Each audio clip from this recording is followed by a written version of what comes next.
If everybody can take a seat, we'll get started. So first is call to order, and if the clerk will do roll call. Councilmember San Antonio, Present. Councilmember Schaefer, Here. Councilmember O'Hara is here, Here. Deputy Mayor Lyons, Here. and Mayor Ehlers. Here. Record will show that all members of the City Council are present this evening. Okay, and item number 3, please rise and join me in the Pledge of Allegiance. Ready? Begin.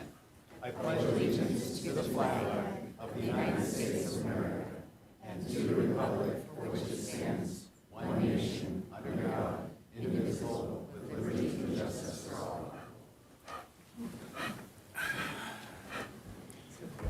And we'll start out tonight with a proclamation in recognition of National Spay Neuter Awareness. If the SNAP members will meet me up front.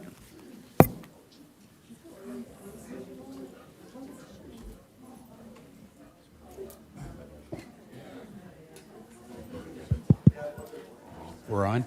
Can you hear me? Yeah. Is that working?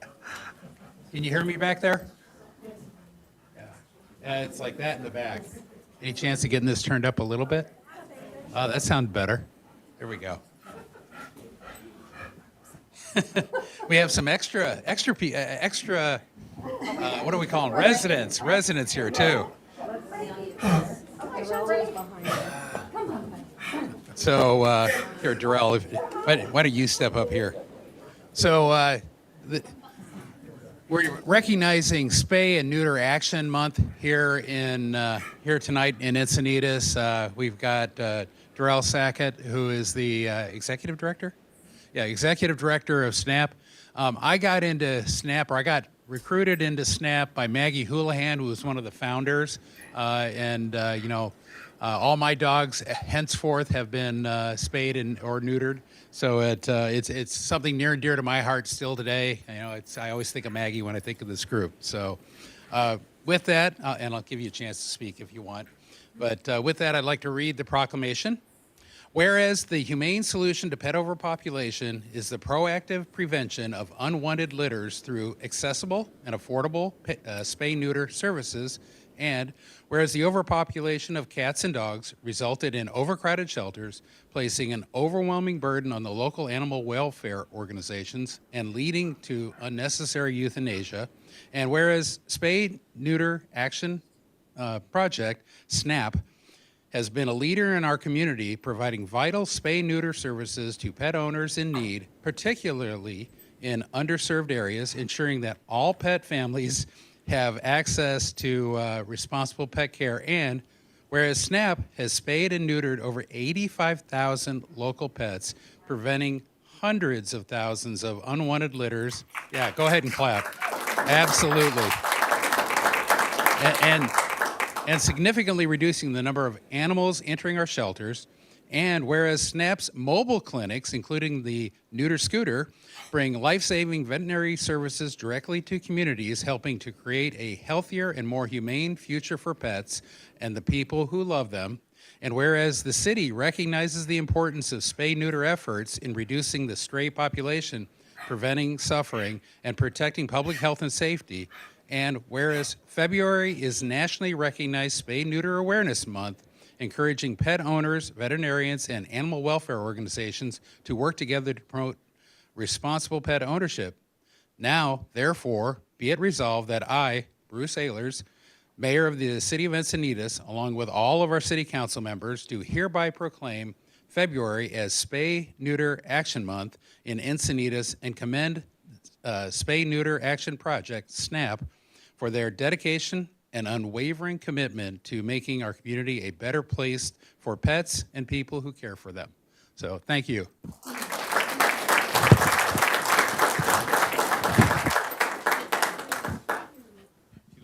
Oh, sure. Thank you so much. This is wonderful, and Bruce has always been a supporter of the Spay Neuter Action Project and SNAP and the neuter scooter.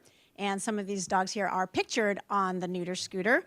SNAP runs the mobile clinics, and we also run a stationary clinic out in East County, and we are building our third mobile unit right now so we can spay and neuter even more animals for San Diego County and save even more lives, because our shelters are over capacity. And the reason is because there's too many coming in and not enough being adopted out. And the only way to help save more animals at the shelters and at the rescue groups is by prevention. And so SNAP is 100% a prevention organization. And like Bruce had said, we have spayed and neutered over 85,000 dogs and cats, preventing hundreds of thousands of unwanted litters in our shelters. So thank you, Council, and thank you to the City of Encinitas. I just want to say SNAP is a San Diego organization. And, you know, we talk about 80,000. Last year alone in San Diego, we spay and neutered over 7,500 animals. And that's an incredible accomplishment with a local organization. And that has such a huge rippling effect on the overcrowded situation that we face every day. So we're so proud of Mayor Ehlers supporting us and letting us continue to do the work that we want to do, which is protecting our animals.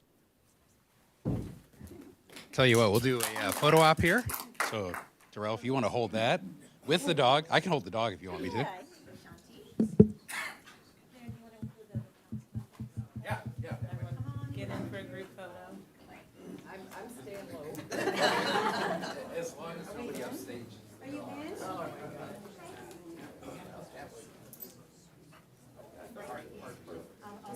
Thank you. I appreciate that. I need it. I'll take a couple photos and on 1, 2, 3. Okay. 1, 2, 3, and one more.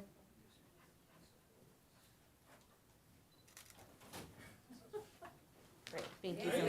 Congratulations.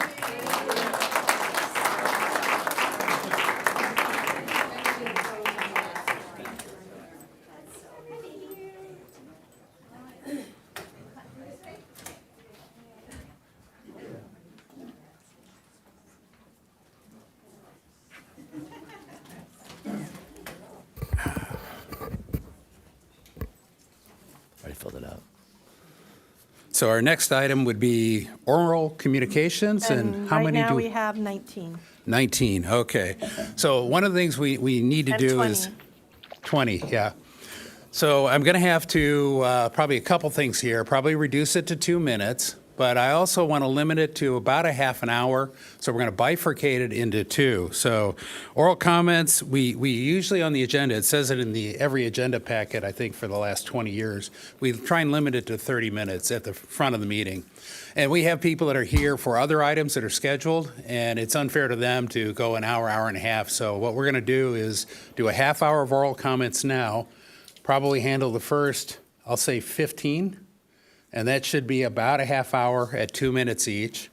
And that should be, everybody gets the same time, and we'll go from there. And then the remaining people, anybody else that puts in an oral comment after this moment forward, will go with the remaining people, and then we'll catch up at the end of the meeting later this evening. So sorry to do that, but it's been unfair to the people that are here with scheduled agenda items in front of us, and it's been standard practice. So with that, let's start with the first 15, and then Question? we'll push it off.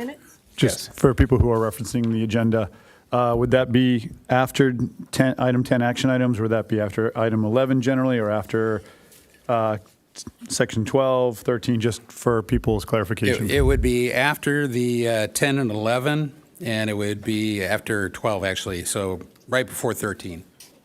Appreciate the clarification. Okay. By the time we're there, it's pretty, the amount of minutes isn't that different, but okay. But good clarification. All right, and 2 minutes, correct? Yeah, and as always, when they call out, she'll call out your name, three names. If you're next up or next, come sit in the front row. We want to minimize that changeover time so we can get everybody done in their 2 minutes and have minimal time in between. Okay, so the first three speakers, Luke Schaefer, Tony Kranz, Christine Schindler. All right, I want to thank everybody in the crowd and everybody that's watching at home or anybody watching on this recording. I want to take a few moments to address a community dialogue regarding comments made last week that have been taken out of context for partisan political objectives. My words were meant to express my commitment to standing up for our town and what we believe is right, not to promote violence or division in any way. Unfortunately, there are individuals who have opposed me from the very beginning and are now trying to misrepresent my words to tarnish my reputation. Why? I can only assume it's because I have been outspoken against the state mandate developments that threaten our character and safety of our community. My only goal has always been to protect this town and the people who live in it. I do not support or condone their attempts to incite hate, bullying, or any attempts to turn this situation into something that it's not. My commitment is and always has been to this community and not to political parties. I will never back down for standing up for this community, whether it be safety from criminals on the street or overreaching state governments that seek to oppress smaller governments from being able to make decisions on behalf of their local communities and the families that live in it. I hope you can see that. I really do. That's the only thing I've ever wanted to do. And not be misled by the twisting of my words for their own political purposes. At the end of the day, I'm a father, I'm a husband, and I was born and raised in this community. Yep. I love this town deeply and will continue to stand up for all that live in it. Okay. Thank you.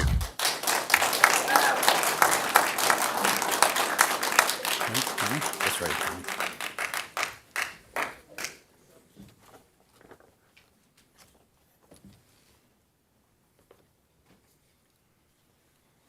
Good evening, Tony Kranz here, and it's great to see you all.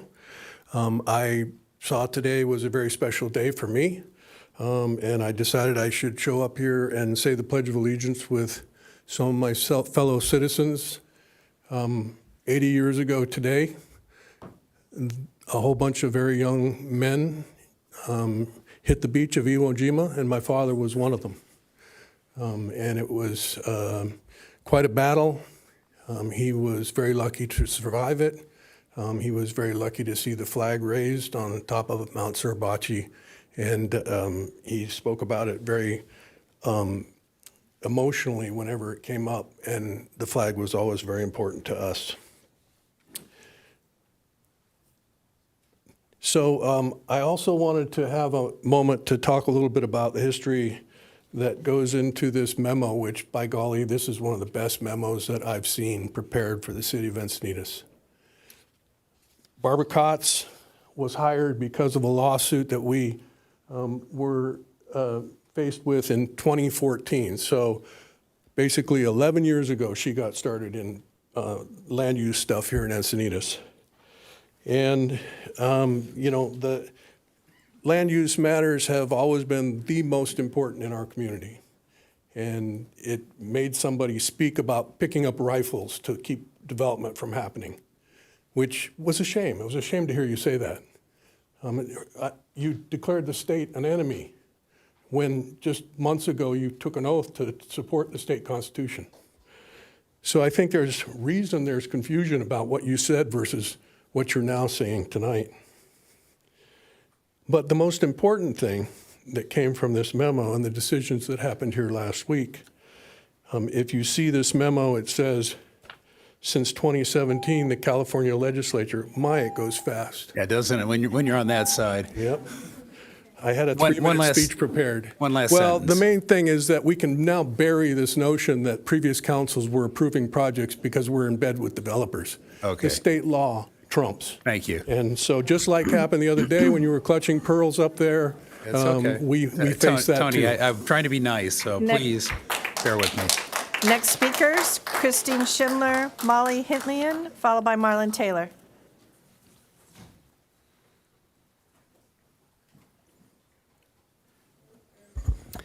Good evening, Mayor and council members. Welcome to my new D4 council member. Look forward to talking and working with you. 3 things. I'll see if I can get through them in 2 minutes. How to use a cross bike. So in our community, there are 3 new cross bikes that have popped up. The purpose of them is to give young riders, experienced riders, inexperienced riders a new way to make a left turn. So this is a new cross bike across Manchester at the entrance of Miracosta College. The idea is that instead of traveling over 2 or 3 lanes to get into a left turn lane, you actually drop off the bike lane onto a landing, you hit the ped light, you wait for the ped light to give you the signal, and then you ride on this green path to make that left turn. So I just want to make sure that this gets out into the community. So we have the one at Miracosta, we have one on Encinitas Boulevard at Via Cantabria, and we have one at Encinitas Boulevard and Belor. And they're there mostly for students and young riders. Encourage them to use them. Particularly on Encinitas Boulevard, there's very little distance, bad sight lines for making those left turns the natural way, like a car would. So I just wanted to bring that up. I have a second photo that basically shows it from the other angle. Today for me has been all about fall prevention. So in case you think the only thing I do is talk about mobility and bicycles, well, that's not true. We lost someone near and dear in our neighborhood, 70 years old, very mobile, very active. If you fall and hit your head, please go to the hospital. Please make them do a CT scan. He died from a brain bleed because of scripts. Third thing, respect. Language matters. Be educated, be respectful. Okay, thank you.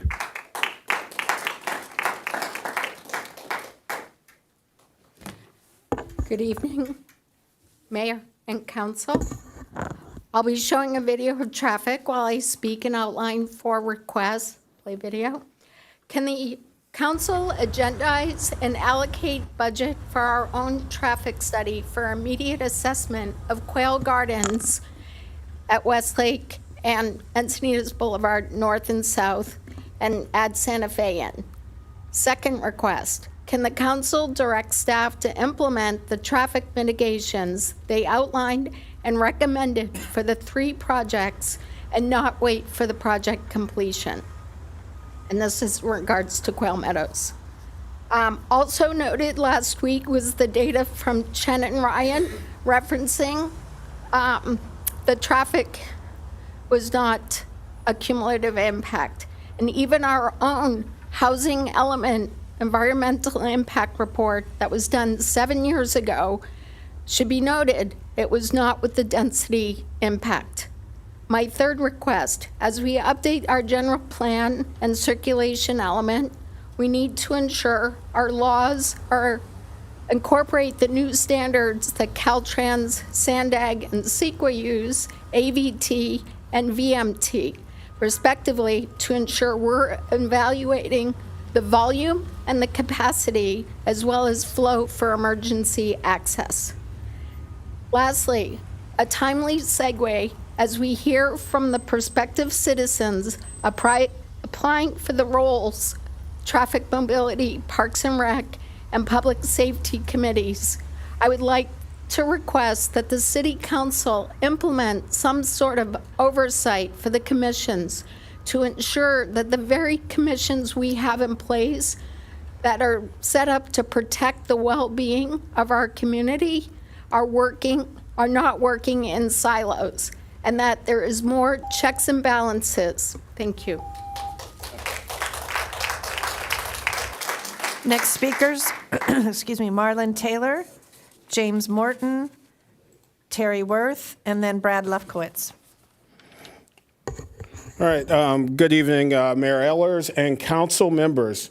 I typically refrain from addressing this council, but the events of last week's meeting compel me to speak out on several serious issues. Councilman Schaefer, thank you for clearing up what you meant by pulling out rifles.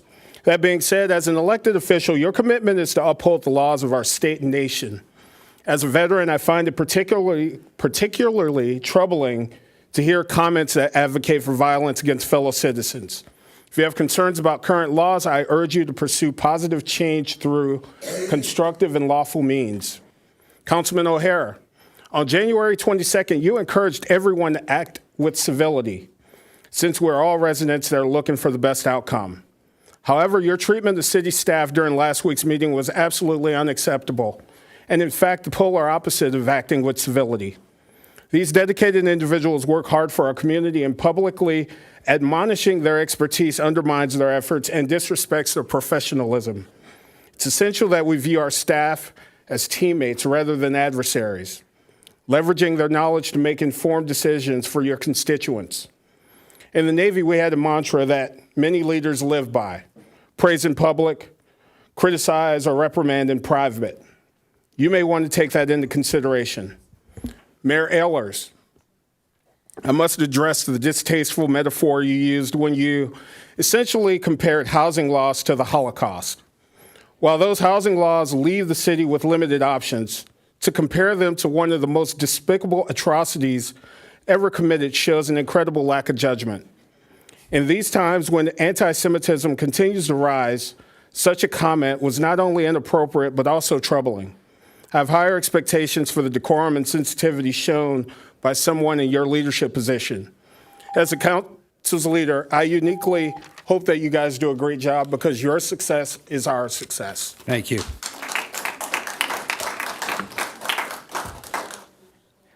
Welcome, newly elected congressmen, council members, San Antonio. Resets in life don't come often, and now that the council is now full, I'm very hopeful that your efforts during this term will make this reset a meaningful and purposeful and one full of purpose. Through the leadership of our mayor and stewardship of the council last week, a builder remedy was avoided, and for this, I think that's a very good thing. Gun violence is not an acceptable way to solve problems of this magnitude. Comments within the chamber around the 6-hour, 18-minute and beyond were alarming to me. Additionally, I don't agree with the comparison of the issue under consideration to the Sophie's Choice that was described. I just don't think that was the best metaphor we could have used. Things like that happen. On the other side of the equation, I did really like the metaphor about watching the sausage being made. I thought that really kind of hit the tail on the head. As part of the 1/3 of the Encinitas that rent in this community, I turned my nose up at the characterization throughout the meeting last week that being a renter is less than ideal for a person's well-being than holding a mortgage. Different strokes for different folks is the spirit of a diverse community.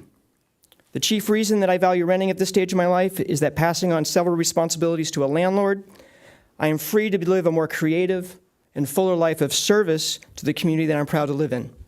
Again, different strokes for different folks. We get the life we work for. It's hard to see the picture when we're hanging in the frame. Here you stand now as our council members. You get to step outside that frame.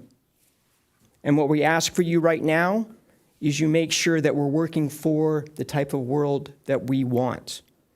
I'm very encouraged by what is in front of us. Thank you very much for your time. Have a good day. Thank you.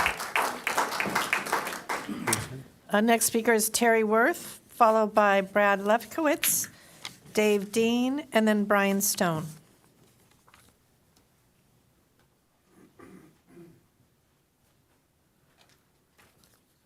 Good evening. I'm here because sometimes laws get passed that are not understandable and cannot really be implemented unless somebody does something about it. We now have laws telling us how we're supposed to handle crosswalks and corners with, you don't have to worry about the distance only. That's all you care about, the distance from a line that tells you whether you're safe to park or not.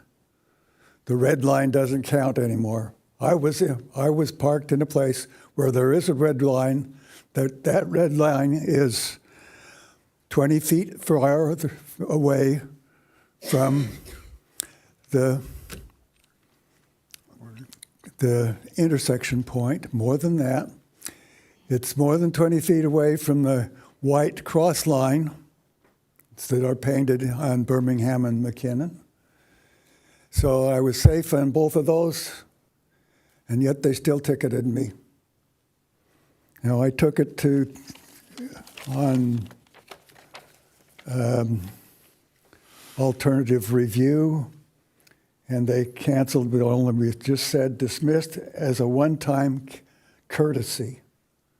I wasn't in violation of any line or crosswalk or red area line. I was far enough away, 20 feet or more, from all of those things. And yet they could ticket me because it's simple. Not simple, though. It needs to be done. The parks and places need to be done by a cartographer, somebody who knows, Thank you. an engineer. Yeah, thank you. Okay? Yep. Good.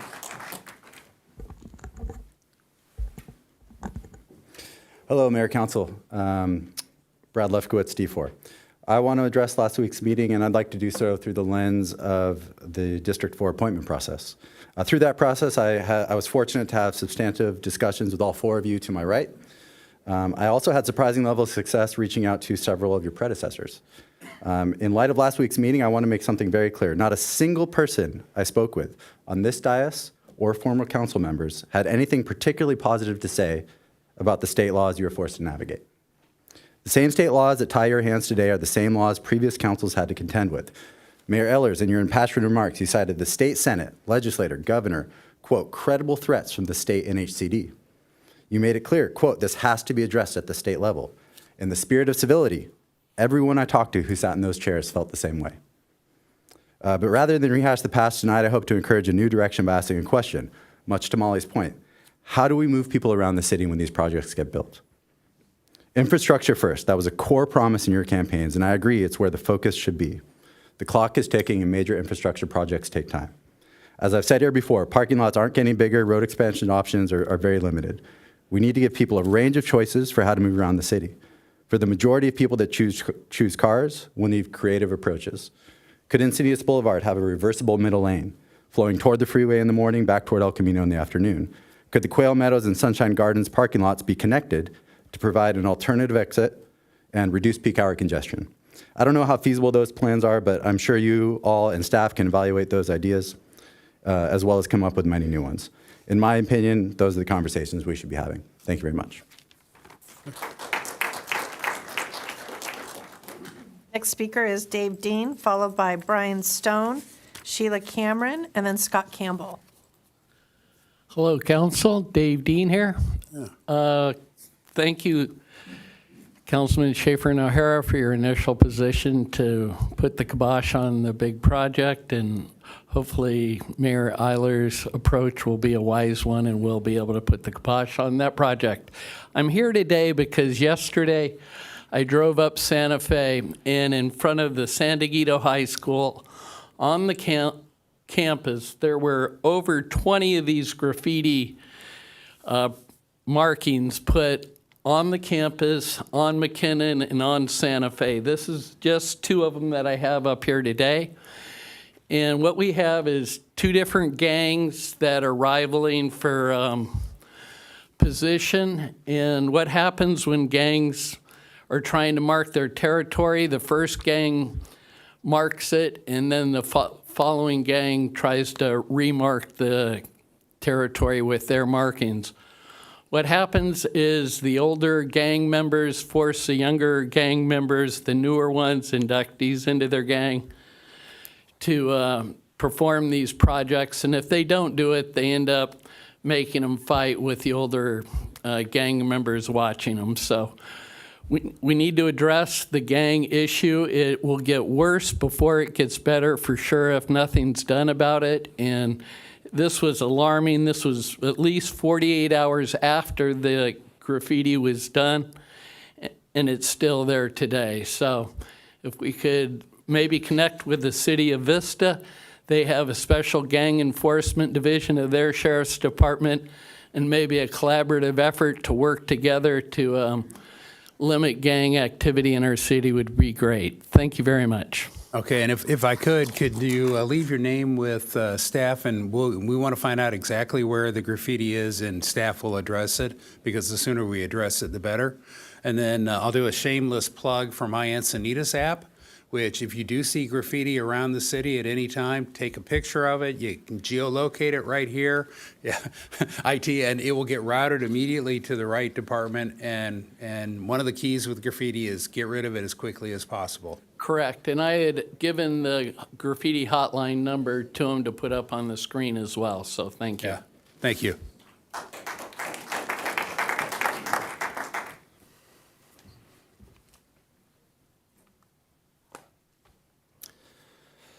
Brian Stone, Encinitas. I love this community and I feel privileged to live here. For context, politically, I'm in the middle, a Ukrainian Ashkenazi Jew whose family fled the pogroms and certain death in 1921. I come from a long line of U.S. veterans. I'm a gun owner who supports both the Second Amendment and common sense gun laws. Now, about the last 2 council meetings. First, I'm embarrassed to be wearing this shirt in council. It's not appropriate. But I do so to draw attention to the casual display of gun culture here recently. I support defending equality, but I reject raising the specter of violence to defend my beliefs. True leaders don't rely on threats or bravado. They lead with strength and resolve.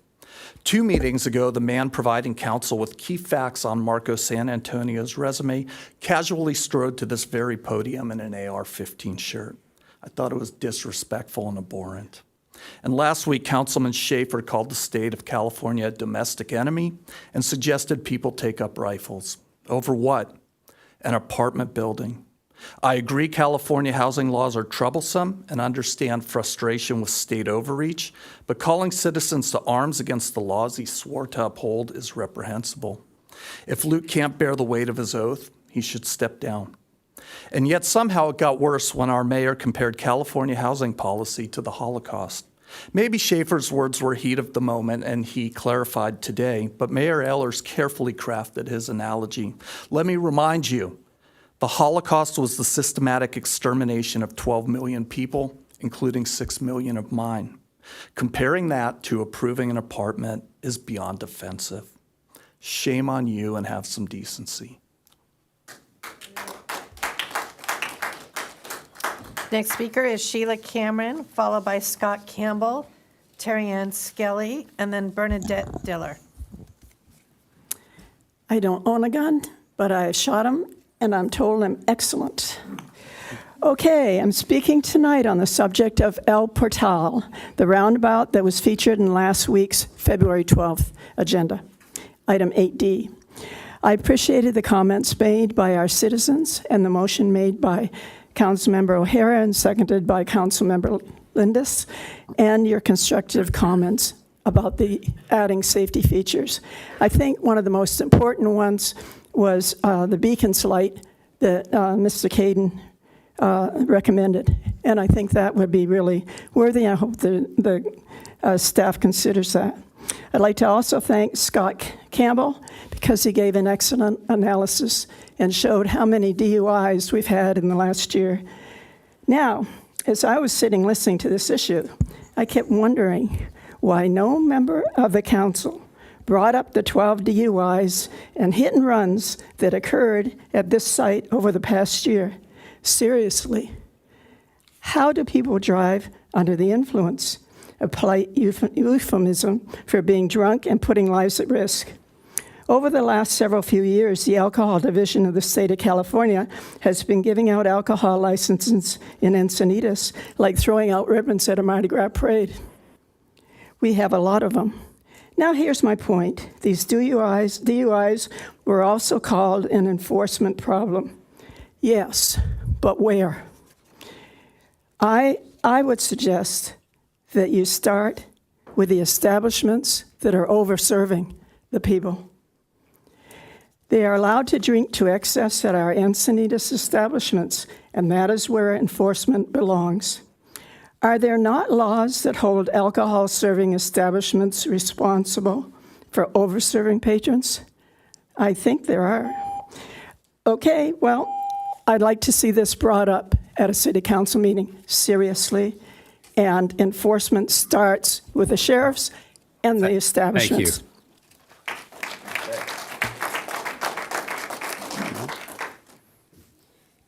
All right, good evening, council. My name is Scott Campbell, living in Encinitas District 1. Thank you, Sheila. Let's change the subject a little bit. Neptune Jr. is up today, and you can actually see people recreating in the park. This is stuff. I'm not going to say how this actually happened, but it does spin quite well. It does. It's been tested. Next page, please. Actually, first I want to talk about 8D. I'm really excited to hear about the L7 contract and the rezoning and the Sand Act, but that's next week. So here's some pictures that were taken today at El Portal, how coincidental, of artwork. That's the city commissioned and the city has up. We spent a lot of time selecting this and buying it and putting it up, and we celebrated it. State senator was there, a whole bunch of people. Children at Paul Ecke designed this. What am I looking at? I am looking at a person holding a pretty significant looking weapon, it looks like to me, and shooting it, actually shooting it. Now, this was designed by children. All this talk about guns and all this rifles is a bunch of baloney. We should just stop the nonsense. The kids are telling us what's going on. The adults should just stop that. Let's go to the next page, please. This is my request for the council that we establish a lighting ordinance, and this is especially important in light of new projects going forward because projects going in have that date that they're set. Oceanside has one. This is some quotes from Science Magazine. But the bottom line is light pollution is increasing, and LED lights actually seem to be making things worse because of the particular wavelengths they're at. This is something that the city council really should address, and this is maybe a method to control some of these developments. And I'm going to stay under 2 minutes. I should get a hand for that. Thank you. Next three speakers, Terry Ann Skelly, Bernadette Dillon, followed by Ellen Burr.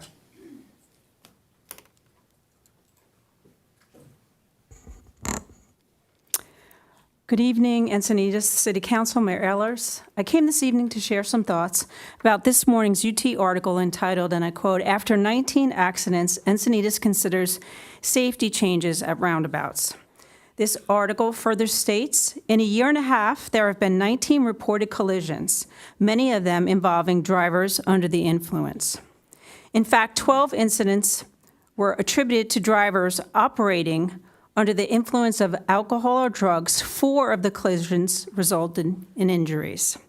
I assist with the San Diego Alliance program Start Smart, which teaches teens and their parents the devastating outcomes associated with drunk and drug-impaired driving. This evening's program is held on 4 high school campuses of our district, with presentations by either the California Highway Patrol or a San Diego sheriff. Tonight's Start Smart program is the 21st of 26 programs this year and is being held at San Diego Academy High School. During the Start Smart presentation, the San Diego staff and law enforcement personnel emphasized the roles of drugs in creating impairment. Ironically, very nearby San Diego Academy, there is a smoke shop selling illegal intoxicating products and illegal flavored tobacco products targeting our youth.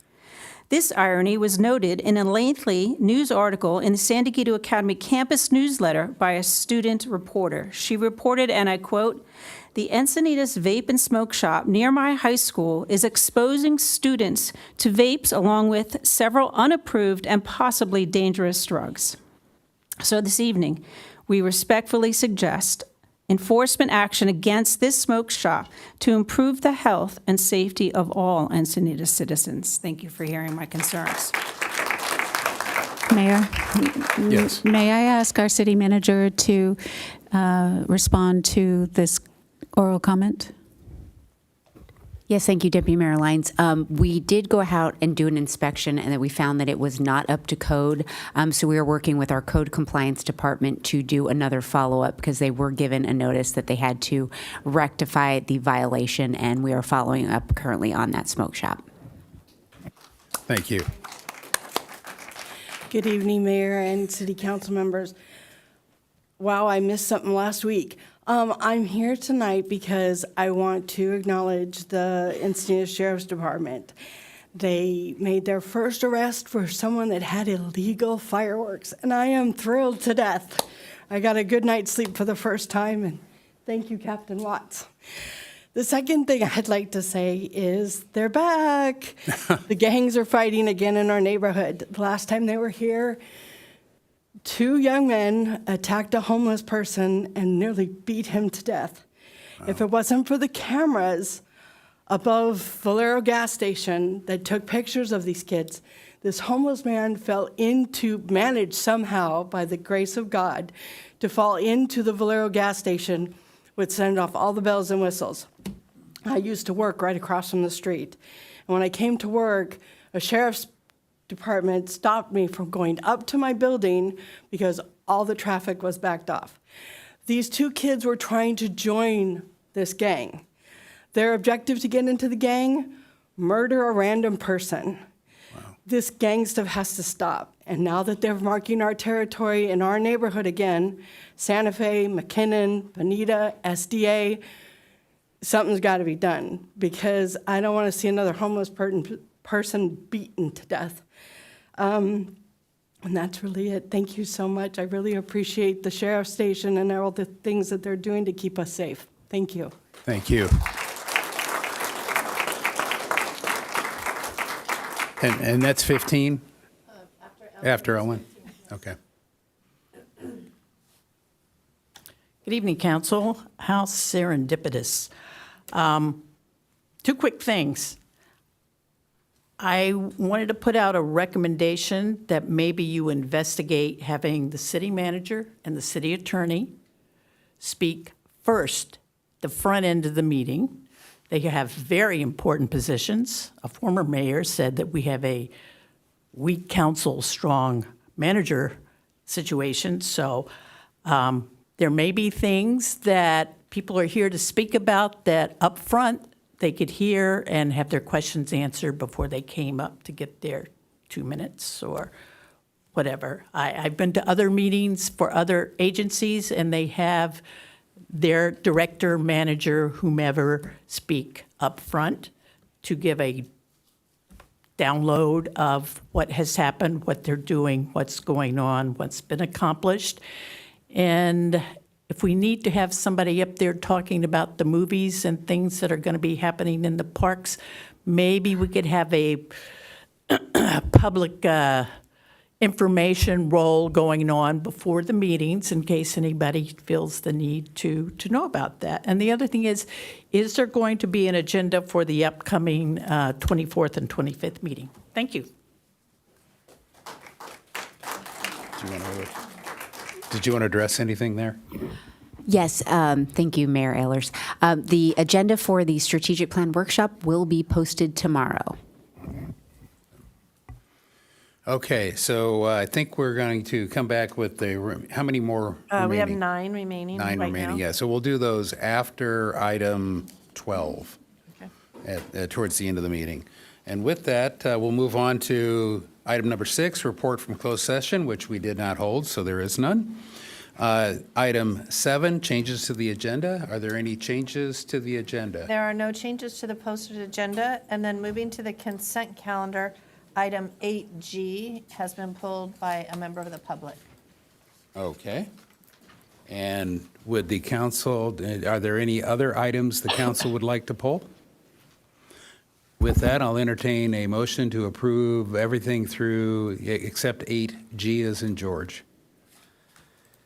Move to approve all items 8A through 8F. Okay. And do I have a second? I'll second. Okay. So we have a motion and a second. That motion does carry unanimously. That takes us to item 8G. And then the speaker is Ellen Burr. Ellen, do you want a staff report or you just want, okay, she's just going to speak?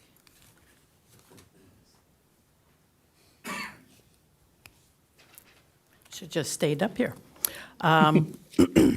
Not really any comments, but questions, and I apologize if I missed this in a link in the report, but equivalent dwelling units.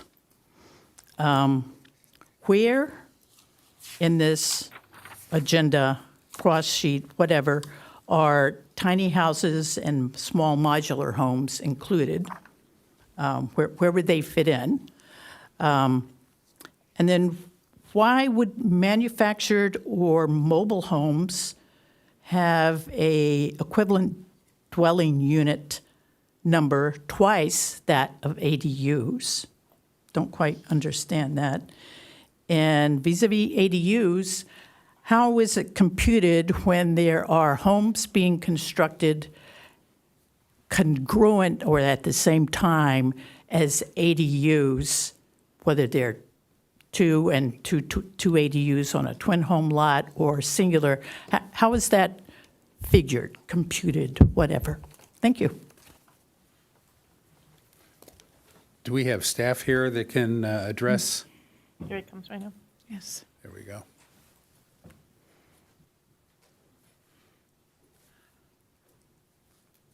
And Ellen, we might need you to come up one more time if we can't get the questions right. Yeah. But I'll need you up at the mic if we do. I'll go from my memory. My name's Jared Elmore. I'm Senior Management Analyst for Public Works. I'm the author of the staff report. In general terms, EDUs are just what they're labeled as, equivalent dwelling units, equivalent to a single-family residence in the sanitary division in which the empirical observations were made. So what we're trying to do is benchmark the values that we apply to other types of development to a standard that is easily understood by members of the public and also represents the largest land use that we're applying these charges to. The EDUs that are assigned to particular types of developments are based upon their flow characteristics. And so with regard to things like your tiny homes, your modular homes, your mobile homes, ADUs, we measure the amount of flow that comes from areas of the city that have those types of developments. We also use benchmarks from other jurisdictions and the general knowledge of our consultants in order to determine what portion of the flow into our system is contributed by those types of uses and then divided by the number of those specific uses that we find in that area. So there's a set of empirical calculations that our consultant uses to derive those values. There's also general knowledge that they have based upon the characteristics of those types of land use that go into those calculations. I would refer you back to our cost of service analysis. There's very detailed information in there that was provided by our consultant. I'd be happy to share that with you after the meeting or with council. And if there's more detail that I haven't spoken to, by all means, please give me the points that I missed. I'd be happy to. And one, I think, small, tiny homes were mentioned. Yeah. And my recollection is that's not a designation we have or track. So, Right. But if you could respond. Yeah. It's a hard case. It would be based upon the actual characteristics of the individual development. So a tiny home, colloquially, is something like a freight container that's placed on a parcel of land. If that was connected to our sewer system, you would have a lateral coming off of the main to the parcel that would be served. And the size of that dwelling, in this case nominally tiny, would dictate the flow into that sewer system. So the characteristics of flow in that case might be more like a one-bedroom apartment or a condominium, but because of the way that it's constructed and placed on the lot, it would generally fall into the single-family residence category. And so we would charge it as such unless we receive specific direction from our planning and building officials that we ought to characterize it differently. Our city engineer has the latitude and authority to do that under the code, and she could very capably apply her knowledge and make any adjustments that were necessary. Yeah. But the whole purpose of the EDU is for the billing rate that's applied to each one of these different types of housing. Yeah, so for the public generally, this is a confusing subject, so pardon me, let me explain a little bit. The rates that we charge our average sewer customers on an annual basis are based upon the amount of water that enters their property and then leaves. What's before you this evening is something entirely different. It has to do with development, and it's very similar, it's analogous to a development impact fee. And so it's assessment of what the impact of this particular development is going to be on the system over time, and what share of the capital in that system is going to be consumed by that development. So it's a different, the nature of the fee is different, the nature of the calculation is different. One is volumetric, it's about the flow in a given period. The other is an assessment of the impact on the system over an extended period of time. I hope that's helpful. So if there are further questions, I'm your guy. I would have you contact the clerk and we'll get you in contact with staff because rather than take up everybody's time to do this. But with that, I will, unless there are comments, which I don't see, I'll entertain a motion to approve 8G. I move approval of 8G. Okay. Second. Okay. So we will call the question.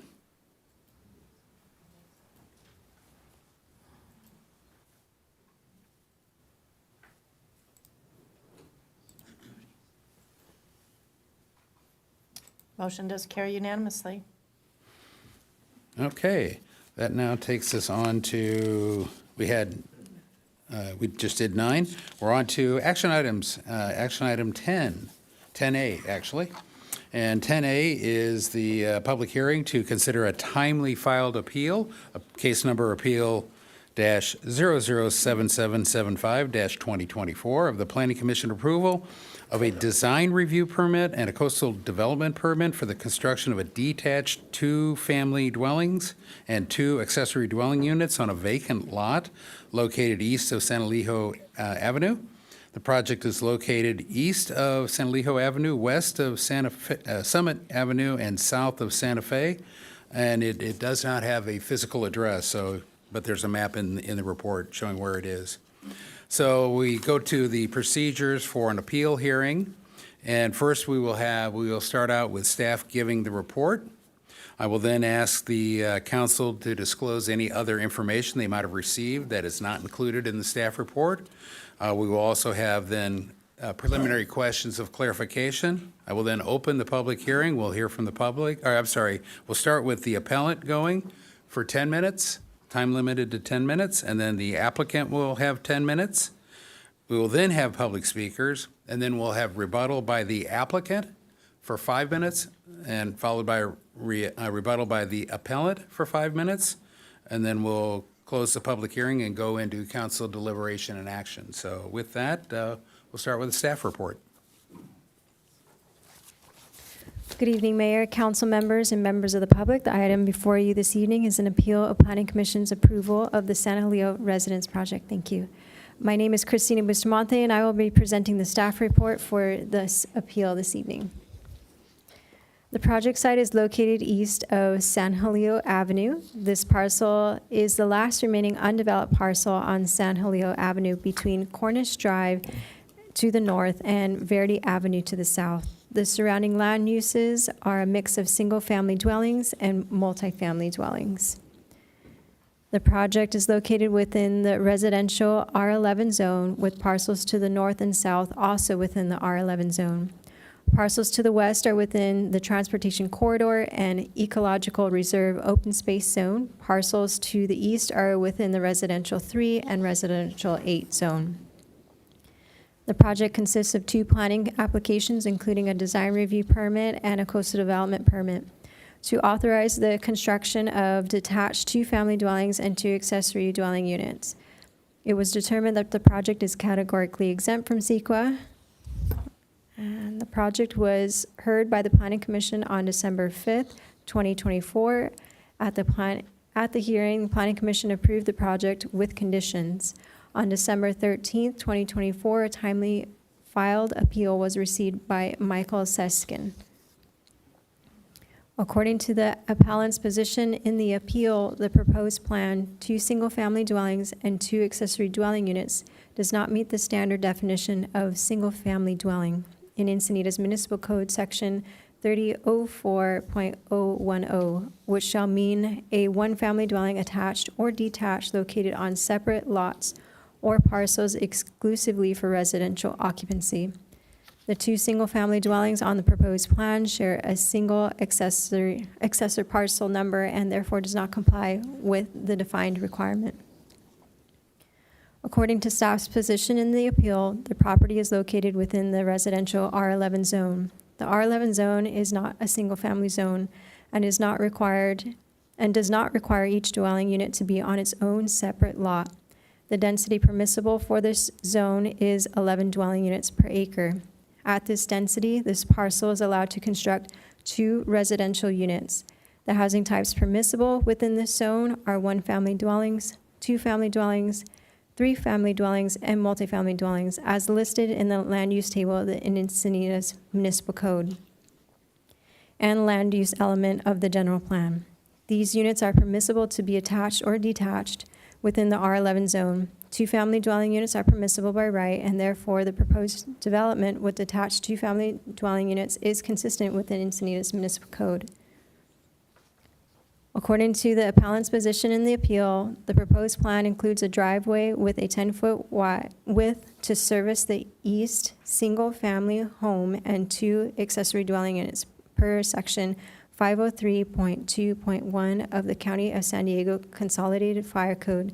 The minimum fire apparatus road width is 16, serving 1 or 2 parcels of single-family dwellings.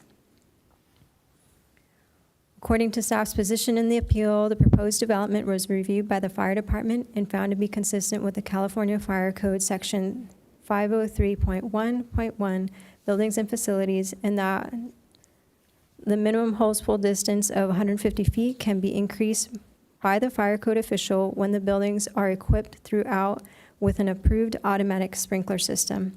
The project is permitted to be designed with a 200-foot hose pull distance as measured from the fire apparatus parked within the right-of-way and reaching to the furthest portion of the exterior walls of the furthest structure on the property, because the buildings would be equipped with automatic sprinkler systems that would provide additional coverage and protection.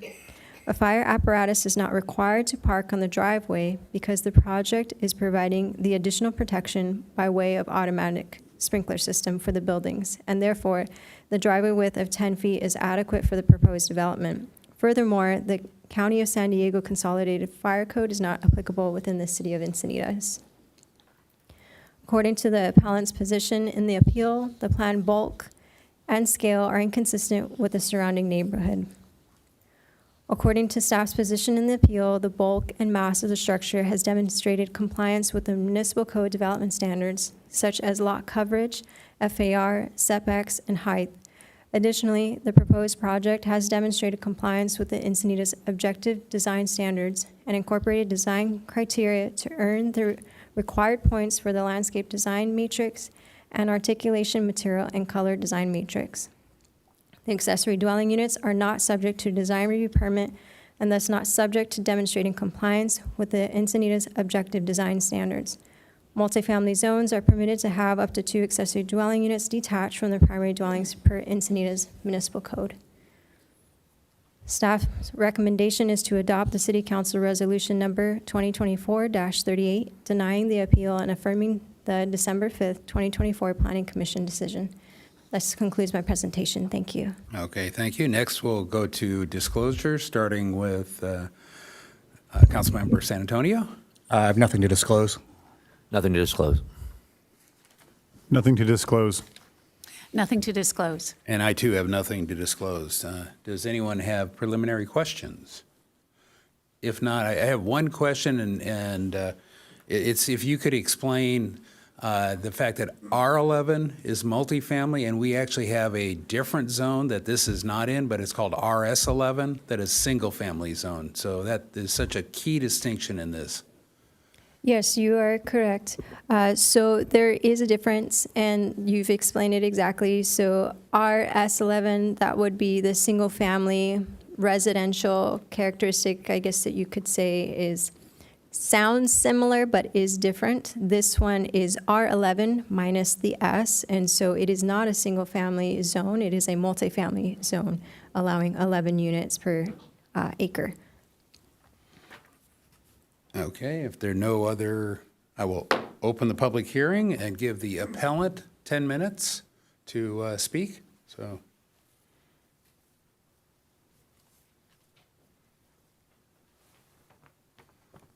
It's on. Great. yep. So my name is Mike Suskin. I represent the group of homeowners on the east side of the proposed project. These are 3 homes, and collectively we have 77 years of residency in Cardiff. I frankly should not be here tonight. I am disappointed that I'm here, and I'm here because the planning process has failed us. That failure began in October of 2023 when I received my CPP invitation to the process, and I opened it and I examined the plan. And to my astonishment, what I saw was some very blatant violations of the EMC, starting with the definition of 2 single-family homes and leading to on a single lot. And then followed by the width of the driveway. Those are blatant discrepancies with respect to the code. And I struggle to understand how an applicant chooses to submit a plan that is so discrepant and so non-compliant without being confident in a predetermined outcome. These plans are obviously costly to develop, and it's shocking that we would have that level of discrepancy in these plans. Following the CPP meeting and our objections, I was confident that the process would address these seriously. And unfortunately, I found myself back here on December 5th, about a year later, with the same argument and referencing the same codes over again. It was passed by ordinance, it was passed, 2438, I think was the number, as 2 single-family dwellings. I think if the EMC, and I apologize, I don't have the erudition that the professionals do in this space, and it frankly annoys me that I've had to put in the time to be here tonight and undertake this journey. But the non-compliance with EMC zoning 30-04.01 around single-family homes clearly states that these have to be on their own lots and their own parcels. The noncompliance portion with respect to EMC Title 10, Chapter 5, 503.2.1, which references fire service features, clearly states and requires a 16-foot width driveway in order to serve a minimum of 2 homes. So now I find myself here, once again, with the same argument, except for the unfortunate and I think surreptitious change to the definition of the project, which represents another broken example. We are now presented with Resolution 2025-27, which has changed the definition of the project from 2 single-family homes on a single lot to a 2-family dwelling on a single lot. Now, a change of that magnitude certainly requires further review instead of rubber stamping it. So, again, I feel like this process is severely broken because I would have never known that that change would have been made. There's no documentation. I just find myself here reading a different description. So, on to the appeal. How much? Oh, 5 minutes. Okay. On to the appeal. My original appeal was about the single-family dwellings on a single lot. It requires 2 lots. Evidently, based on the change of the definition of the project, that is no longer applicable. Now we're dealing with 2-family dwellings and 2 ADUs on a single lot. So I reference EMC 30-48.040, which permits 1 ADU per lot. Now, this is a bit ambiguous in the sense that the project definition is 2-family dwellings, and 2-family dwellings per the definition in the EMC shall mean a building or buildings on a single lot containing no more than 2 dwellings, excluding ADUs. So I would ask this council to, by virtue of the fact that we are changing the definition of the project, to scrutinize this plan with a bit more diligence in order to, I think, clarify what precisely is allowed on a lot. Now, moving on to the fire and the driveway. So, again, EMC Title 10, Chapter 5, 503.2.1, fire service feature requires a 16-foot width driveway. I don't understand how the applicant's response gives us an exemption, which, by the way, another process flag, didn't seem to include any documentation from fire or any kind of risk analysis or impact analysis that justifies that level of exemption, and simply will allow a hose pull that increases to 200 feet and internal fire sprinklers. I thought that the planning process was there to ensure that the outcome and the output of that process produces an approval that ensures compliance with the EMC. And I believe that process has failed us in this example. And finally, I'd just like to make some comments on the applicant's response to this appeal. They made 3 responses, none of which addressed our objection to the requirement for a single-family home to have its own parcel. So the original plan was for 2 single-family homes on 1 parcel. This was not addressed by virtue of the surreptitious change to the project definition to now 2-family dwelling. They reference density. We're not objecting to density. We're not objecting to an FAR. We're not objecting to a lot coverage percentage.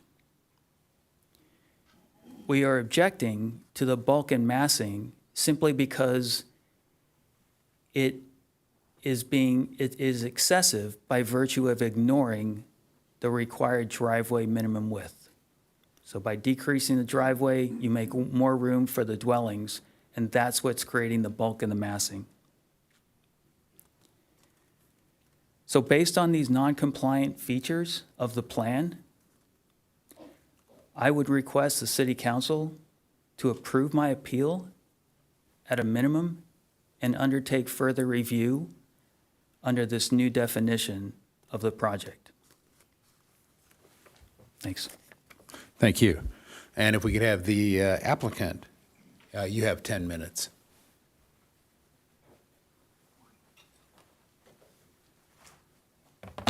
Good evening. My name is Tyler Van Streit. I'm with JLC Architecture.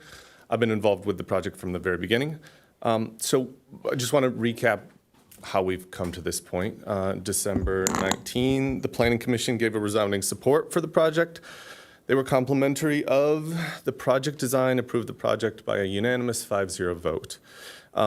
The appellant has raised 3 issues upon which they base their objection to that approval.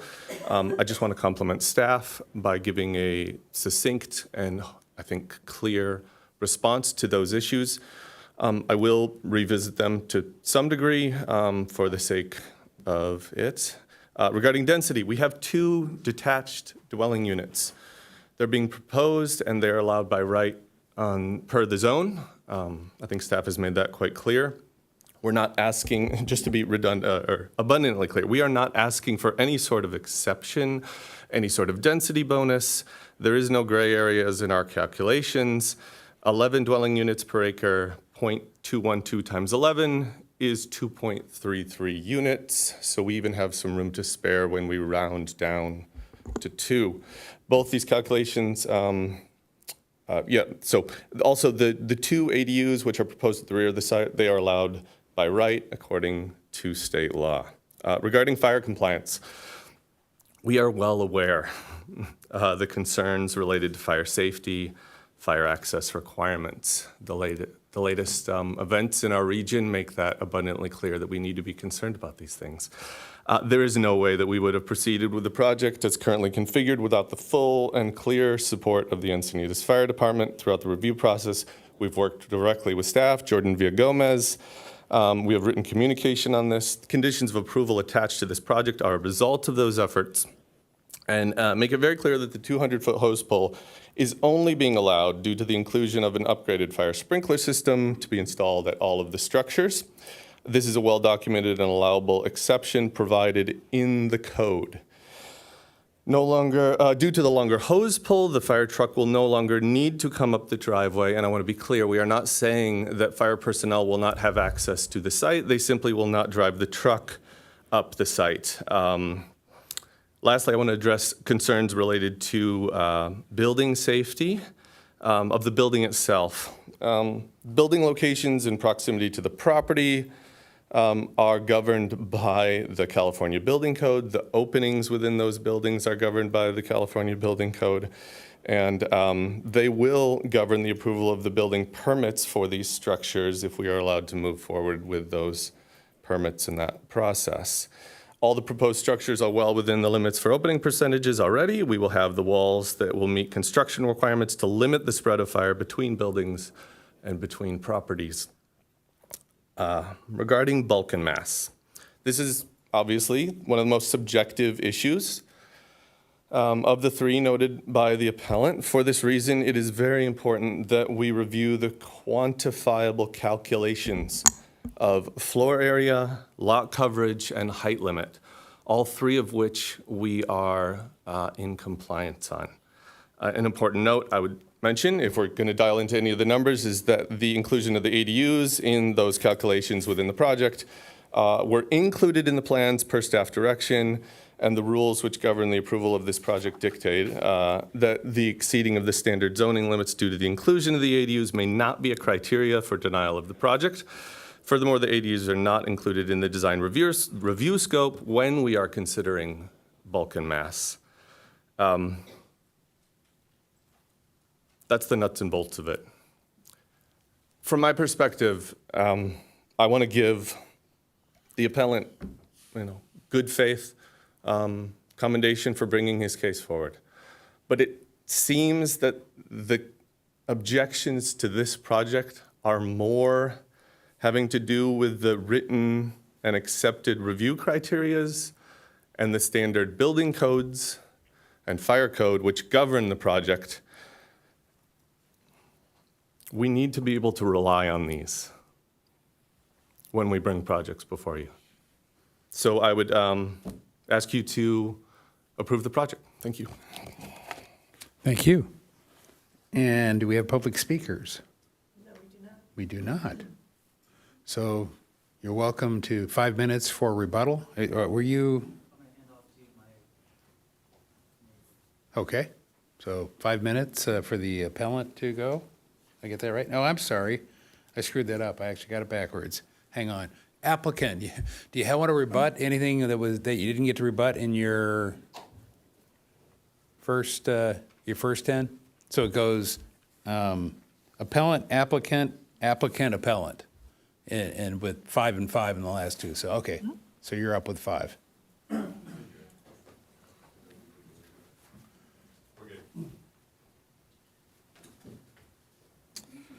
Council members, welcome to our new council members.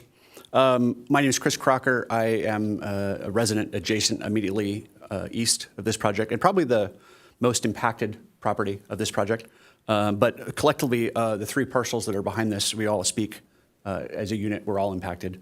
I also, like Mr. Suskin said, believe we shouldn't be here. And the amount of time that we as residents have spent reading municipal codes and trying to understand things is frankly really confusing, especially if you're not a professional in this space. We spent a lot of time trying to figure this out. Mm-hmm. And the definition of the title of what this project is actually called is actually kind of one of the key elements of all this, because it's not abundantly clear from the current definition what they can or can't do. Now, staff says that it's very clear. We don't agree with that. It's also really troubling to us that the title for what this project is different today than it was just a couple weeks ago, and that there's no documentation for this change, and that actually has a major impact. Why would we even make that change?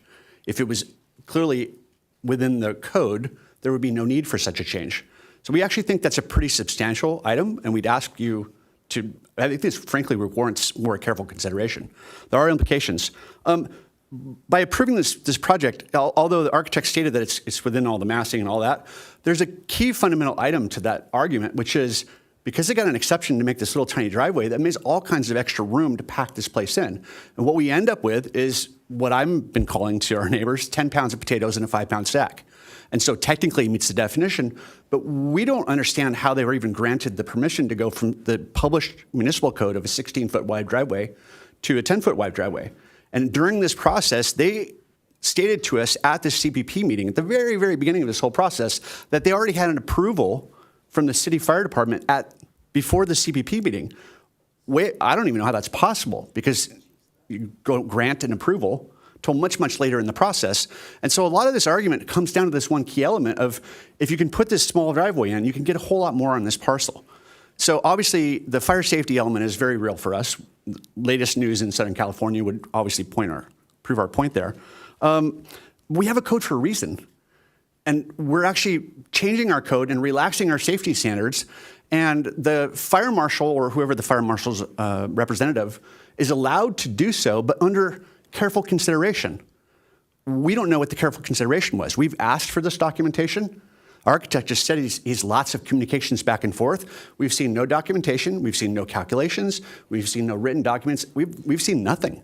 So they've been granted this right to go down and size the driveway down, but why and how and who gave the careful consideration on that? And there's very real downstream impacts of that, and that's why we're standing here before you today. So, I mean, frankly, this is really embarrassing. I honestly don't think we should be here having this discussion. I, like Mr. Suskin and our other neighbors, believe the process is broken. We've raised this from day one, and we've not actually got a satisfactory answer as to why they were granted this exception. And to your earlier points around, this is the last remaining parcel on one of the best streets in our city on the ocean front, and we're just packing houses into it instead of making it a model example of what our city wants to be in the future. Like, I don't believe this is really what we want. Do we want our city to look like Pacific Beach, where every single parcel that comes up for development just gets packed into the max, 10 pounds of potato in the 5-pound sack? Or are we going to do this right? So this project was approved under the prior administration. We are now here today at this appeal. We are asking you to deny this project from going forward, to allow for more careful consideration, specifically under this title change, which we frankly don't understand.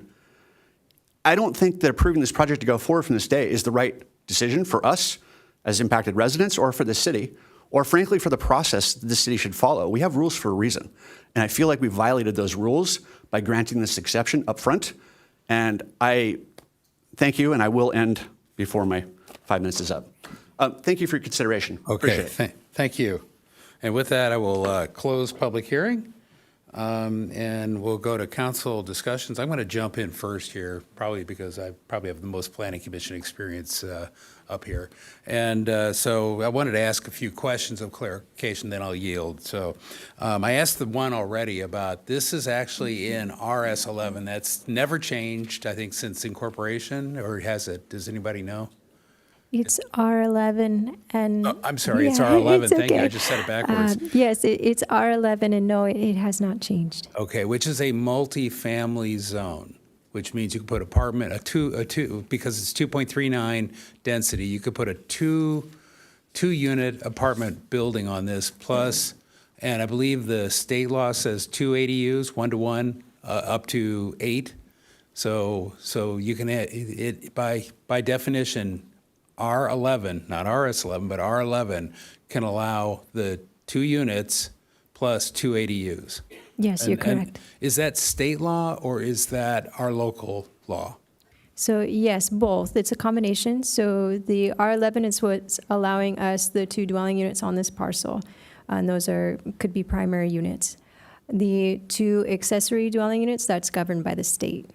Okay, so that's state law that we can't change here. We couldn't artificially reduce it. If we passed a law, the state law would trump it, so to speak. Correct. Okay, great. On the change in definition, what happened? Tell me the history of what did it say before when it went through Planning Commission? Did it say single-family residence, and now does it say something different? And if so, what drove that change? Sure. So it had said 2 single-family dwelling units prior when it went to PC. During PC, we looked at the definition and realized, okay, it says that the single-family home is on a single parcel. And so because of that, we did update the definition of that to 2-family dwelling. However, because the zone allows for such development, it doesn't change the ultimate proposal of the project. And so it's more of, it's a definition more than it is a change in the scope of work. So you're saying that R11 would handle 2 single-family residents there, or two units on the one lot? Both cases are true, are allowable, correct? Yes, so I'll add a little bit to that. At the Planning Commission hearing, I served as the secretary, and during that hearing, I did correct that the labeling, so it's not really the definition, it's the labeling of what was proposed that had said that it was 2 detached single-family homes. And 2 units, no matter what, are allowed in any configuration on this lot, to answer your question. And at the hearing, I did clarify that moving forward, that the labeling of the product on the site is a 2-family by definition in our code. Was the analysis at that time, and I understand it's just a name change and didn't have any impact in the code. Were there any assumption differences? In other words, did planning go into, before the Planning Commission, thinking this was a single-family RS11-like lot, and then go, oh, wait, no, it's R11? I'm just trying to understand what could have driven this confusion. Sure, so I can help answer that. So this particular project was reviewed under the R11 development standards. It was never reviewed under the RS11 standards. Okay, so the code didn't change. some wording changed, and the definition is the definition that applies today. Okay. Talking about the fire access, and again, I'm kind of in clarification mode here.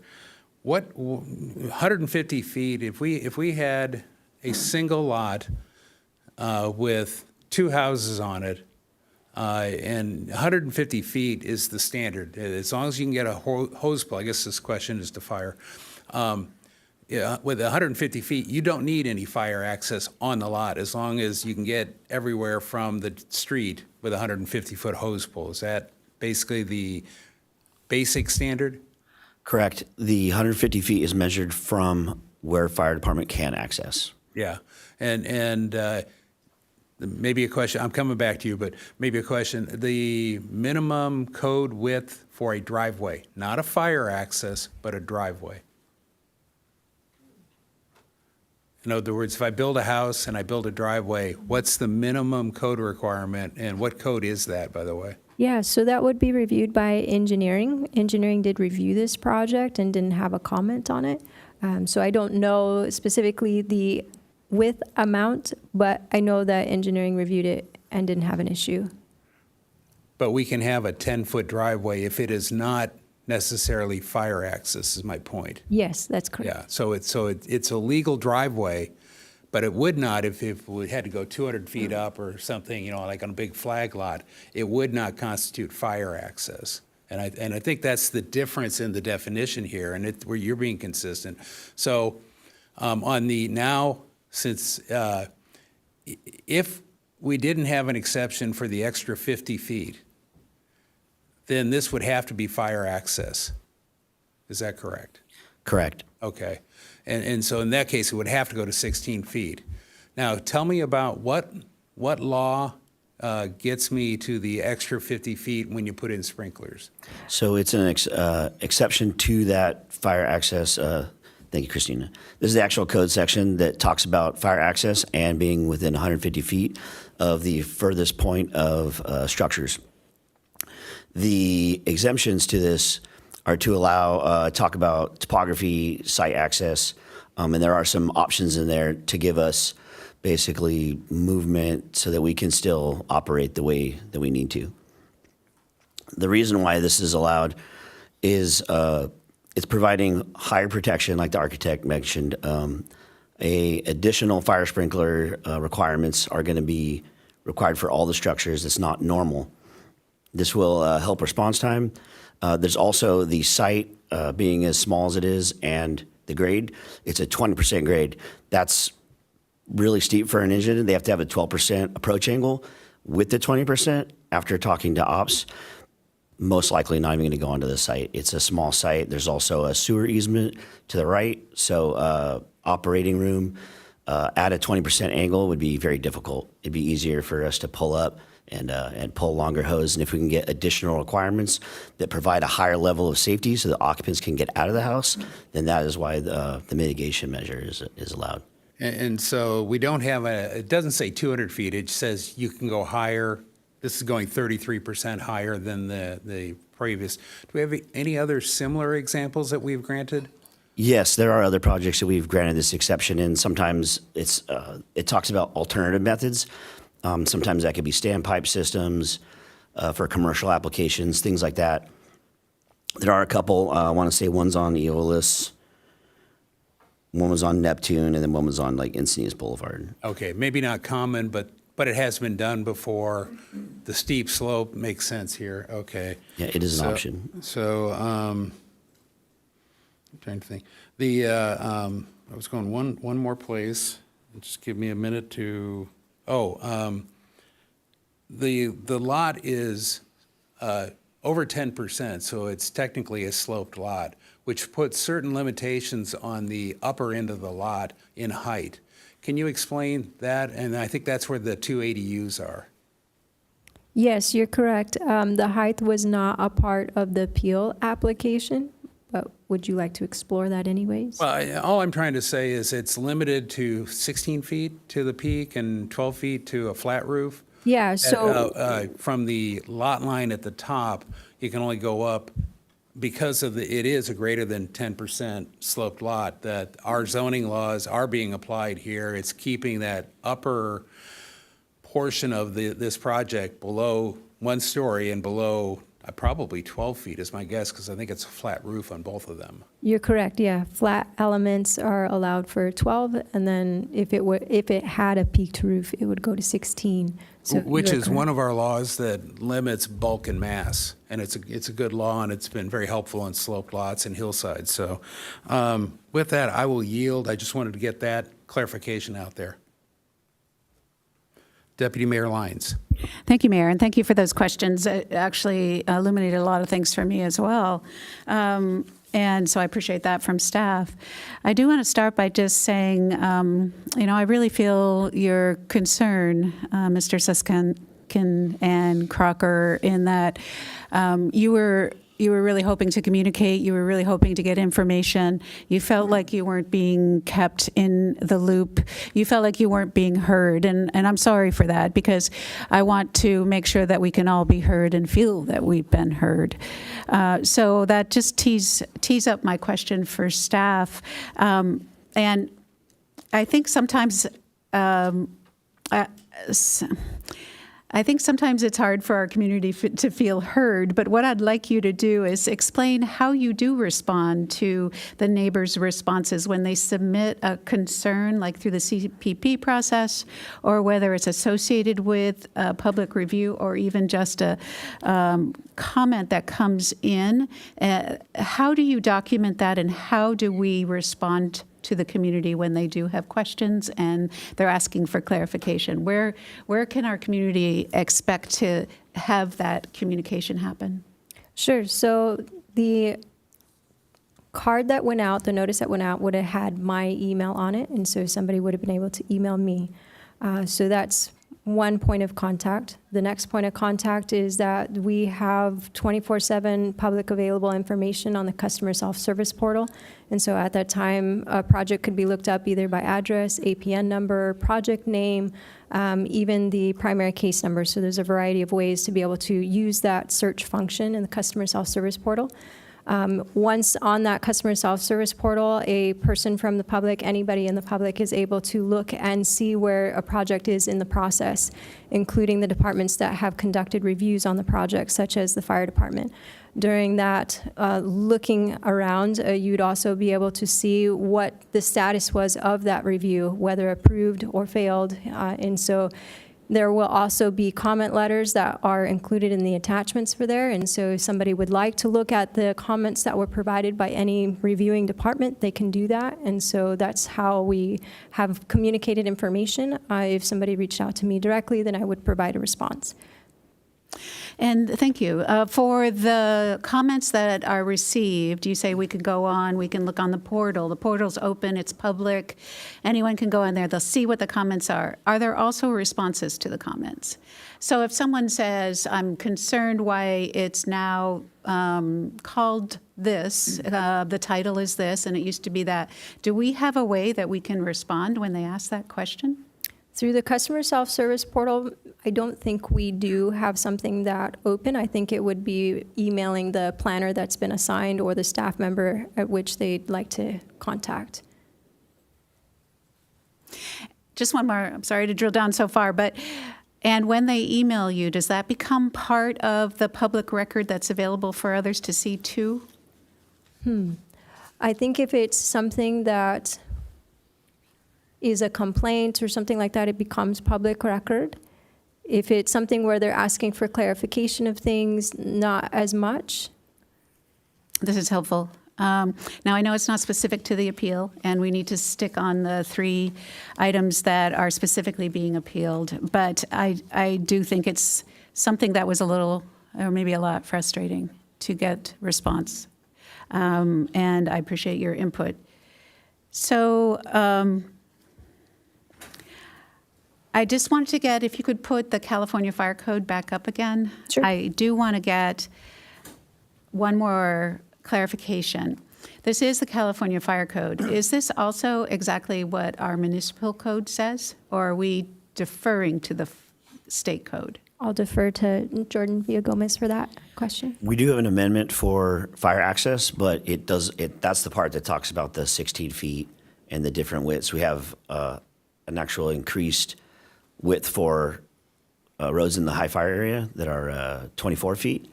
So that's another amendment as well. So this is a section that we can apply. We also adopt the International Fire Code as well. But yeah, our section of the municipal code is a little different.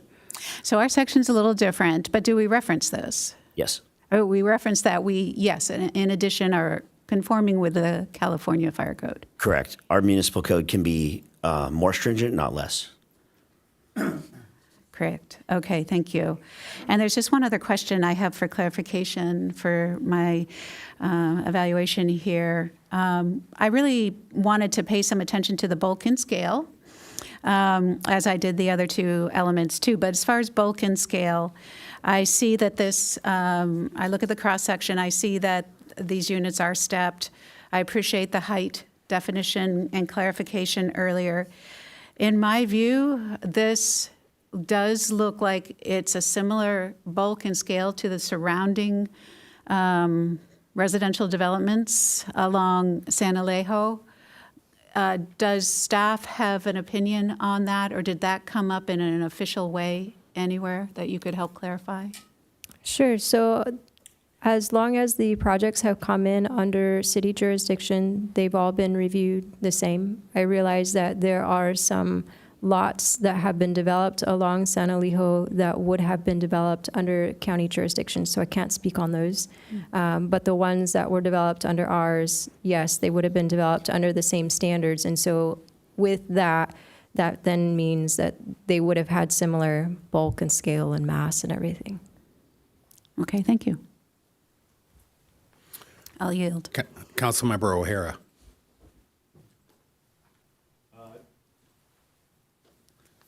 I'd like to thank Mr. Seskin and Mr. Crocker for coming out. Feel your concerns on changes in our city and importance of community within it. I scanned through the reports. I saw the driveway aprons that'll be constructed along San Alejo, but I don't see a lot of information about additional parking. Have we looked at the parking and where I assume that has been looked at, but I want to follow up on it and then ask a question. Sure. Again, so not part of the appeal, but I have a slide for that. So what you see on the screen before you is the site plan of the project. We have defined on the site plan House 1, which is the most westerly, House 2, which is in the middle, and then the ADU 1 and ADU 2, which is on the most westerly side of this parcel. What you see highlighted in yellow is the garage, two-car garage space for House 1. What you see in blue is the two-car garage for House 2. What you see there highlighted in red is a two-car carport for both accessory dwelling units. And I'd like to clarify that this project was not required to provide parking for the accessory dwelling units, and they did anyways. So they have overparked per development standards.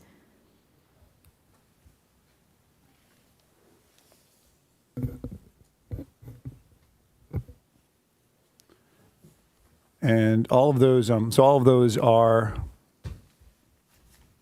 accessible to the 10-foot driveway That's correct, sir.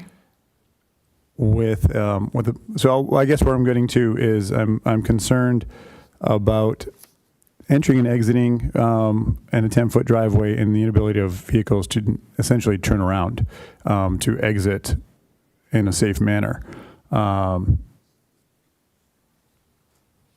Especially if they have, I assume, like any of us would, if you have your friends over, they're going to park in the driveway. And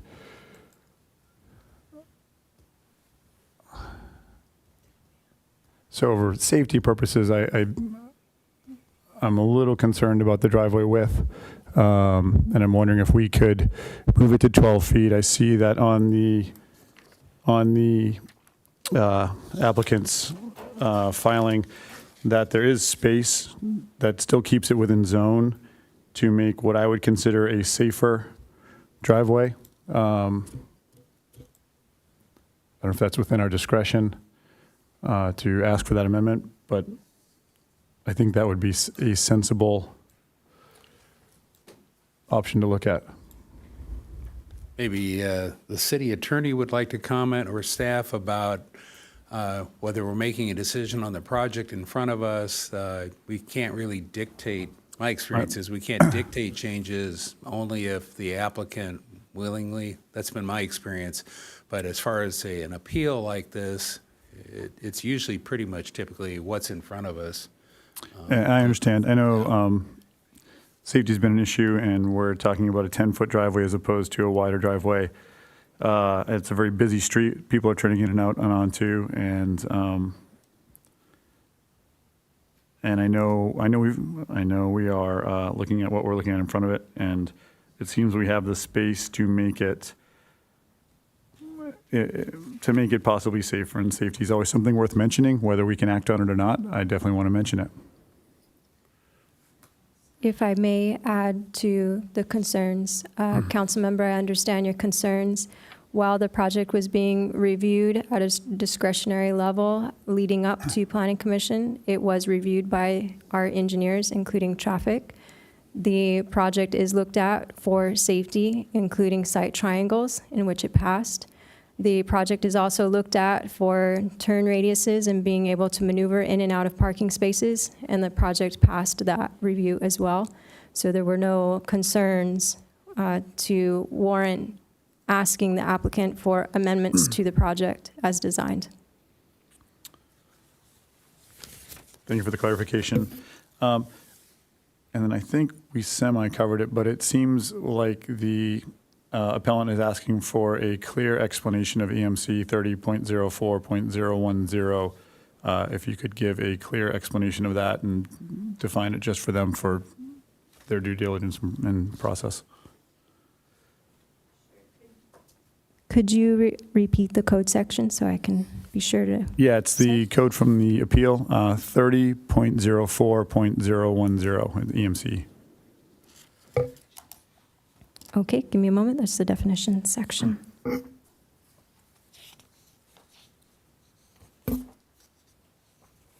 And I think we've covered it, but I think it would be good to make it completely clear.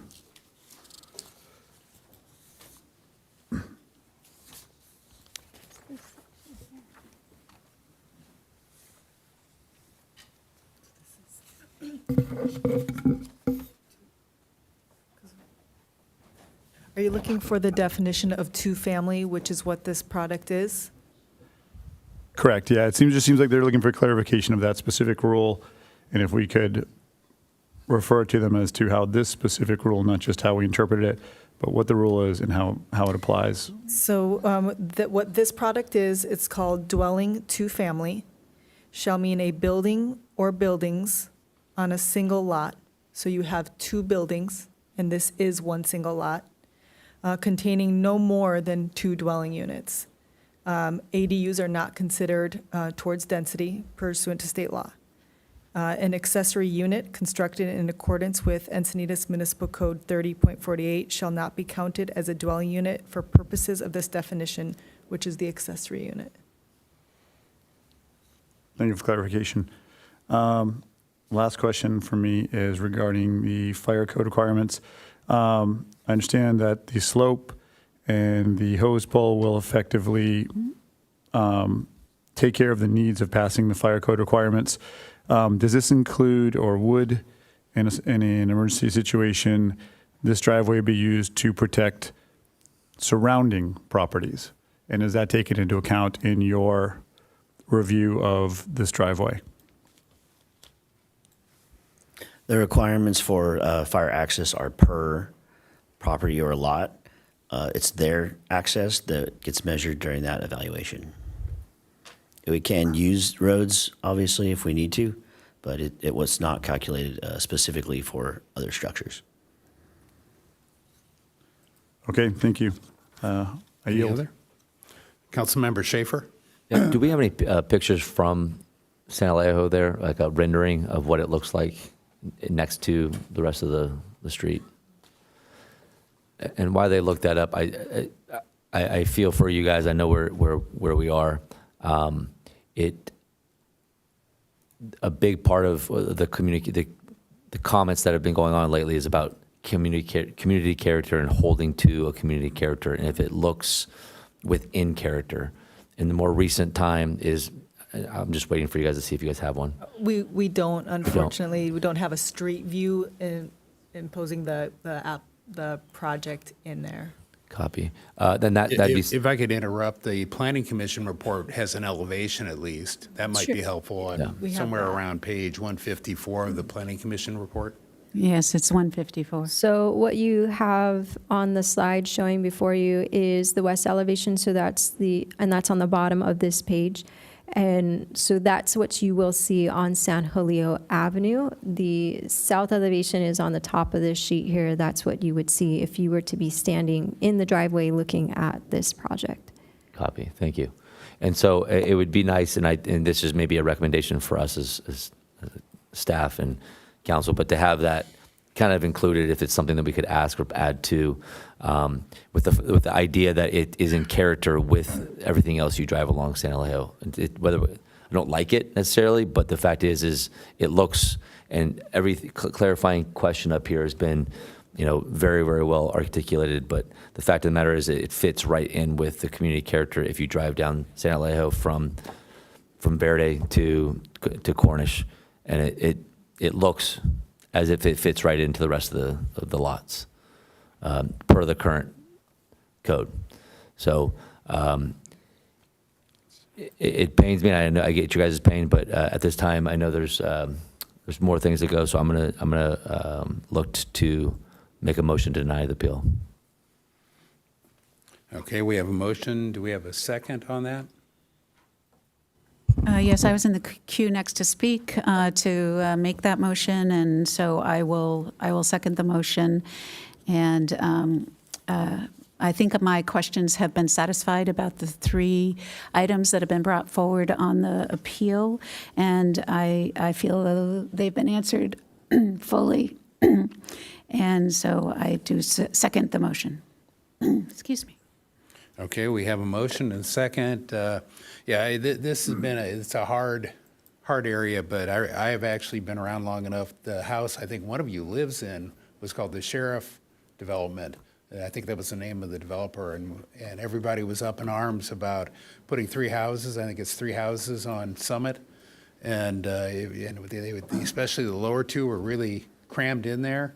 But unfortunately, the law was the law, and the zoning was the zoning, and we had to approve it back, and that's 20-some years ago. So I don't see any law here that they are breaking. I think the fundamental difference here is it's a multifamily zone that allows for 2 houses on there. The state law allows for the 2 ADUs.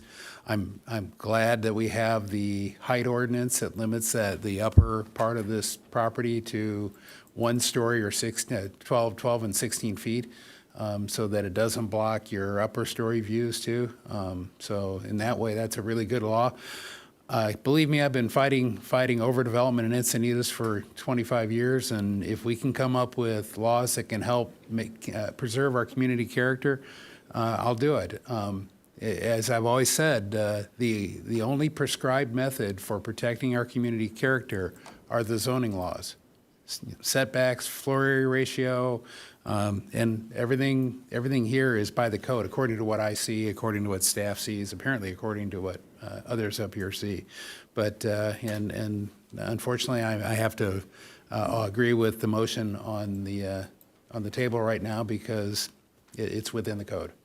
So with that, I will call the question unless there are any other going once.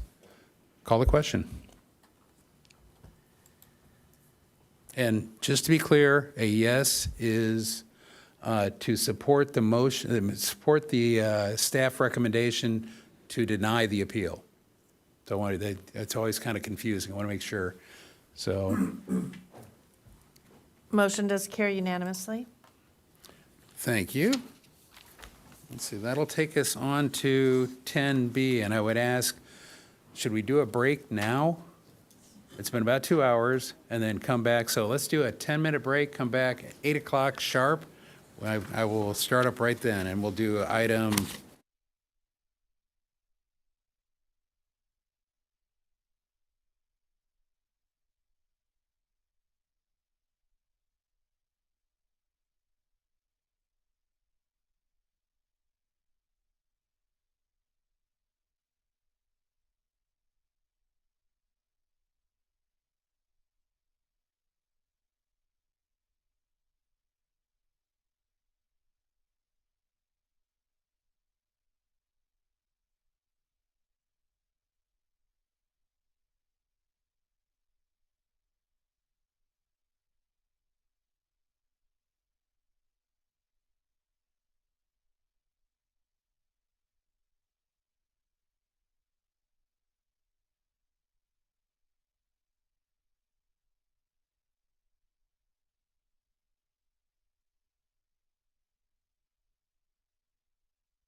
let's see, we're hearing item 10B, which is commission applications. And let's see, for the first step, there really isn't a staff report, so. I can give it just a yeah. brief one. So every year, the city council, we do have regular schedule vacancies. This year, our only scheduled vacancy were the 2 at-large representative positions for the Mobility and Traffic Safety Commission. Appointments for that will be, again, 2 scheduled vacancies. New appointment terms will be for the full 3 years, with those terms ending in March 2028. Parks and Recreation Commission has 1 unscheduled vacancy, meaning that someone left in the middle of their term for whatever reason. That unscheduled vacancy has a term ending March 2027. And then the Public Health and Safety Commission has 2 unscheduled vacancies, with those terms ending March 2026. So we do have a number of applicants for each commission. What I'll do is I'll call up the applicants by commission. I'll call you up 3 at a time. You do have 3 minutes. Council can ask questions at that time. And then once we complete all of the public comments, then we'll move to the public who's signed up to speak on this item. And those members will have 3 minutes as well. So if we can start with Mobility and Traffic Safety Commission. The first 3 applicants for that are June Hansberger, Bridget Kimball, and then Ron Medak.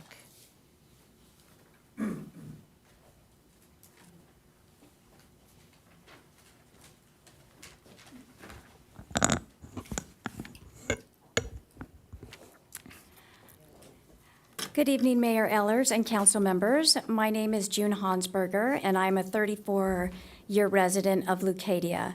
Over the last 3 years, I've had the privilege of serving on the Mobility and Traffic Safety Commission, where I have been actively involved in matters that impact all of Encinitas. I have worked collaboratively with the mayor, council members, public safety officers, city staff, my fellow commissioners, to make a positive impact on the various issues brought before the commission. It has been a pleasure to serve as the chair of the commission for 2 years, and I hope to continue serving our city and the public. As an avid runner, I've explored many areas of our city on foot and seen firsthand the conditions of our roads, walking paths, and biking trails. It's crucial that we maintain and improve and expand this infrastructure. Ensuring safe and efficient mobility for cars, bikes, and pedestrians is vital to the city's well-being and the health of its residents.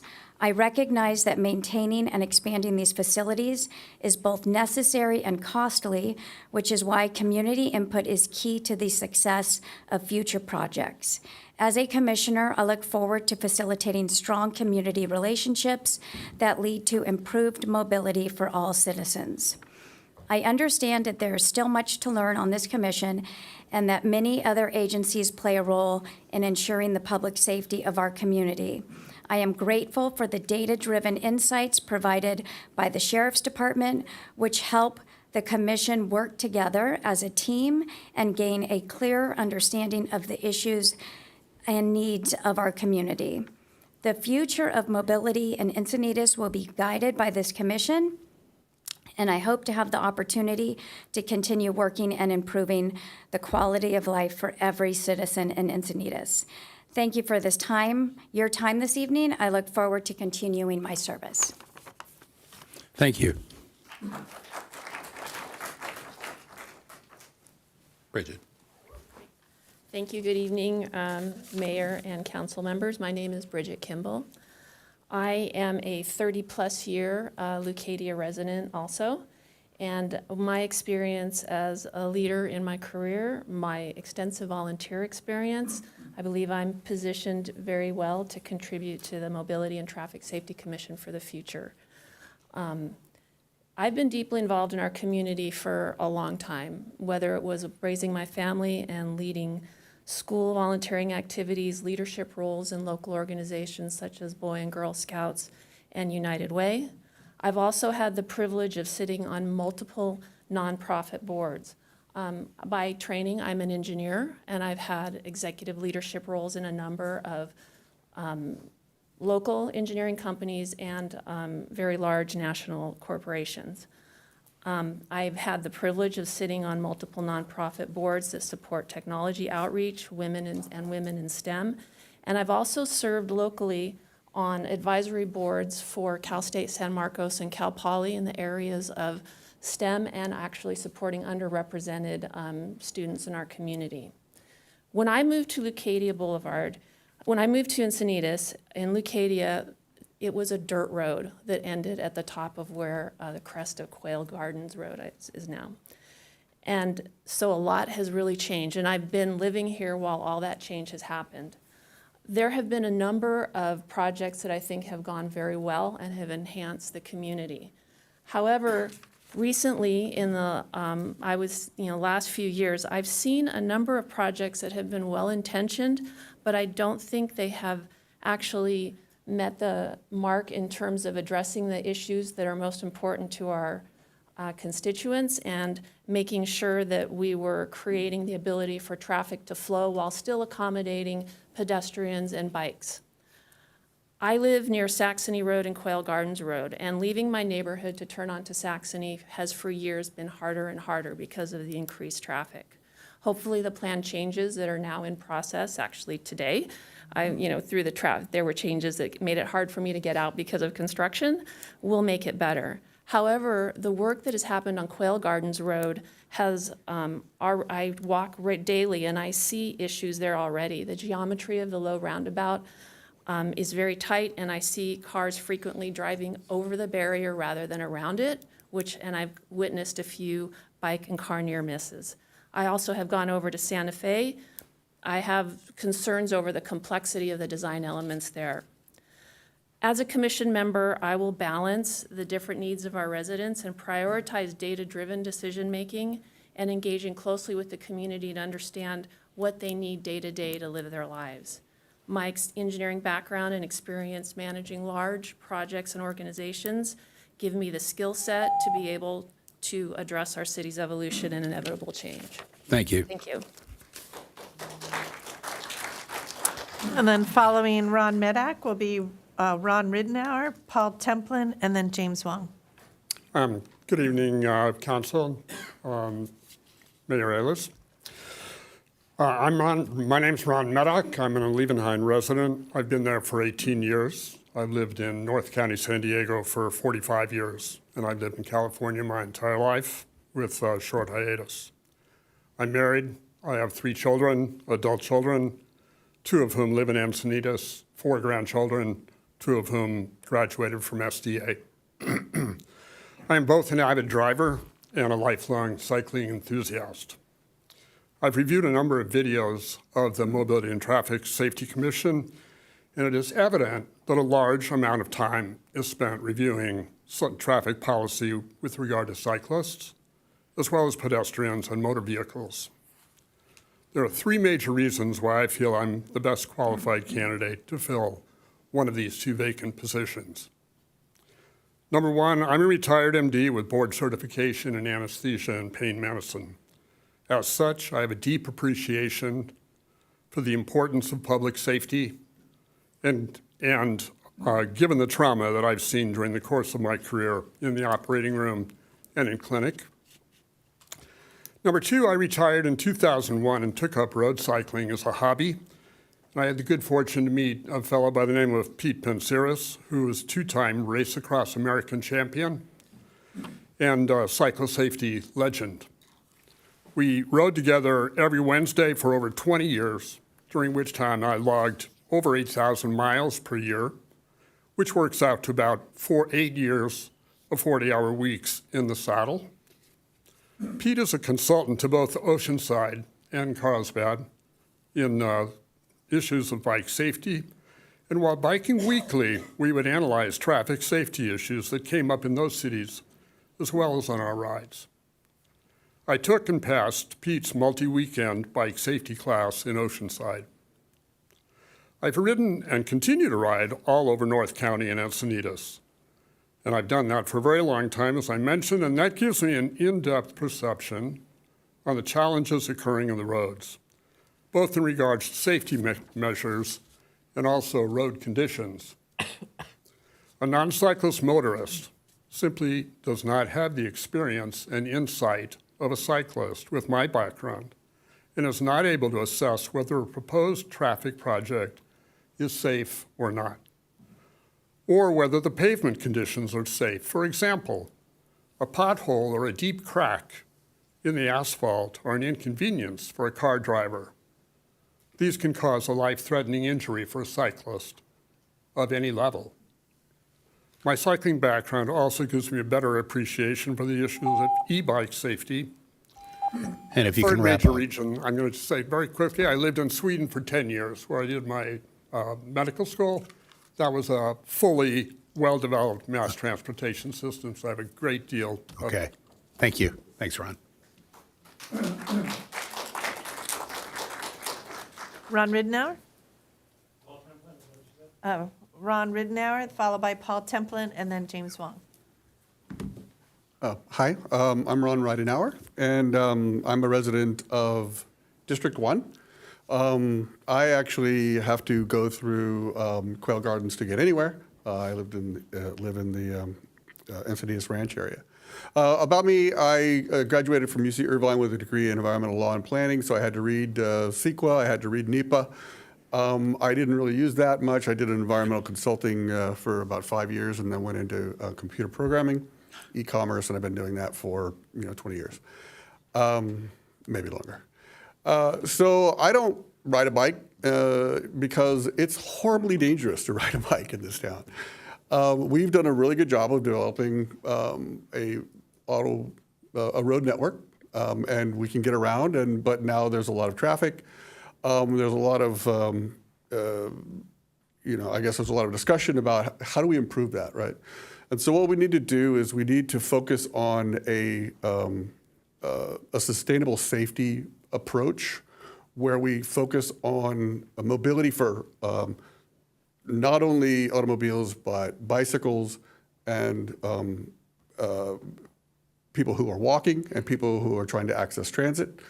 So some of the principles of sustainable safety are that people are vulnerable, that people make mistakes, and that our designs need to be forgiving of those people making those mistakes. Those people are in automobiles and bicycles, walking, and so things like continuous sidewalks, things like separated bicycle lanes are things that we need to do to make it so that people can gain the mobility that they need.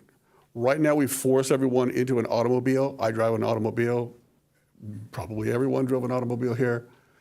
And so we need to make a plan for the next 30 years as we redevelop every road in town. As we redevelop every road in town, we need to make a plan for what are those best practices. Right now, we have intersections that have these horrible bike lanes that throw people into traffic as they come to the intersection. The NACDO guide called Don't Give Up at the Intersection talks about how it was an add-on to the design guide that allowed for actually creating protected intersections. That's now been incorporated into the main NACDO guide going forward. So we should make a commitment to focusing on incorporating best practices as we redevelop each street as we have to over the next 30 years. So this is not an anti-car. This is my plea for us to create a plan that we can use to guide our way to developing a way where we can move people. I know I'm out of time, but we can move people safely and efficiently, because right now we're not. If you can wrap up, yeah, in one sentence. Yeah, one sentence is that we're not gaining the ability to get people out of cars, which is causing all of the challenges that we have around all the traffic. Okay, thank you.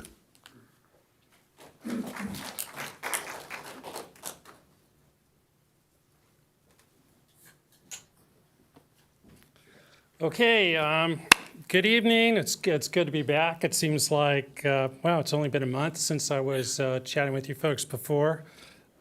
Feels like deja vu all over again, to quote Yogi Berra. My qualifications haven't changed much since the last time we spoke.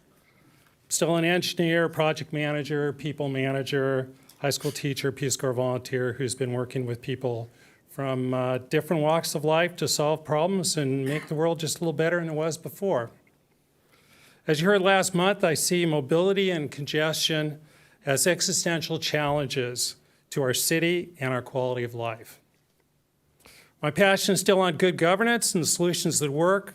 Of course, the positions we're discussing tonight are a little different than last time. As a commissioner, I'd be looking for guidance and direction from the city council for what to focus on. That said, we need to find a way to balance the needs of different constituents for mobility and safety on roads which often feel too narrow and too congested. To do it, a compromise is critical, and decisions need to be based on facts and data. Wishful thinking about what people should do has to be balanced and compared to what people are actually doing. Do most folks continue to use cars over bikes and buses? Do lower speed limits, more sharrows, fewer car lanes, and more buses increase safety, decrease it, reduce congestion? Ooh, I lost my place here. Make it worse, or just waste money? Can out-of-the-box solutions like micro-transportation change the way people move around the city in a financially prudent way? Are there other ways to keep our citizens safe, but also moving as they go to work, shop, drop children off for school or sporting events? What are other cities in North County doing and across the state? How are the details on a particular road or crossing unique or common? Finding a solution that works for Encinitas is going to require everyone to be open to new ideas, but also be hard-headed about what works and what doesn't. I'm excited about the challenge. Thank you. Thank you. James. Good evening, Mayor, Deputy Mayor, Council members. My name is Jim Wong. So I lived in Cardiff for 30 plus years. And during that time, I've seen quite a bit of growth and a lot more traffic and congestion. So one of my objectives would be on the Traffic Commission would be to optimize travel times in the city and also increase safety as well. And that means for all modes, because modes are complementary. One mode is perfect for one mission, maybe not for others. For instance, walking is really kind of nice downtown because you can stop and window shop and stop and meet your neighbors and chat. It's good for building a community, but it is kind of slow. Now bikes are faster, but you have limited carrying capacity, so you can't use a bike for everything. Cars of course, don't have that limitation, and they're absolutely necessary for work and business as well. So I think you kind of need all modes.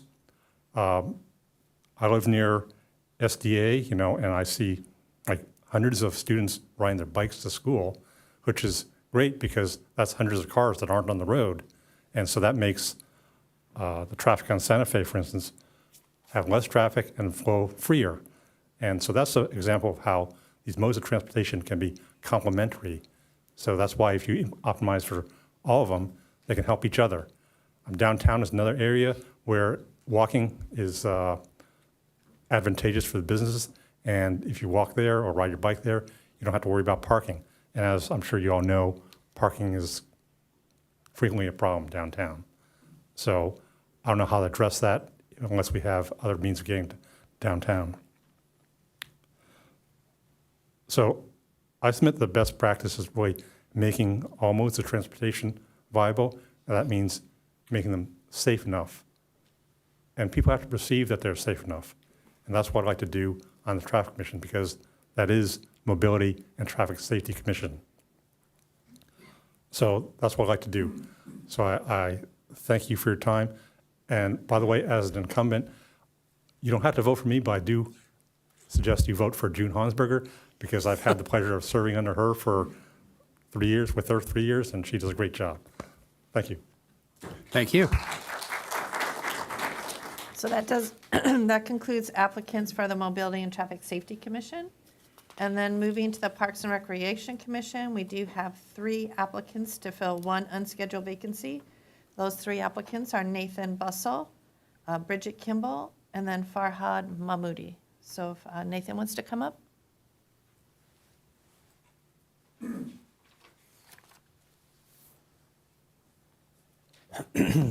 Good evening. My name is Nathan Bussell. I grew up in Encinitas. I grew up in one of the cul-de-sacs behind what is now Cottonwood Creek Park. I remember when it was a dirt hill. I went to Pawlecki, Pacific View, Degano, and LCC. SDA had a lottery back then that I didn't get into. I've seen Encinitas change quite a bit over the last 30 years. I saw this position or opening open up online and just felt called to be of service to my community. And if it's not in this way, I'm happy to do it in another way. But thought I'd present my case. Professionally, I'm an engineer by degree. I recently pivoted in order to stay in California and pursuing a civil PE licensure. I work for an engineering firm now and have most recently been working on a project, sensitive electric distribution undergrounding project, which entailed a lot of public outreach for sensitive property owners. And I'm confident that my skill set of assessing interest, sentiment, and obtaining ultimate buy-in would translate well into this position. And, finally, my girlfriend and I have lived here for the past 3 years again, and I want to raise kids here. And, I'm confident that I could approach this position with a true eye for the future. That's it. Thanks. Thank you.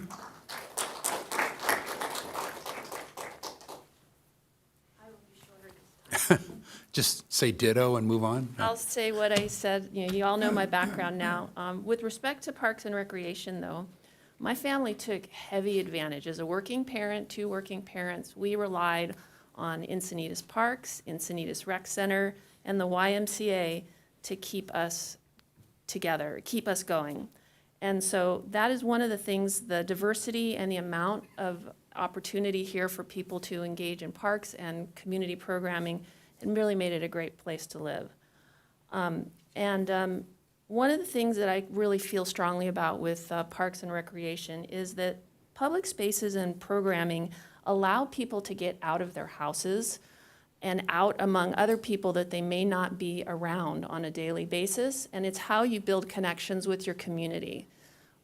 Personally, we made friends with families that our children met through activities that they were in, through courses I took at the rec center, and those are people we would not have met. And when we have a vibrant community where people are connected, you're actually able to move forward and solve problems and make decisions in a way that everyone feels part of the process.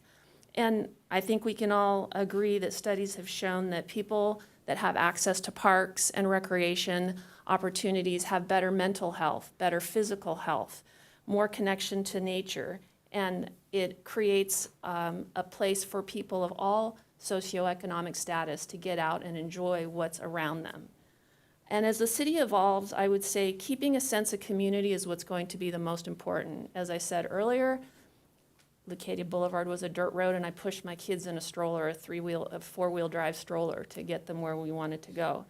We don't have that anymore. However, as we do incorporate all the additional development that we're putting into the city, making sure that we're considering what are we doing for these residents so that they have parks and opportunities to engage and get outside is going to be what's going to make all of this successful. So all the other things about my background are the same, and I look forward to any opportunity to serve our city going forward. Thank you. Thank you. Farhad.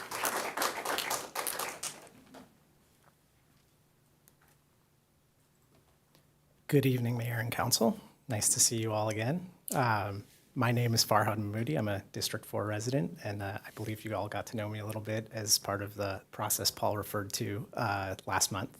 Not a lot has changed about me since then, but one of the things I didn't get to tell you about, you heard a lot about my family business and that background. Don't necessarily know what I've been doing since then. So, I got out of the family business, and I work in legal technology consulting. I've done that for the last 20 years, and what I did at the position I'm in for the last 15 years, I started with a team of 3. I managed a project management team. We grew to eventually 8 people and then 14 people. And a lot of that work involved a lot of doing job interviews for applicants. And one of the things I learned from that was that the application process and the interview process is really bidirectional, right? As much as you need to find a well-qualified applicant to put into a position for your organization, there's an opportunity for the applicant to do their research and find out information that they need to know about the right fit for culture and organization and the colleagues that they're going to work with. And I'm a little rusty because I've been at the same job for the last 15 years. So, after last month and now this month, I've been trying to get my chops going on that again. So I went and did my research and I did my homework. I've read up on the work plan that the Parks and Rec Commission has in place. I've met a lot of the city staff. I was at the meeting last night. I've been watching a lot of those videos online as well to catch up. I've been speaking to the commission members so that I understand what the priorities are for the work plan that's closing at the end of this year, as well as the priorities for next year. A lot of the things that are on there are things that you all are already aware of. L7, naming the lot of land that's up on 101 and La Costa Avenue, pickleball in the courts all across the city. There's some things that are on there that I was less aware of. We just had an awesome presentation last night about a pollinator garden potentially going into the Pacific View Arts Center. So the point is, if you're looking for somebody who's going to do their homework and be diligent, do the research needed to do, then I'm your guy. But one of the other things that I learned while I was going through that process of my research is that there's another role that the Parks and Rec commissioners have, and that's really being an ambassador for the city in a lot of ways to people who already live here. I've done a lot of work with the school advocacy groups that I work with Brad back there, who you all know as well. And I've discovered through that process of meeting a lot of the families at the schools that we have a lot of residents in Encinitas who aren't aware of what our Parks and Recreation and Cultural Arts Department does and all the different programs they have to offer. And a lot of what the commissioners do is get out there and essentially advertise for the city about the great things that we're already doing. We're doing awesome stuff to begin with. And so having the opportunity to go sell my own hometown to people in this city is a role that I was made to do. I'm really excited about that prospect, and I hope you give that serious consideration. Thank you very much. Thank you. That does conclude applicants for the Parks and Recreation Commission.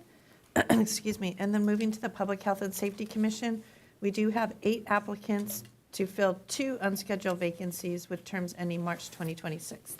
And again, I'll call you 3 at a time. So the first 3 applicants are Stephen Sisnakis, followed by Farhad Mahmoudi, and then Steve Mechie is unable to attend due to a work conflict, but I did forward an email to the City Council today from him, and then Alexander Riley is also unable to attend due to a work conflict. So following Farhad Mahmoudi will be Harriet Selden. All right. Good evening, Mayor Ellerson, council members, and staff. My name is Steve Chesnowskis. I have proudly called Encinitas a home for the past 19 years. During this time, I have raised my family here alongside my significant other, Tonya. And we have both been residents and landlords within our community here. For the last 12 years, I've operated a small business in Encinitas, which I dissolved in 2020 as I prepared for retirement. October 2023, I retired from the National City Fire Department as 23 years in service as a fire engineer and EMT. Throughout my career in the fire service, I gained firsthand experience how the city functions, addressing both immediate safety concerns, long-term community needs. Our department responded to approximately 13,000 calls a year, nearly double the incidents that Encinitas responds to in a small footprint.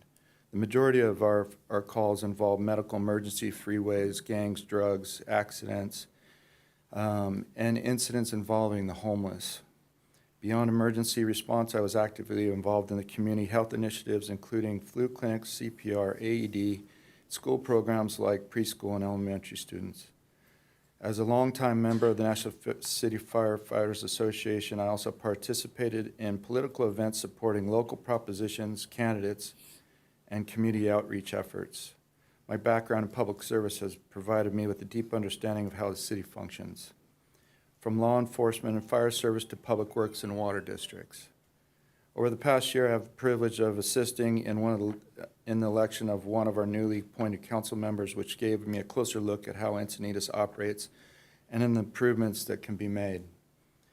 In my retirement, I've spent more times walking through the neighborhood, engaging with local businesses,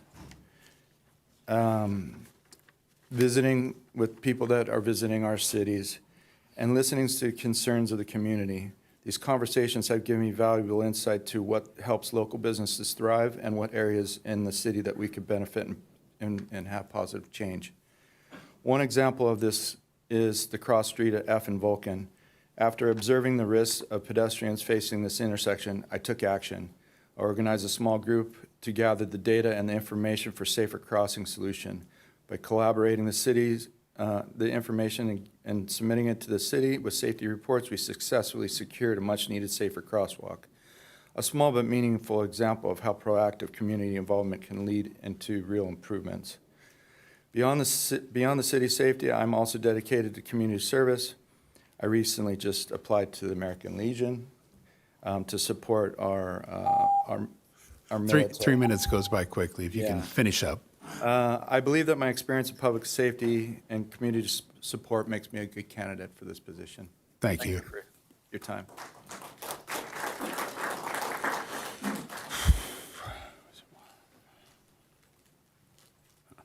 Hello again. I'll make this short. The noticing system that was used for opening up the commission seats, the Parks and Rec opening was noticed after the other ones, and so that's where my interest lies. I'm not going to use this extra 3 minutes to add on to that as well, but you can maintain my interest in that commission to begin with. But thank you all. Okay, thank you.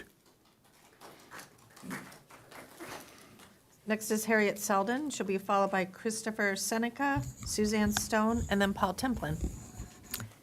Mayor Ellers, council members, and staff. I'm Harriet Selden, and I am a previous commissioner with the city for the Environmental Commission some years ago, so I'm somewhat familiar with how that kind of thing goes.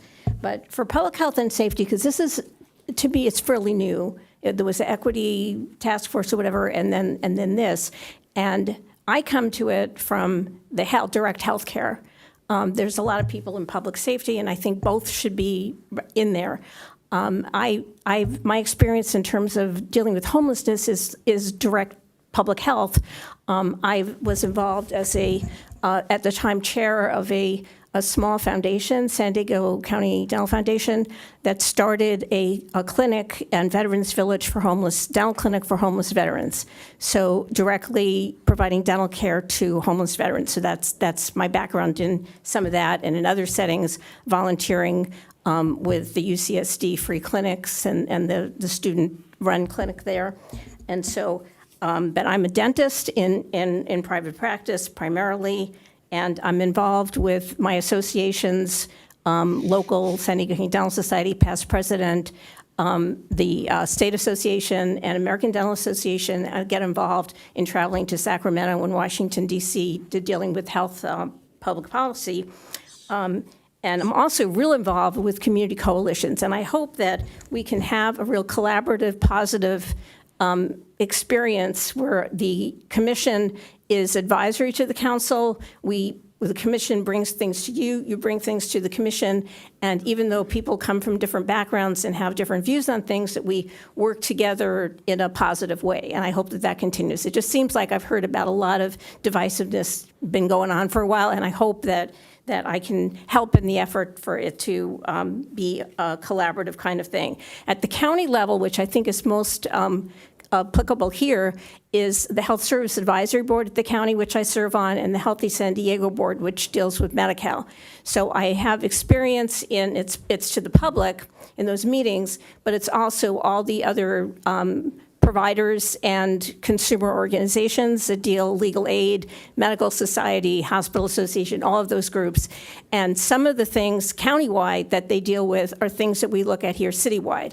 And I really hope to help in that for us to have a better interaction, because the city doesn't do health directly, it's the county, but we have to work together and kind of have it be better for people here. So for example, in public programs, we have a more affluent population maybe than some parts of the county in the city of Encinitas, but for people who are not affluent, the participation in public programs is lower. People don't know about how to get on food stamps, how to do various things.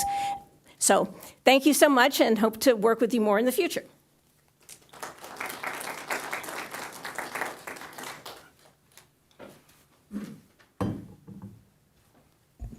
Council members, my name is Christopher, and I love Encinitas. I mean, I really, really love Encinitas. When you're filling out your holiday cards and you get to write that 920 in the return address section, it just feels like something is going right. I can say that confidently because I've lived in a lot of places. Before moving here with my wife and son, I was a U.S. diplomat. I served overseas in Pakistan, Mexico, and Peru, and on the New York City Joint Terrorism Task Force. Part of the reason I left that was that so we could settle somewhere and live in a community. So thank you for welcoming us. So who am I? Who is this guy? What do I believe? To a large degree, I would see my role on this commission as to believe what you believe. My background as a diplomat is one where we don't make laws, we don't write policy. Instead, we use our expertise to carry out the vision of leadership. To that end, I would remain humble, but offer that I do have some expertise that could be useful to you. What does public health and safety look like here in Encinitas? We love our outdoor spaces. We want them to be available, accessible, and safe. When I worked in New York City, I was part of the team that did security for New Year's Eve in Times Square. We did the 9/11 memorial at Ground Zero. We did good work there. I know that here we really value local control, and I support that too, but sometimes it can be useful to have someone around who does speak the federal language, especially when we want things like grants, resources, and training, and I do have that background. I also have a 2-year-old. School safety is very important to our family. He attends preschool here in Encinitas. I was part of teams that prepared for worst-case scenarios. We haven't had those here, and I hope that we won't, but hope is not enough of a strategy. I want to work to keep parents' minds at ease. Mayor Ehlers, you often talk about wanting to bring Encinitas out of adolescence and into adulthood. I posit to you that there's no more mature governing body than the one that I used to be a part of. So I say, let me help you handle these unruly teenagers here in California.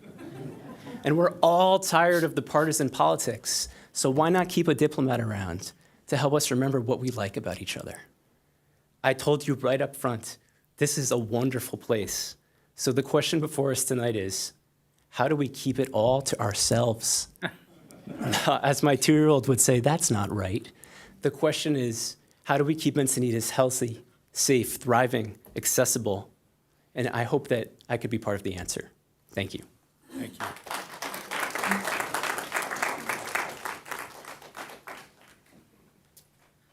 Good evening, gentlemen, lady.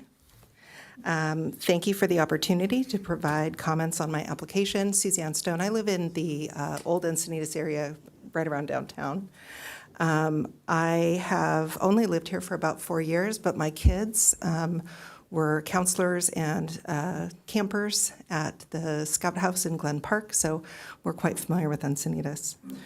Councilmember Lyons in San Antonio, I hope you had a chance to review my submission. I didn't get a chance to speak with each of you. But I was fortunate to spend quite a bit of time with Mayor Ehlers and Councilmember Schaefer and O'Hara. So I think you're aware of me and my position and my background and kind of the way that I think.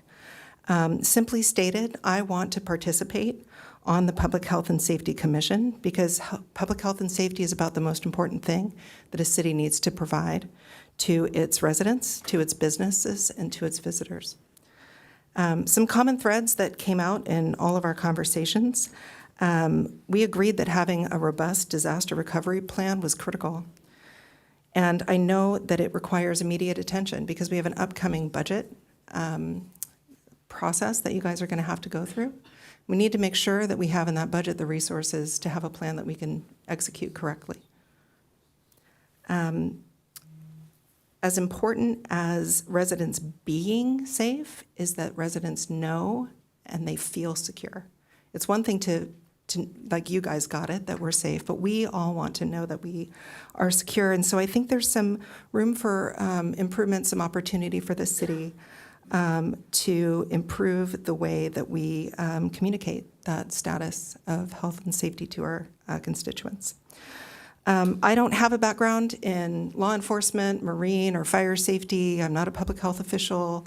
My background is in the medical device field, so maybe we can say that's adjacent. But my career was spent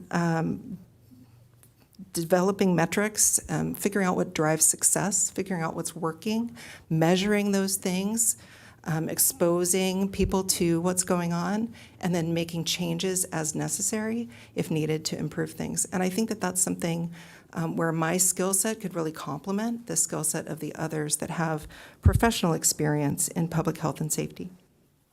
Obviously, we don't agree on everything.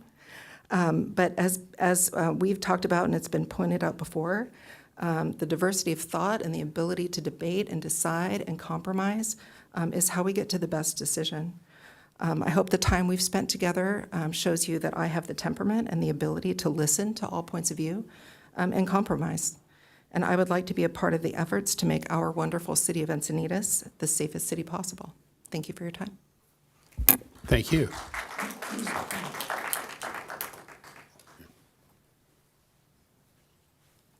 All right. Last up. So I guess maybe before I launch into this, one question folks might have is why I'm up here again. And probably wondering if there's a preference I have or why I applied to two separate commissions.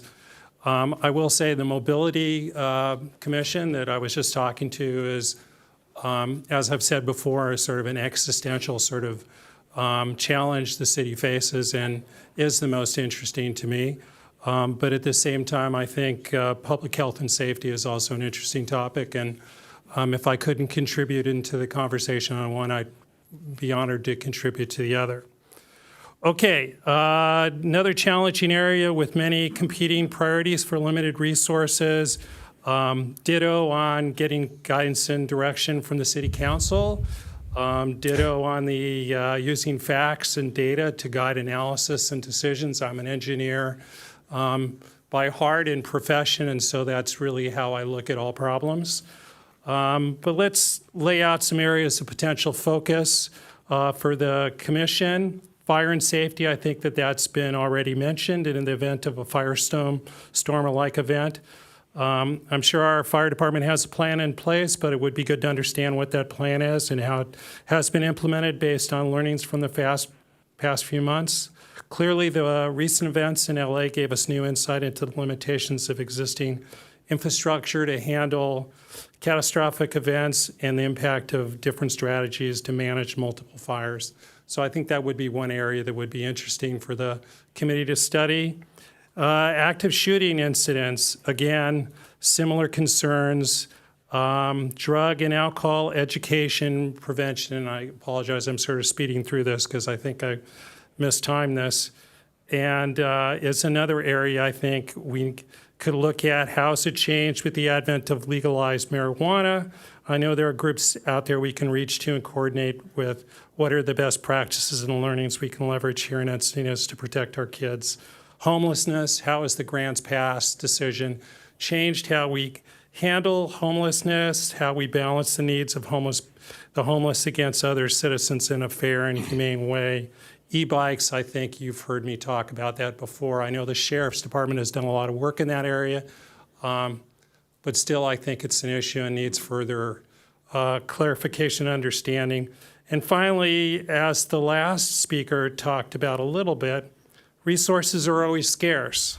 We spend about 34% of our city budget on the police and fire. Do we need to spend more? Do we spend too much? Are we aligned with our partners on how the money should be spent? What metrics to review? Is there a way to spend the money more efficiently? These are just a few of the topics which I think the commission could look into. Thanks for your time. Thank you. And then that does conclude all of the applicants. And then we do have two public speakers, Sheila Cameron, followed by Vivian Vale. Okay, let's go with the public speakers.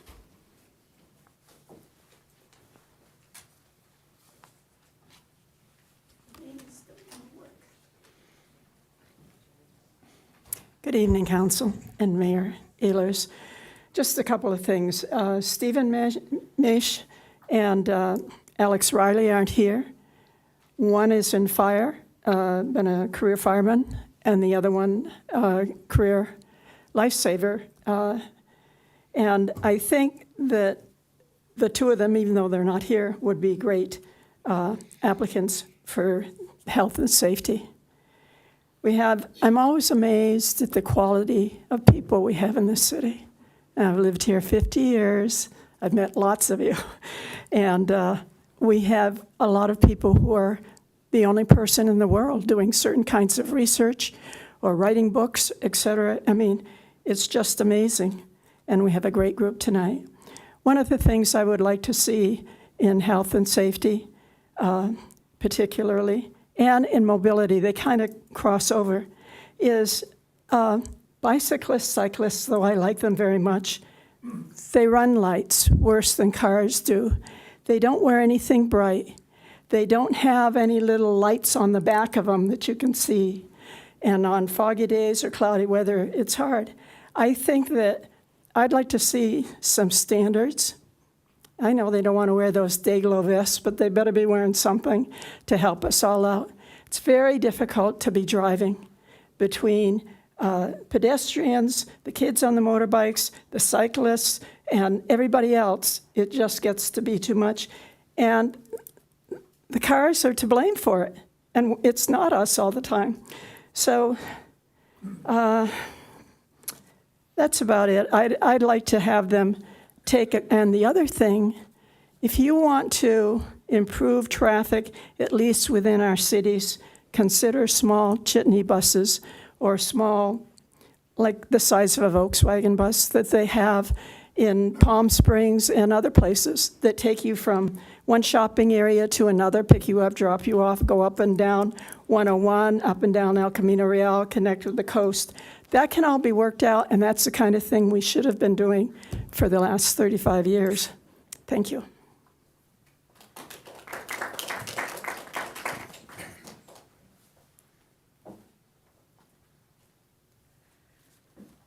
Good evening, Mayor and council members. My name is Vivian Vale, a 23-year resident residing in New Encinitas, as well as an Encinitas business owner. I have been attending various commissions, ad hoc committee meetings, and workshops since 2013. Tonight, I'm not here to endorse any one particular candidate, but to express some observations for you to consider in your vetting process as council makes its decision on commission appointees. To have a productive and successful commission, there should be a balance of candidates' expertise and skill sets that are beneficial to the execution of the commission's specific goals and a true understanding of the time commitment for which they are applying. When reviewing resumes, look not just at titles, but depth of knowledge gained from more years in a position rather than fewer.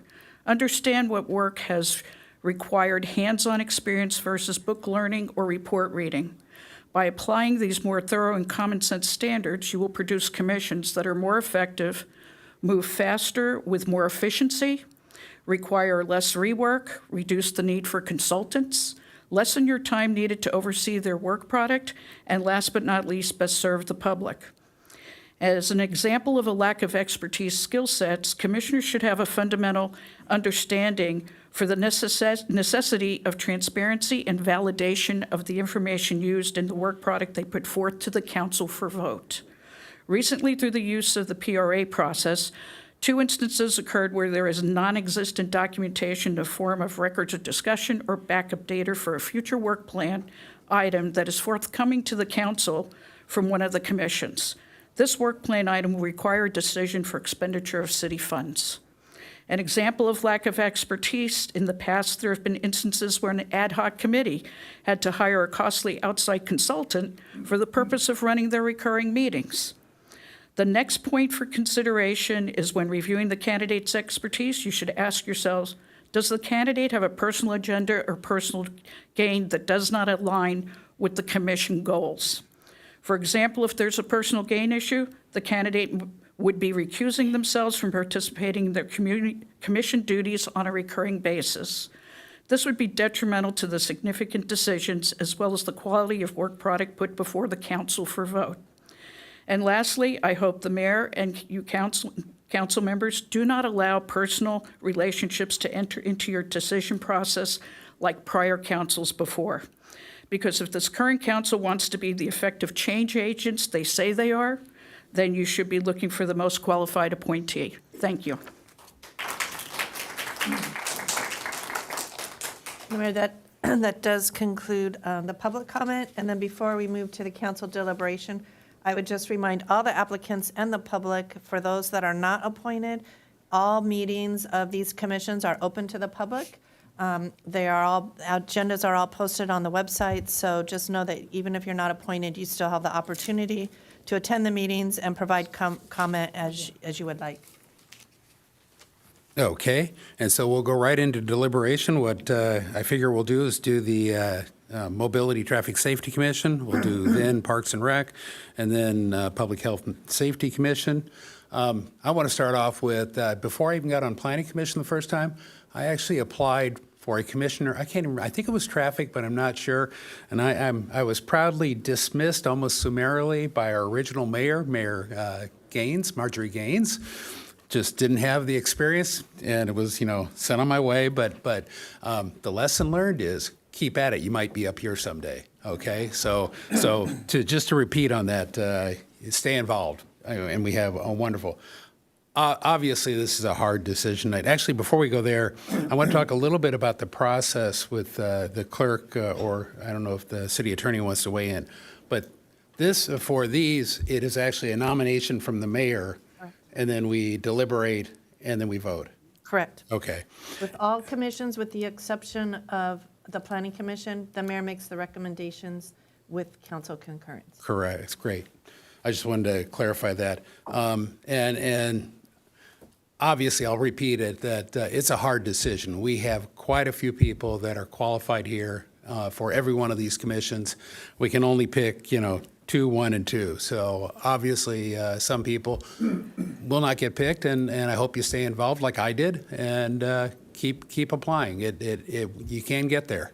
So with that, we will start deliberating about the Mobility Traffic Safety Commission. Actually, probably I should do my nomination first. So if that's acceptable, I'll start there, unless you want to do opening remarks, and then I can do it. Any preference from anybody? I mean, we can make our opening remarks Opening remarks, yeah. Yeah. Okay, so go once through opening remarks. I'll listen, and then if it doesn't change my mind, I'll just go ahead and I'll make a nomination at that point. So with that, I've got Deputy Mayor Lyons lined up. All right, thank you. I just wanted to say how grateful I am for such great folks in the community to come forward. Some of you I know and appreciate that you've made the effort to apply and that you've come forward, and some of you I don't know as well, so I appreciate getting to know you better. Thank you for that. I agree completely with Sheila Cameron that we have an abundance of amazing folks in our community, and I like to celebrate that, and this celebrates it. I do want to remind folks that the commissions are a conduit to City Council, so they're so important to us. When there's a concern that comes up through the community or an issue that needs to be addressed, we like to ask our commissions through their work plans to consider that public input and make recommendations to us. So in that regard, it's vital to how we operate here at the city. We get to oversee the work plans every year. We review it and approve it. We make edits. So we do have a lot of hands-on with our commissions, and that's somewhat to address an oral comment earlier. And we have oversight on a regular basis. So I wanted to start with that. And if we're just talking about the Mobility Commission, yeah. Just the mobility. Okay. In regards to the Mobility Commission, I have brought forward over the years a philosophy, and that is when a commissioner has served a first term and served it well and so served it with distinction, if they're still interested and if they want to apply again for a second term, I will step forward to say I support that. I think this is all volunteer, and the first 3 years you kind of establish your leadership style. You understand how to do it, and then if you are awarded a second term, you really hit your stride. So in that regard, I'll tell the mayor that I support June Hunsberger and Jim Wang for the Mobility Commission, and look forward to seeing the other folks if they're not selected, or whoever's not selected. Look forward to seeing the other folks serve in another capacity in the future. Okay, Councilmember Schaefer. Thank you, and I want to say thank you to everybody that spoke tonight. It's not easy after 6 months, the two, or 4 or 5 months, whatever, the two of us walking around the streets and doing exactly what you guys just did. Totally get everything you guys put forth, and really appreciate everybody speaking. We do have a wealth of knowledge. I think we're at one of the tops of the world here with world-class human beings. I do appreciate Deputy Mayor Lyon's opinion. I do think with the amount of people that are involved in our community, the more that can get involved, the better. Especially if you have knowledge from being up here and knowing the process and getting that. On the other side, I think you're the genie in the bottle mentality, I guess what you could say, is up here. There's certain limiting things. As tonight, we're having to approve appeals or deny appeals or stuff of that nature, and having to go through that process and seeing what the real druthers are, and having that understanding and being able to continue your effort on the other side of this time. You get up here and you get back, doesn't mean you're not a part of the community. In some level, I think you're a more powerful part of the community in some cases, because you have an understanding of how the process works. So I appreciate the point of view of incumbents being there. I do think that sharing and getting more people through the process actually helps us as a society, and it makes us more potent. So I won't recommend specifically. I'll wait to see who you recommend. I do have my thoughts, but I appreciate it. Anybody else? Did you want to do opening comments, or either one of you? I think that to be a yes.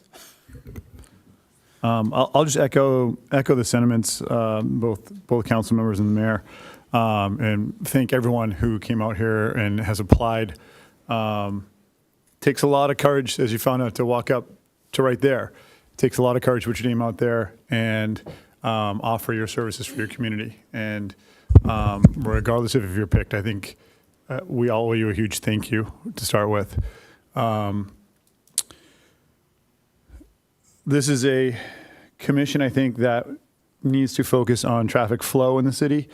I think it's a commission that needs to focus on safety and shared roadways, and address some of the areas that I think we all recognize as challenges in the city.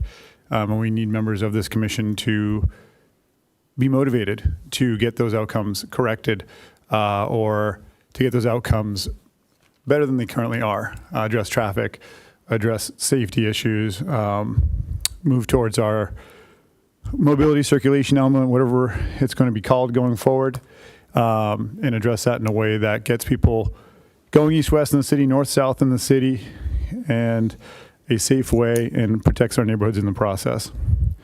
So I don't know if that helps Mayor Ehlers in his recommendations. I would lean towards, at this time, Bridget Kimball, Ronald Medak, or Mr. Paul Templin. Okay. I just want to say that I was just there, standing there just a couple weeks ago. It is difficult. I fumbled my words. I wasn't exactly sure of everything coming out of my mouth at the time, but takes some courage, and I think everybody did great. We, like the other council members and mayor said, we have some really great candidates, applicants. I'm sorry. I agree with Jim as well. I mean, I really do think he's a Ironman triathlete. I've done a few as well. We've been on the roads. We've been biking, running around here. So I definitely feel like it has to be both cyclists, pedestrians, and vehicles. It's all encompassing.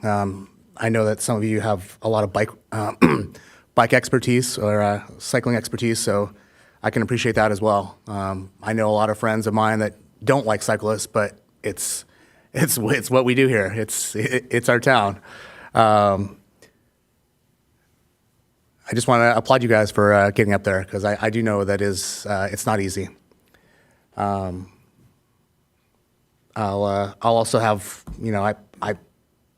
I think Ron Medak is great. Paul Templin is great. But I'll defer to Mayor Ehlers and see who he nominates.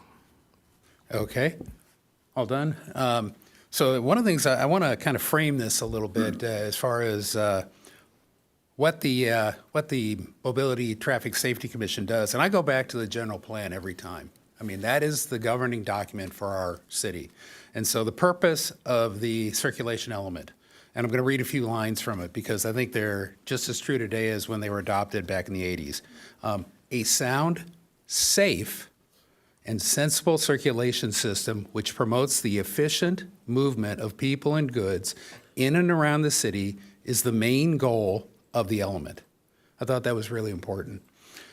It goes on, there's some other in there, but it says, items of particular concern to the city of Encinitas include, mind you, this is our governing document, truck traffic, they start off with that, streets, highways, and freeways, parking facilities, transit and rapid transit, railways, paratransit, which is carpooling, vanpooling, taxi service, bicycle, pedestrian, equestrian, and handicap. It closes with heliports, which maybe that's a bit crazy, but I want to draw us back to that because it's not just bicycles. It is cars, and when I stop at so many intersections, I look, how many commuters do I see on bicycles? I see lots of recreational, and I see kids going to and from school primarily, and sometimes on trips. And those do truly take a load off the road. But I want to make sure we're focusing on, and one of the applicants said something about balance, and I'm all about balance. And that's where I want to rebalance. So the second thing that I thought about before I decided who I wanted to nominate really had to do with some of the examples we're dealing with right now. And I'm going to pick on Santa Fe Drive.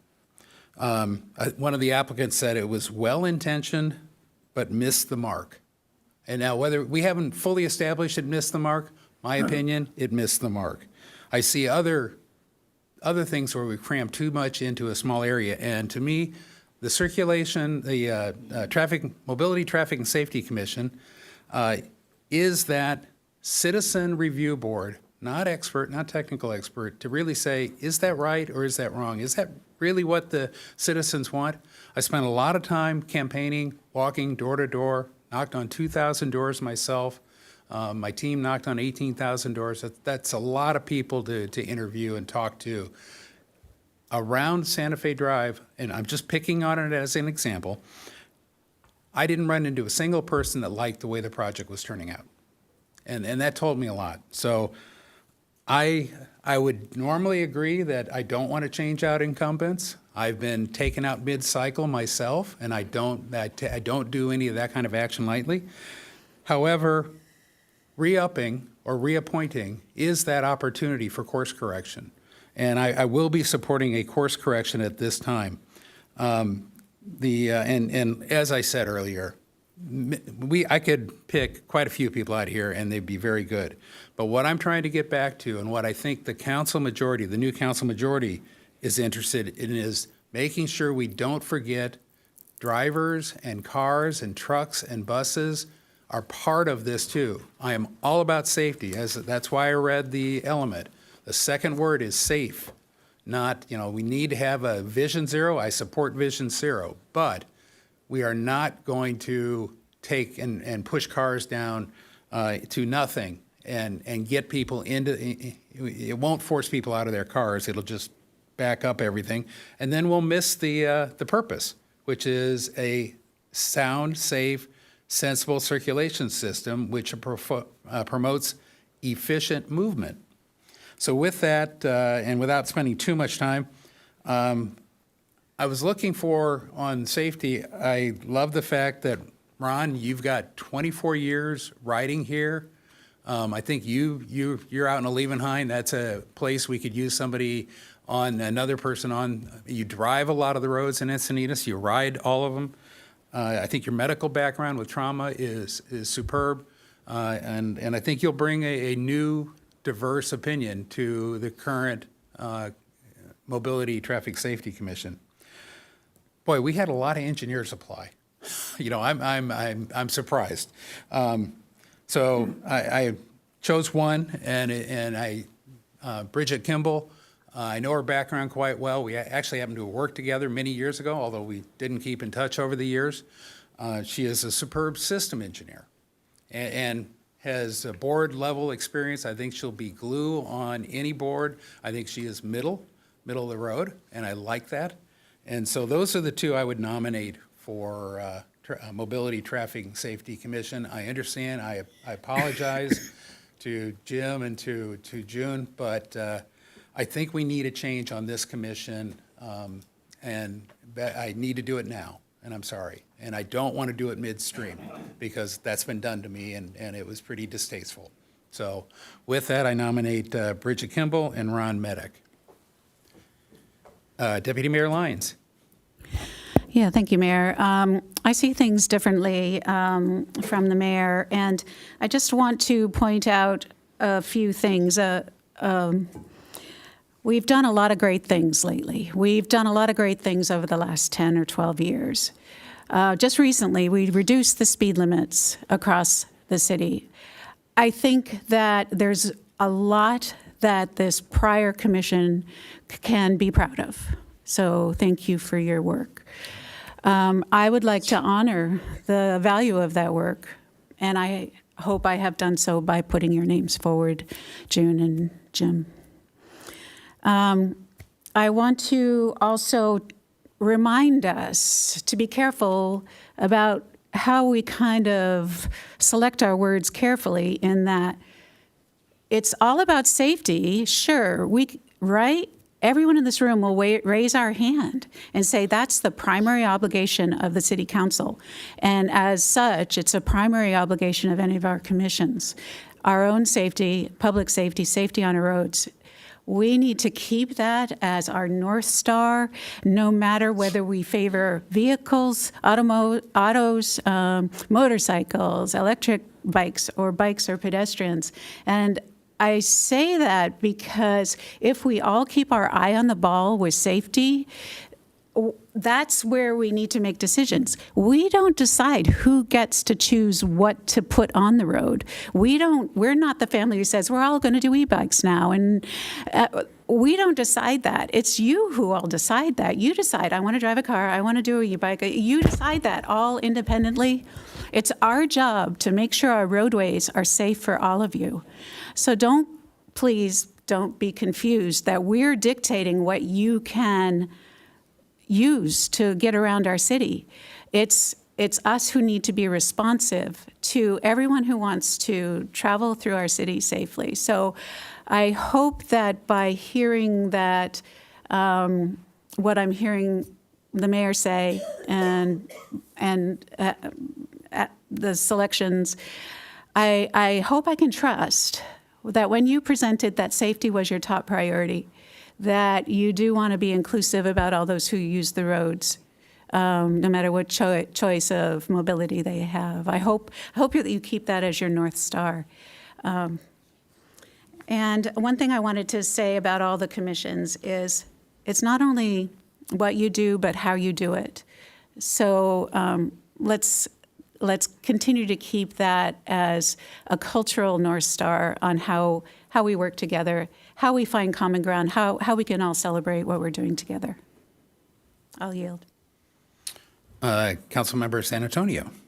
I think the candidate that said balance was Paul Templin, and I really that resonated with me as well. I do think it is everything. It is, like I said, it is all encompassing, and I found that his base. He also said based on facts and data, and he's an engineer as well. I don't know, what he said resonated with me, particularly the balance part, and I think it did with you. I did like Bridget Kimball as well, but I think I liked her for a different board or a different commission. And Councilmember O'Hara. I do believe everyone that came up here that safety was their top priority. I think we all do, and that to me is not in question. I don't think anybody would apply for this if that wasn't their top priority. Within that, we trust anyone who gets up here, but I will second your nomination for Ron Midak. I will also second Councilman San Antonio's nomination for Paul Templin.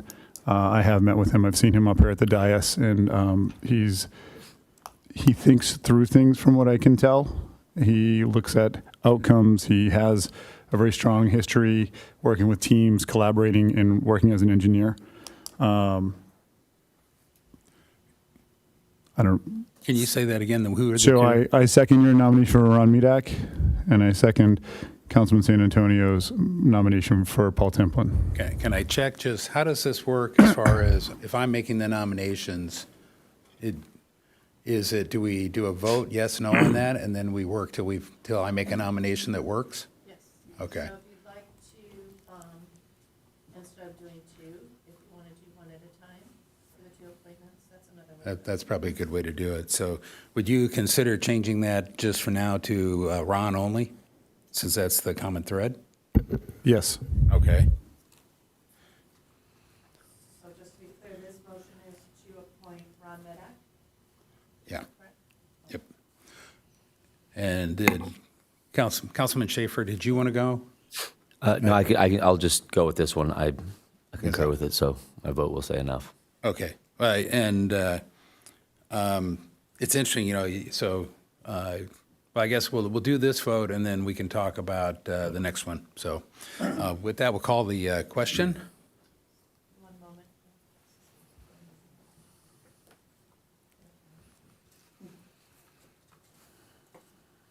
See and who was the? Well, it's actually not me motioning, right? Who made that? Oh, I see. Okay, you're right. Recommendation. Thank you. It's not that late yet. Okay, yeah. So we're ready to vote on that one, and that is, this one is to appoint Ron Medak. Yep. Correct.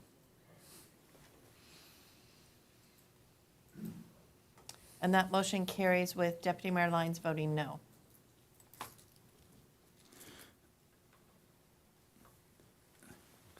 Okay, so let me hop in and speak. And again, I don't want a commission with all engineers, which is why I think putting somebody like Ron on there is good. I do, and I don't know Paul that well, but I'm sure you're a good engineer. Bridget I think, has more experience, wider experience, nonprofit experience, board level experience, CEO experience. I've seen her operate, within the corporate confines, and is that common connection can reach across aisles, and that's why. And Paul probably too, maybe, and I've also, I look at this as a network system, which is one of the areas where I know Bridget's expertise is, understanding, reading documents, going through. And so I think there's a lot of analogies. I mean, they literally, in networking, they call it traffic analysis, and it's network traffic, but it's the same kind of queuing theory. So just like we went through with the traffic analysis and the recent appeal, I think that having that kind of background is good. And I think she just brings a little more. Also, where she is located is over in Leucadia, off of Saxony, and I think that's a good, and she is dealing with some of the worst traffic. We just put traffic controls on Quail Gardens Drive, and now we're doing it on Saxony, and we're seeing that. So that's why I went with her over Paul. Like I say, we have many people here that are all great. So, Councilmember O'Hara. I'm a fan of Bridget Kimball. I still, in this position, lean towards Mr. Templin. One of the reasons is I think we've talked about creating a bipartisan group of people who will get up and cross the line and talk to anybody. And I believe he could get up and have a conversation with anybody in this room, and it would go very well. And I think, while that doesn't make you a subject matter expert, it makes you a person of the people. And I think that portal that we've discussed from person to person is a very important part of a successful commission. We've talked about that collaboration between the residents to the commission and with the council. I believe he has a strong skill set to do that. His background in the Peace Corps follows with that as well. So I still lean towards him and ask that you nominate him. I am not leaving Bridget Kimball out of discussions, but that may be for a different topic. Okay. Anybody else want to speak on this? I really appreciate both applicants as well. I do see your point specifically on the location she lives, the specifics of basically the pun intended, I guess, but the crossroads of what's happened to those streets in the immediate recent past. To live it, to know it, to see it daily, and have to actually execute removal from that location and coming in and out. It's a nightmare, and I don't know her as well as you do, but I would lead into your time with her and expectations. I think Paul is a phenomenal human being, just in the little bit of time I've had a chance to talk with him. And I think they're both very great candidates. At this point, I believe I would, it's hard, because I see what Jim's talking about. And I think there's a spot for Bridget, possibly in another location. So I'll leave it at that for right now. Anybody else? Marco, did you want to speak, or? I think I've said what I wanted to say. I've only heard, Mr. Templin talk up here. I haven't met with him. I don't know, gut feeling. Okay. I'm going to start with a motion for Bridget Kimball and then see if I can get a second. If I can't get a second, then we'll go to the next step. So will anybody entertain, I don't know whether it'll pass, but would anybody entertain for a vote my motion to nominate Bridget Kimball for Mobility Traffic Safety Commission? I'll second. Okay. Anybody, any further discussion by anybody? If not, I will call the question. We'll see how we do. That's how this works. You're seeing this done real time.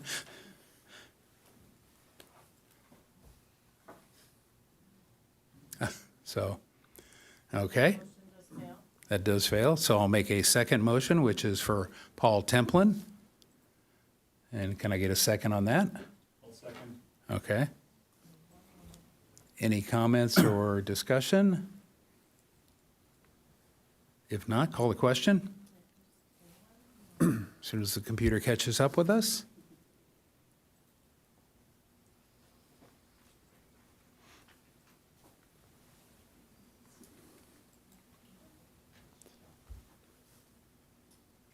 And that motion carries with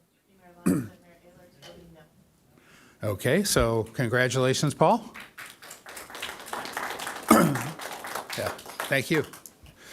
And as I said, there were quite a few candidates in there that were all very qualified.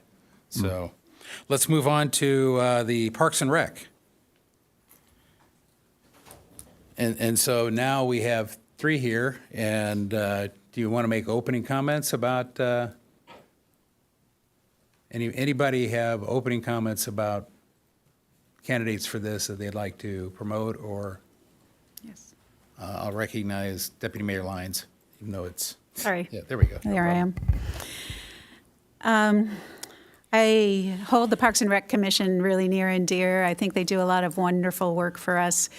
we're very proud. I am, and I hope you share my pride in our Parks and Rec and Cultural Arts division here at the city. So to expedite this a little bit, I'm leaning in the direction of what I see from a candidate that shows that they're doing their homework, and that's Farhad. We've met Farhad before because he's come before us as Paul has too, and so we get to know him a little bit that way. And he really not only did his homework by talking to the staff and to, as he mentioned, talking to us and going to a commission meeting, but he really understands the work plan. And when it comes to knowing almost the same amount about everyone who came forward, we've got your resumes. We know it's kind of like you're all the same amount of information. Then we hear you talk. It always stands out for me when someone has put the effort in to rise above, to make sure that they know, but also they can communicate to you what's the most important thing to our city, to our parks. And I just treasure our parks. So seeing that someone's committed that much to the city and to what's in the best interest for this commission, I would like to put forward Farhad. Okay. Anybody else? I'm not seeing anybody hop in. Do you want to let us know what you think? There we go. Jim, are you going to hop in? Is that what I'm seeing here? Yeah, I was looking for a document, but I'm not going to use it. It's usually easiest if you punch your button for me so I can see it pop up in the queue. Yeah, it's hard to see the actual document and punch the button right now because I'm just keeping all the names up so it's fresh. Oh, so. okay. Parks and Rec is great. I think we have an incredible and enormous Parks and Rec department that essentially, in some aspect or another, to Joy's point, really interacts with every resident in our city. They do a terrific job. I think a lot of the applicants actually touched on it. I have attended the meetings through the process of L7 and several other processes that go on, the skateboarders, in those aspects of the meetings. So I'm very familiar with this Parks and Rec Commission. I think they are all very enthusiastic. I think they all do their homework very well. And they come with a lot of great things for our city.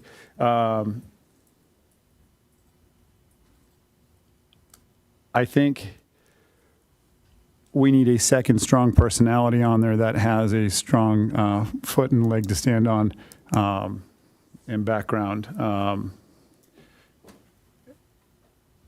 in the resume they can stand on.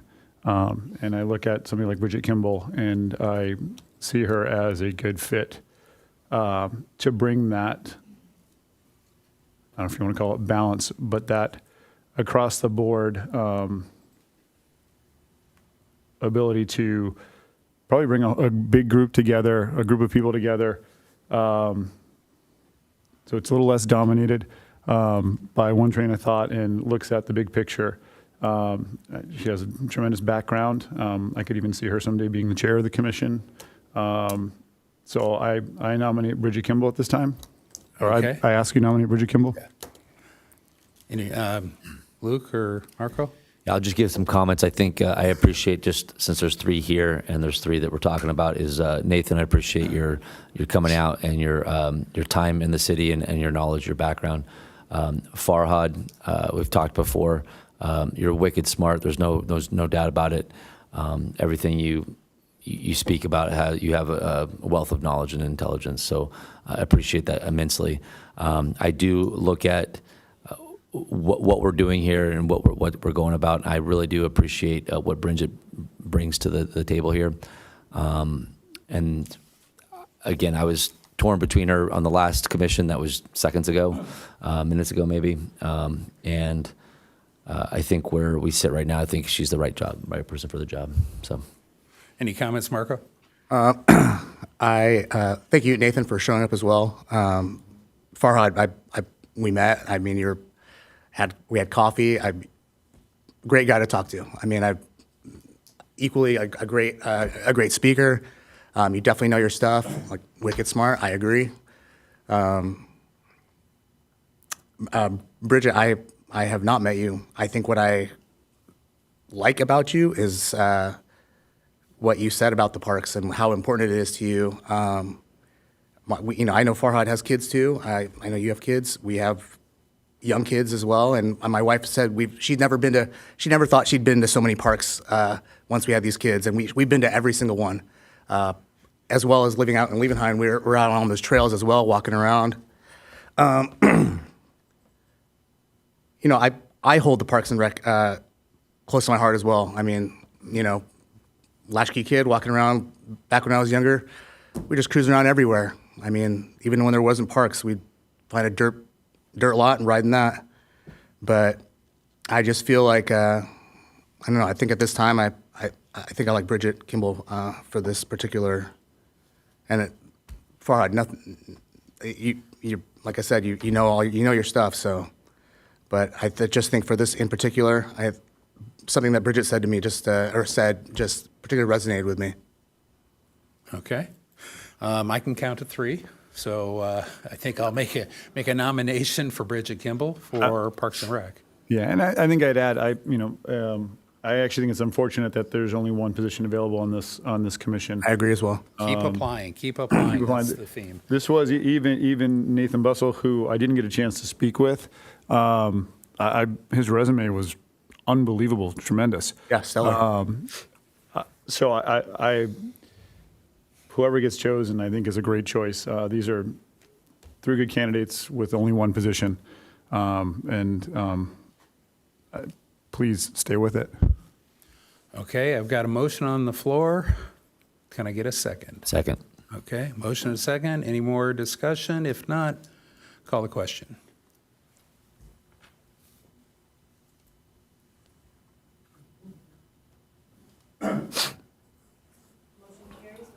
Our lines voting no. And then if I can just interject just really quickly. This year is kind of an off cycle because they're 3-year terms. So the only regular positions was mobility and traffic safety. Next year, you'll see something quite different because there will be a number of positions that will be up, their terms will be ending. So just so you know, next year, you're going to see more commissions having vacancies. Can I confirm? Stay tuned. Yeah. Can I confirm that the 2 that we picked tonight are going to be there for 3 years, though? The ones you picked tonight for mobility and traffic safety. Got it. The next 2, Parks and Rec and Public Health and Safety, are just finishing the terms of those unscheduled vacancies. Correct. So please apply again. That's a wide open spot. Okay, so moving on to Public Health and Safety. Do the same thing. Go. Do you want to go down the line? You're welcome to go first if you'd like. Deputy Mayor has if it's your privilege. choice. Yeah. Thank you, Mayor. So Public Health and Safety, it's a fairly new commission, and it's my view that it's still kind of finding its legs. But I think that's true for all new commissions. I'm really looking forward to this next year, this next few years with this commission to see what good work they do as a conduit from the public up to making recommendations to us. I've absolutely got to do a shout out for my district, and I'm seeing some underrepresentation from D3 in some of the selection. I think diversity in our commissions across all of the districts in the city is important, and I think based on what I'm hearing going forward here, that D3 is losing representation. And so given that, I do know that Harriet Selden and Christopher Seneca are both D3 representatives. They live in my district, and I know, Harriet, you've been so involved over the years. You would be an awesome candidate. And also, Chris Seneca, you have impressed me with your diplomacy and your knowledge and your attitude. When it comes to my thoughts about what and how, I think both of you would be really good candidates in regards to how you do it, because I know you know how to work well on a team and how to help what's maybe a commission that's not entirely coalesced yet, but how to help this commission move forward with some focus. But I want to throw another name in there too, because Suzanne Stone has impressed me greatly over the last several months, and I'm not sure if it's quite a year yet, but that I've known you. And when it comes to being articulate and really coalescing and really distilling what's important, I think you navigate that really well. And in regards, I know you're not D3, and I got to call out D3 here and for my support, but I think you would be a wonderful contributor to any of our commissions, and I hope that we're able to elevate you today as well. So I'm throwing out 3 people. Okay. As far as my support. That's fine. Council Member San Antonio. Sorry if I cut in front of you guys, but by all means. I really like I love everybody that applied. I mean, I'm sorry that two of the guys were not here today. The candidates weren't here today, but Chris Seneca. I mean, I really did enjoy what you had to say. Again, great speaker. I loved what you brought, the energy you brought. I love what you. Really where I think you could go with this. I found you to be a strong candidate. Suzanne Stone, I'm so sorry I didn't get a chance to meet you. I really did want to. I just time ran out for me. But you had, I liked your robust disaster plan, like your resources. You know, I really liked what you had to say as well. Deputy Mayor Lyons hit it on the head again. Harriet Seldon, I love the way you carried yourself up there. I mean, it was wonderful. I felt like you were very, very engaging. But I also know Steve really well. I've known Steve for many years. I mean, I don't know him from fire. I know him from him walking the neighborhood, stopping by, ordering a sign here or there. But he is always been very affable, lots of storytelling, just a great guy. So in particular, I like Steve particularly, not because of my personal relationship with him, but what he brings to the table from his firefighter experience, and honestly, just the way he carries himself. I mean, I find him to be very easy to talk to, and like I said, it's nothing about our fire background. It's just the way he carries himself when he comes into and chats, just on his daily walks. So what's your short list? And just to be clear, we have 2 firefighter Steves on the list, so I yeah, assume you Steve mean... Sosnakis. Okay, thank you. I like Steve and Chris Seneca. Okay. I want to start, and nothing to knock Deputy Mayor Lyons. It's weird that we call it the districts, and I know that that's where this city kind of started and separated, but the fact of the matter is I was born in New Encinitas. My ashes, per my will, are to be spread on the bluff in Cardiff. You know, I live in District 1, and I've gone my whole life through. It just, I don't, why do we have to separate our city? It's one. That's the problem. We keep talking about divisions, and it just isn't. There's no division. We're just one Encinitas. It's everybody's in here talking the same, and I don't think that I don't represent, my parents still live in New Encinitas. Like, I don't care about my spot any more than as far as safety about somebody getting out or somebody getting in, or what happens is people in this city are one. And I just hope that we can start saying that and being that, and no more need for division. But the fact of the matter is when I look at, I'm a big to small kind of guy. That's where I start. I start out big and go to small. And Christopher Seneca just nailed it. Like what you bring, what you, I'm assuming there's bigger aspirations because you've already gone big. You're coming back down to small. And I think right now there has been talk. I'll say it's been talk. I've heard of discussions of people talking about it because the world is shrinking so fast. With travel, you can jump on a plane and be in 17 hours at the exact opposite side of the earth. You can pick up a phone now and call anybody at any time. To have the understanding how small our world is getting and how rapid that's happening, for somebody to have that level of knowledge and to bring it to a place that used to be a far-off place to get to,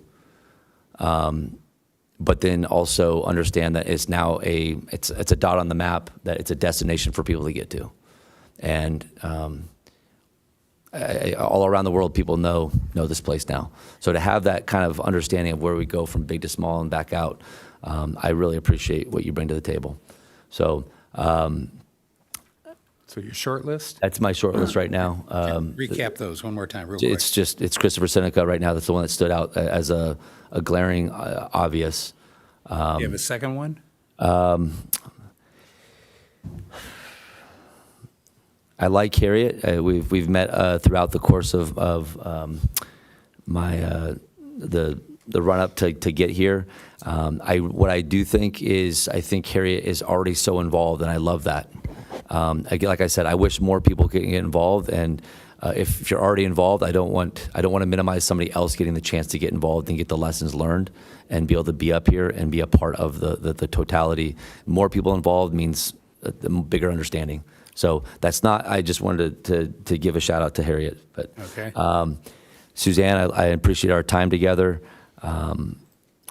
There has been some stuff that comes to light that concerns me a little bit. You and I can talk offline, and there's no reason to make it a public conversation. But the actions of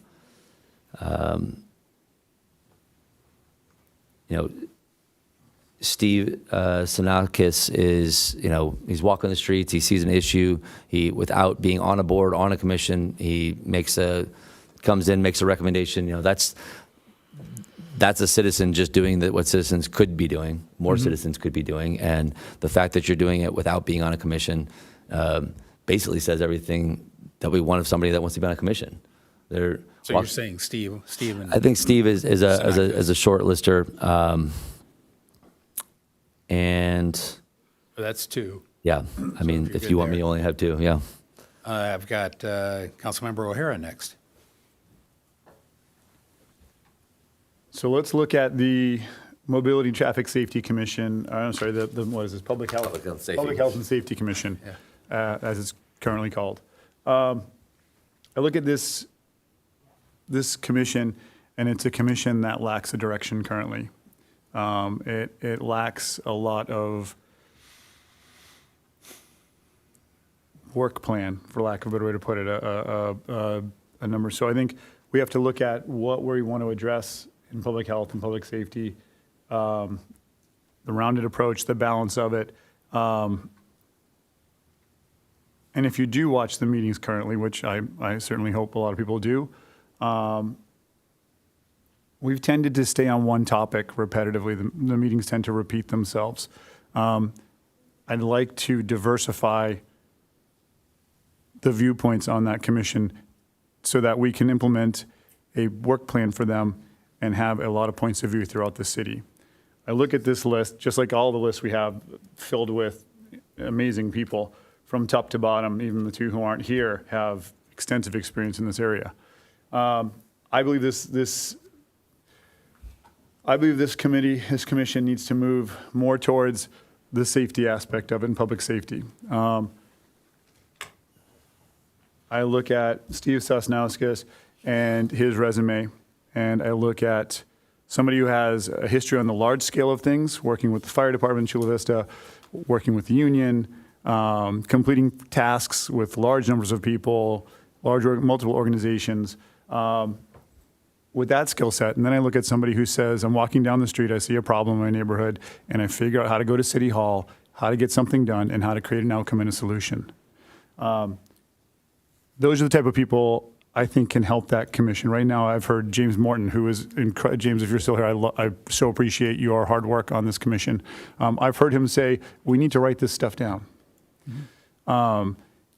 And so we need somebody who steps in and sees a project through to the completion and has that experience. I believe with his background in public health and safety, which I would like to see this commission go, my own personal opinion. I campaign on public safety. I believe in the firefighters and our sheriff department and all of our first responders out there. I want to see support in that regard. So I follow through. I believe Steve Sosnauskas is an excellent pick.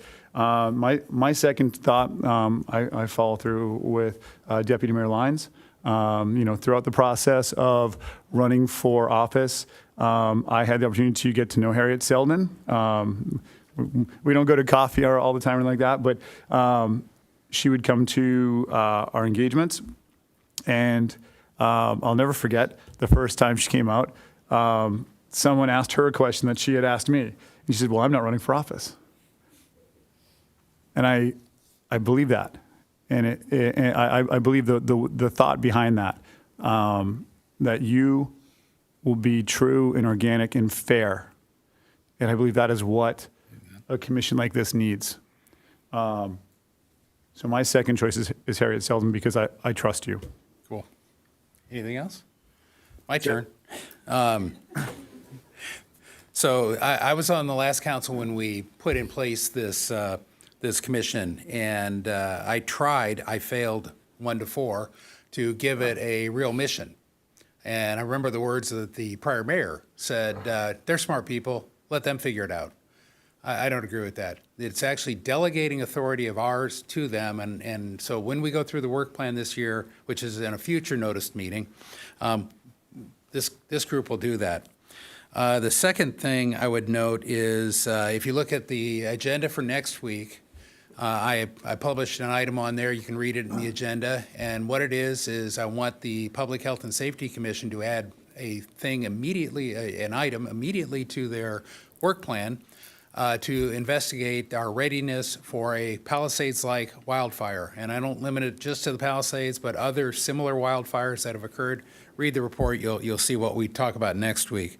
And so, to me, there is good reason to have another firefighter on here. And we've got again, a wealth.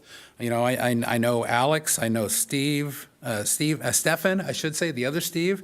I love your background being here, and I will be supporting Stephen. And with a name like Ehlers, I have no idea how to pronounce your name, but Stephen C. I'll do it that way. And then I think I've known Harriet Selden locally, and you've always, Jim, you hit it on the nose. Yeah, you're about the issue, and I never even knew what your party or anything was, because you were always about the issue. And I think having somebody who's been in public health, who has been and you've worked in those organizations, those professional organizations, I think a lot of the same type of work I was complimenting for Bridget, I think you have that in spades too. I think you'll make a fantastic board member. So I'm going to try doing two at once. Since I think I got 4 on each of them. I'd like to nominate both Harriet and Stephen C. And I'll learn how to pronounce your name. You and I will get together and we'll teach each other how to pronounce our last names. But that's my motion. Can I get a second? I'll second the motion. I've got a second. Any further discussion? If not, let's vote.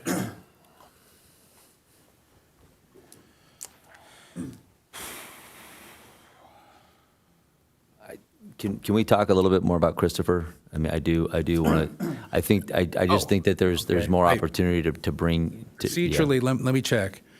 My understanding is, once you call the question, as I did, that is the highest priority in Robert's rules. Correct.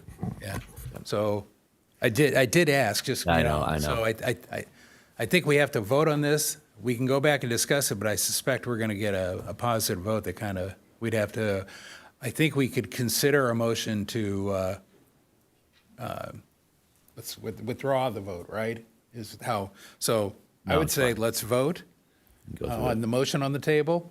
We can come back and you can have the floor to talk and then propose something. Okay. Yeah. I'm just trying to follow Robert's rules. So that motion does fail with Councilmembers San Antonio, Schaefer, and Deputy Mayor Lyons. Okay, that'll work too.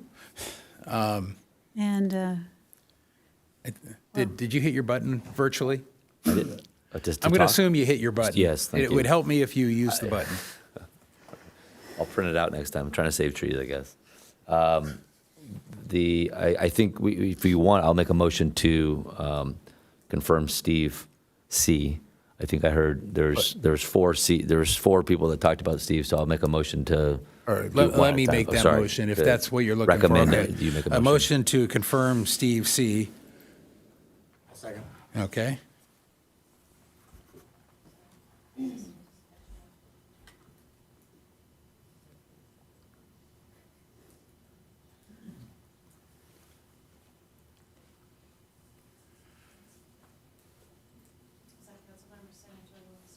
Yes.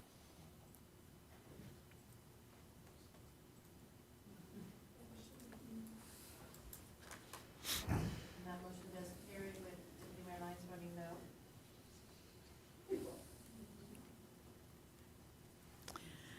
I'd like to, You've got the floor. okay, thank you. I'd like to make a motion for Harriet Seldin. Well, I'll make the motion. Will you second it? I think that's how it's supposed to work. Oh, I'm sorry. Yeah. I will make that motion if you'll second it. Okay, yes. Yeah, same effect. Any further discussion? It's just you want Harriet. I want Harriet. Gotcha. Yeah, and I'm talking about Deputy Mayor Lyons. yeah, and did you want to talk about Chris Seneca? Yeah, as we're talking about health and safety and everything that we want to vision, I just think that it's not, Encinitas is not as out there as it once was. It used to be separated from downtown. It used to be a small ranch community out in the middle of nowhere. With the idea that it's now connected and it's a much bigger play. We are impacted by South Carlsbad that uses mostly uses our town for our shopping, for their beach, for a lot of that stuff. You have the western portion of San Marcos that's using it. There's a diplomatic approach here that has to get to, and I really do like that big picture understanding of how we have to jump across to do a little bit more than just us Encinitas, kind of that back to that exclusive thing. Like it's not just us here in this scenario. Again, I love Harriet. I think she does a great job. It sounds like she's hyper involved in a lot of things. And I see this as a chance to get another person involved. And again, Harriet's here. I've seen her a lot, and I really appreciate all the work that she does. It's nothing to do with her as a person. I just think that we need to, when and we're able to spread the ability to get more citizens with, again, in this case, young children who are more than likely going to be here for a while. What better way to get them into the community going the distance? So, no, let us finish our deliberation. I want to get this deliberation done soon, because we're bumping up on 10 o'clock. And I'm not here to talk negatively. Again, my mother's right back there. Yeah. She's old as well, and she's skin in the game. older. I'm not here to be a jerk. I'm not trying. Yeah, here I am. hope you don't feed him Sunday dinner now. So. Well, when we talk about seniors, that's the understanding. We're talking about seniors. If you want to, that's the situation. Fact of the matter is I just think to get somebody new into the play, I don't want to overstep a chance to get somebody into a situation to help out Encinitas and with a much larger view than a lot of people that I come across are too small-minded about what Encinitas is, and that's one of the greatest advantages I have is having left this place and getting to see how small it is, how great it is, but we're just one little dot on the map. Okay. And I think that experience brings us a lot further along. So I want to take a chance to hop in here. I think, Chris, I loved what you said. Unfortunately, you just moved here 2 years ago, or maybe 3 now. And so this is a commission that advises us. And so I love getting new blood involved, but there's plenty of options to get involved.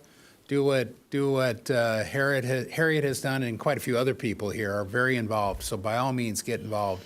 But I think in this case, on the one commission that needs some more guidance from us, I would rather have somebody on that commission now, today, in the beginning of this commission, or the first rev of it, that does know the issues, that may have experienced a fire coming from the east or more than one, who has seen how the different catastrophes, small ones, fortunately, that we've had.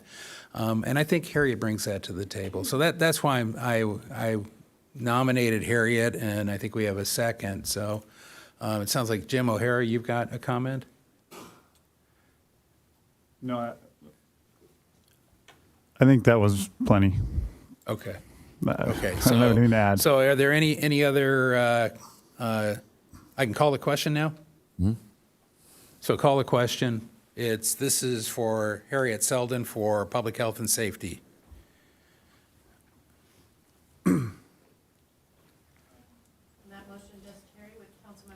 Okay, there we go.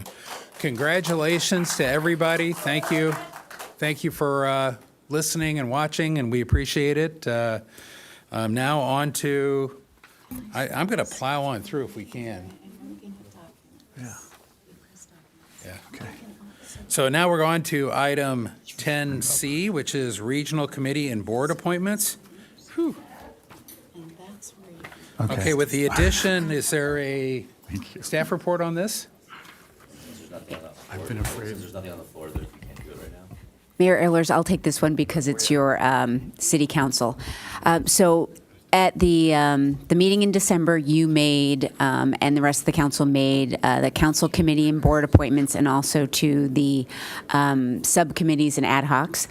With the addition of our new council member for District 4, Marco San Antonio, this is a chance for us to revisit those appointments and to make additional appointments for that council member. So the floor is yours. Very good. So these, again, are recommendations I make and then get approved with the council majority, but it's, again, me nominating. So we've got, do we have it up on? We do. Great. Yeah, This it's is up here. page- Oh, the other ones, there are certain ones that are just the mayor and deputy mayor, so obviously those would remain the same. So it's anything that doesn't have mayor and deputy mayor. So I am attempting here to minimize the rocking of the boat, but help distribute the work, if that makes sense. So first page, no change. We can go on to second page. Second page for the ACWA, JPIA, I want to substitute for Schaefer, Marco San Antonio. And it just so happens he used to be on this board for Liebenhain Water District, so he's no stranger to it. So he'll be the director on that. For Santa Fe Irrigation District, San Diego Water District Joint Advisory, I want to substitute O'Hara for Marco San Antonio. And again, he's got the experience, 2 years of experience with the water board from the Liebenhain Water Board side, so I think he's familiar with what the issues are dealing with that. And let's see, moving on down the list, CSA 17, I would substitute for the alternate for O'Hara, Marco San Antonio. And we can move on to the next page. For North County Dispatch, JPA, I would substitute the alternate again, just like I did in the previous one, O'Hara for Marco San Antonio. And that's especially appropriate because of his reserve firefighter experience. So I think he brings, even though he may not have to go to many meetings, it puts you uniquely qualified. For the big one, I will skip North County Transit District, although I don't anticipate any change, but that's handled in a different voting method, as is Sandag. So I'm going down to San Diego Community Power. This is a heavy lift, and I'm going to recommend substituting for Schaefer as the representative, Marco San Antonio. I'll remain the alternate. No changes in the next two with the League of California Cities. No changes in the third League of California Cities on page 6. Over there. Why don't you let me get all the way through, Yeah. then we can discuss. And I'm going to skip Sandag. No change on shoreline. And then within the ad hoc committees, the only change I have is on the traffic management program, substituting O'Hara for Marco San Antonio. So leaving out Sandag and North County Transit District, that is what I would recommend. I'll move your recommendations. Cool. Second. Okay, so we have a motion and a second. Is there discussion? I did have a quick question. Sure. I was just reviewing these per our discussion when we first went over these, and I figured it was good to wait till today since we have all council of 5. I remember Deputy Mayor Lyons mentioning that she wanted to divide up League of California Cities. And I don't think that that has fully occurred. Is that still something we want to look at? Was that not done by error, or is this, are we all? Well, I I'm think not asking to take any of this on. I'm just asking if. I think it's appropriate the way it is. That may have been something that might have been confusing at the time, but if you're looking after my interests, I think I'm fine the way it is. Great. Thank Okay, you. and the other thing, I think for the first two on page 5, the first two League of California Cities, are those required to be the mayor and deputy mayor, or is that just the default we do by policy? Is there any code requirement there? I don't think they're co-required. I don't think so. Typically for the agency, it's the mayor's and the deputy mayor. Okay, so, and that's why we did that. So, okay. So, no change from what I already said. Any other questions or comments? We have a motion and a second. Call the question. I just want to make sure that we got it down correctly. So the changes are no changes on page 3. Page 4 is Aqua JPIA is substituting Schaefer for San Antonio. And then the next one, Or SFID. San Antonio for Schaefer. For Schaefer. Yeah. Okay, sorry, that's what I meant. And then SFID and SDWD Joint Advisory, that's substituting San Antonio for O'Hara. Correct? CSA 17 is substituting O'Hara as the alternate to San Antonio as the alternate. Other way around. Yeah. San Antonio is the alternate. Yep. Yes. Yep, And then thank North you. County Dispatch, making San Antonio the alternate instead Yes. of O'Hara. San Diego Community Power, changing out the representative, which is currently Schaefer, changing that out to San Antonio. Correct. And then the only other one is on the in-house standings is Fire Station 1, or, Oh, no. no, not Fire Traffic Station. management. Traffic Management is changing out O'Hara for San Antonio. Yep. That is correct. So motion and a second. If we can vote.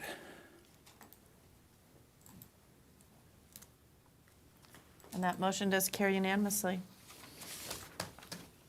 Okay, and then as far as, I think it's, I'm not recommending any changes on North County Transit District. If we want to do that. Does anybody want to change anything? Do we, You don't have to do do we need a motion from the floor? Because unless we're changing, they're already appointed. Okay. And then on Sandag, Board of Directors, I was going to shift around alternate and second alternate. I believe Councilwoman, or Deputy Mayor Lyons, you get to attend, because you're at some of those meetings too, right? I serve on Sandag as a advisory member, so it's a non-voting member, to be there in representing San Diego County Water Authority. It's a non-voting position, so it's not the same as a voting Right. position. But you And can still speak and whatnot. it does not prevent me from serving as an alternate. Okay, yeah, but I'm trying to spread the wealth around, and so what I would recommend is alternate be Marco San Antonio, and then Schaefer be the second alternate. So it'd be me as the primary representative, Marco San Antonio as the alternate, and Schaefer as the second alternate. So if I can get a second for that, or comments? Second. Oh. I think we actually, Deputy Mayor Lyons has it. This affects me greatly.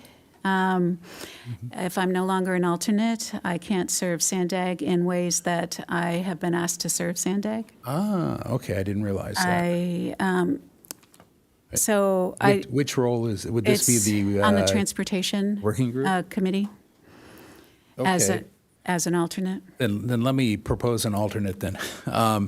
Then I will substitute for Schaefer, Marco San Antonio, and we'll leave you as second alternate. And then that should make you whole there. I think so. Okay. Thank you. So, yeah. Make a motion, and we have to do a little housekeeping about 10 o'clock. So a motion to extend beyond 10? Oh, wait, what? Wait, we're pausing, and we're doing a, We have a motion on the table right now for do we? San Antonio, for Sandag. Do you want to finish that one? Yeah, let's get that done. And then did It depends on how long the discussion's going to go, though. No, second. I mean, did you okay the second? yep, second. Okay. You go with that? So we can call the question? I'm not seeing anybody there? City Cool. Clerk, list for me, please, would you? Who are the alternates on This Sandag? is for Sandag Board of Directors, and it's Ehlers is the representative, San Antonio will be the alternate, and Lyons will be the second alternate. Correct, that is correct.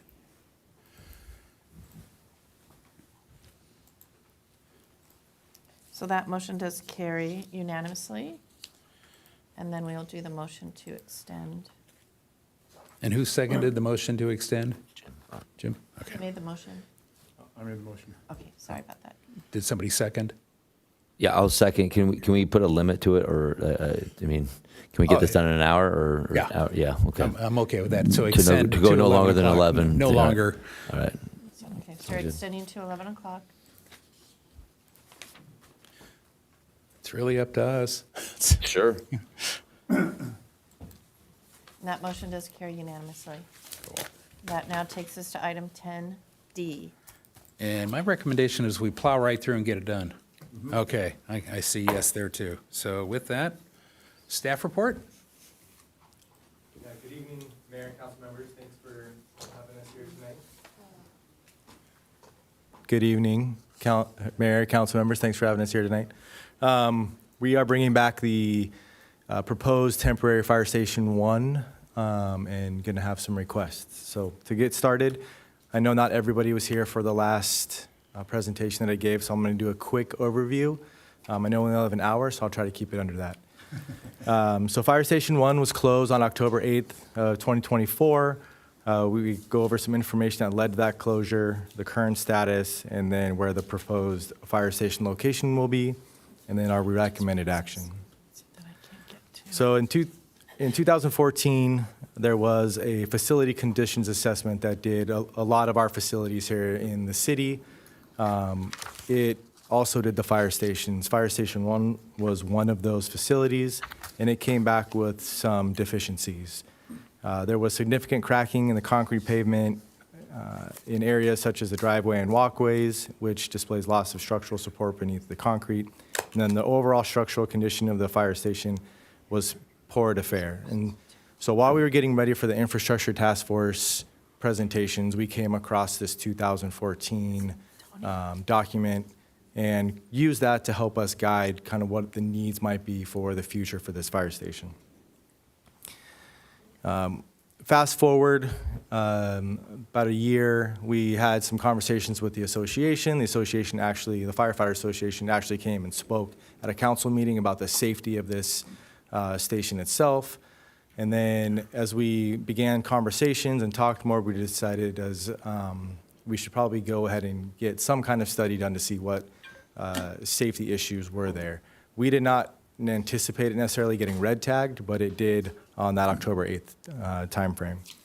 So the seismic evaluation that we had done basically showed that there was unreinforced masonry that needed to be retrofitted.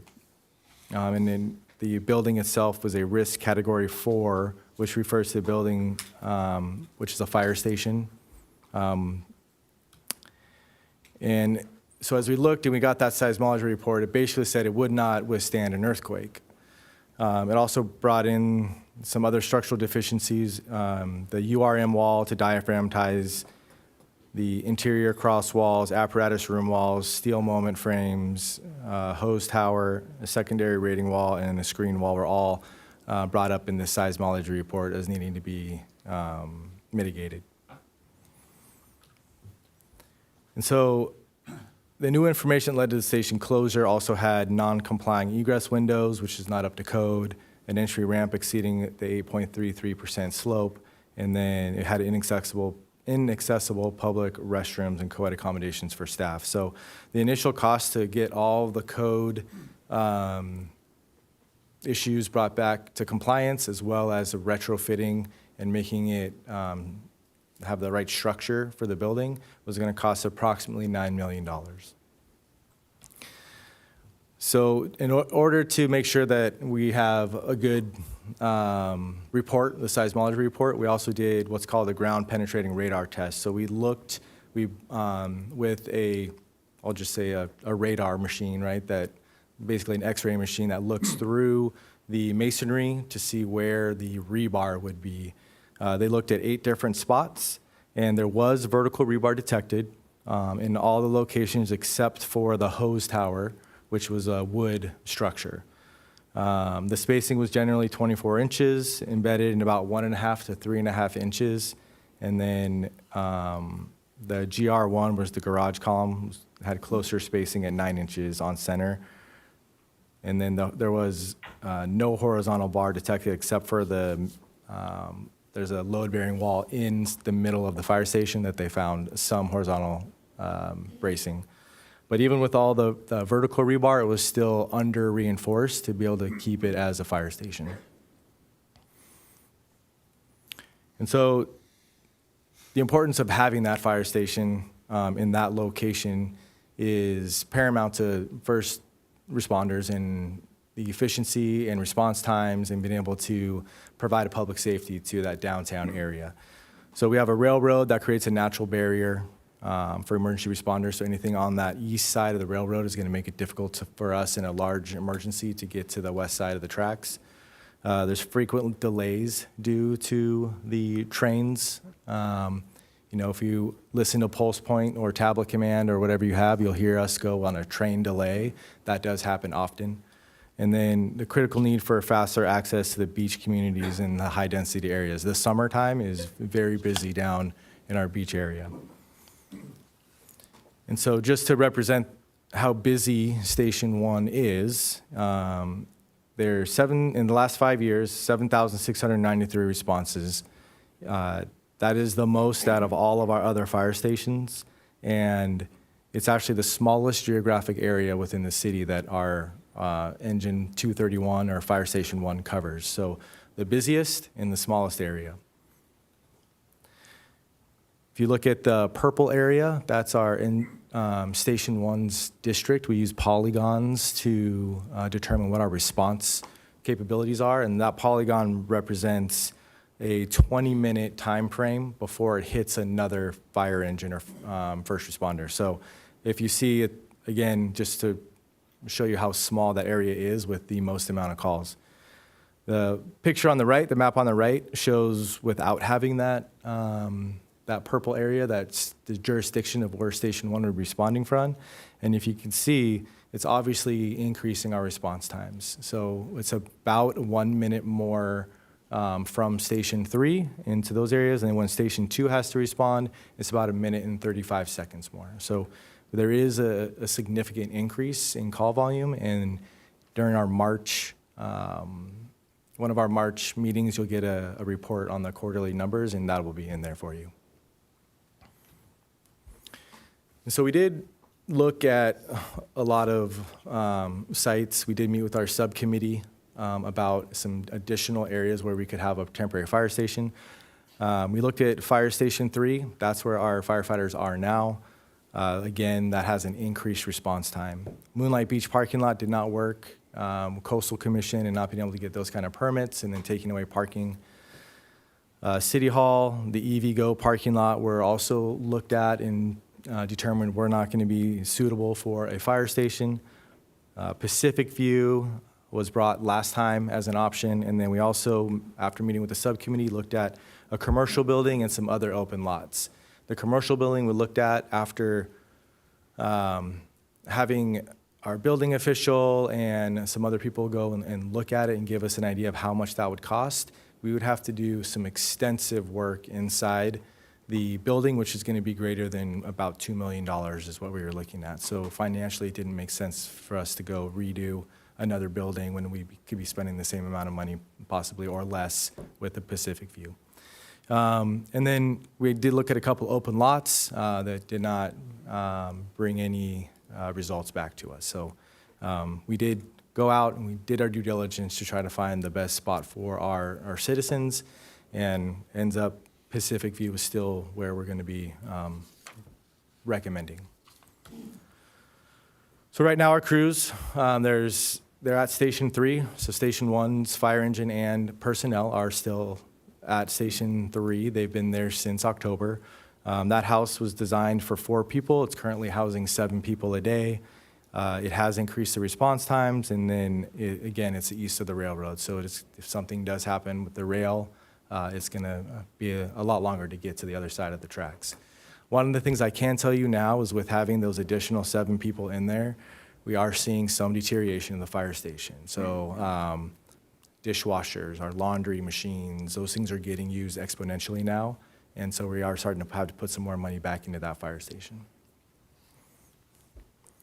So here's a good aerial view of what Pacific View looks like right now. If you look at the bottom of the screen, you'll see a kind of replica of what we're looking at. It's not exactly to scale on the PowerPoint. My PowerPoint skills are not that good, so we'll work on that.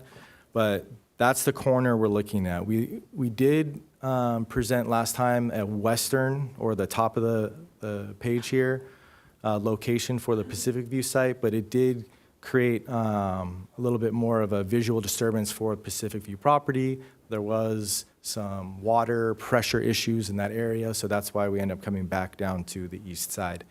Now, the east side originally had the garage, or the apparatus bay is what we call it, in the middle of that driveway so that we could drive in and out. But with when I say in and out, you could drive through one side and out the other. But we figured that did have another visual disturbance for the Pacific View. We wanted to kind of lessen our footprint as much as possible for those that are using the facility. So we pushed the fire station to the north and then put the garage there where you see the big white box right there. This is what the rendering looks like today after doing some work with our consultants on trying to design what the fire station might look like. So not the cleanest copy, but that's what we have at the moment. It could change after we meet again. This is kind of a representation of what it could look like. So the fire station is a modular building. It will be approximately 2,500 square foot, and we'll have a bedroom for everybody. It will have an office. We'll have laundry facilities just like our fire stations would.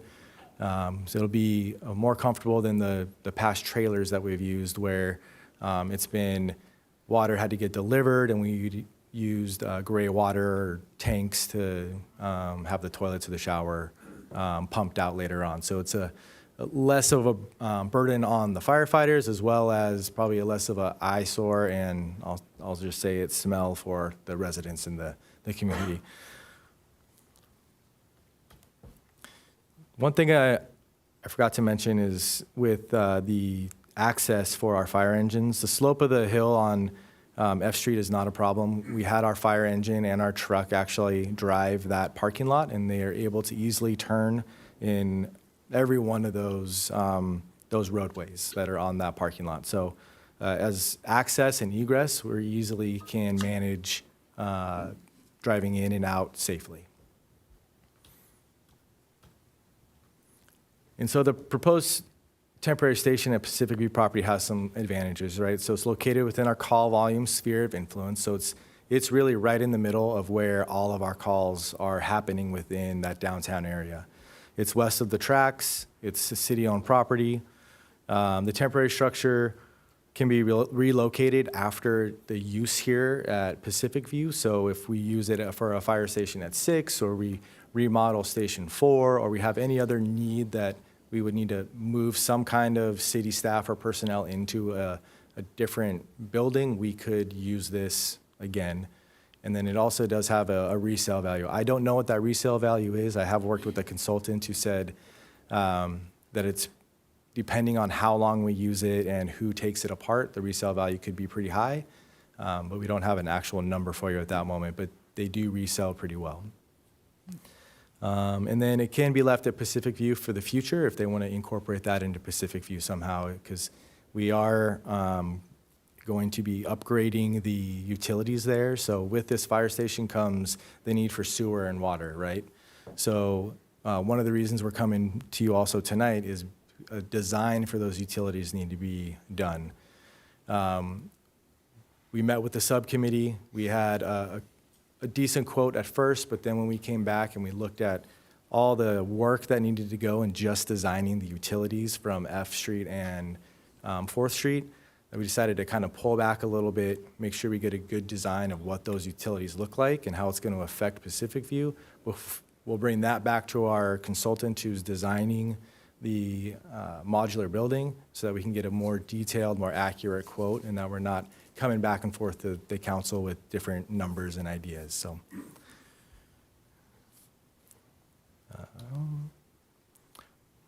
I went ahead on this one and already kind of talked about it, but yeah, we're looking for sewer, water, electrical, and IT as part of those utility design.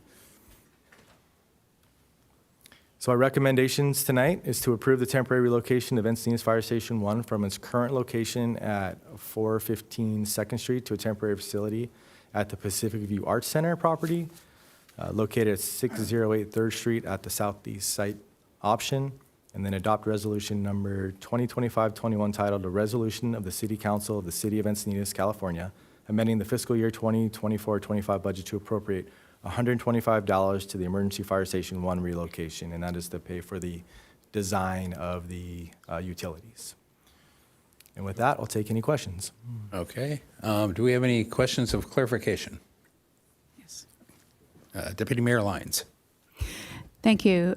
Chief Gordon, I know this is part of what you're presenting, but I didn't feel like it was quite accented enough or highlighted enough. Okay. This is under an emergency action. Correct. And could you talk a little bit more about that? And maybe, Jill, there's something there as far as emergency action allows us to do some things, but then we go through the standard action as well.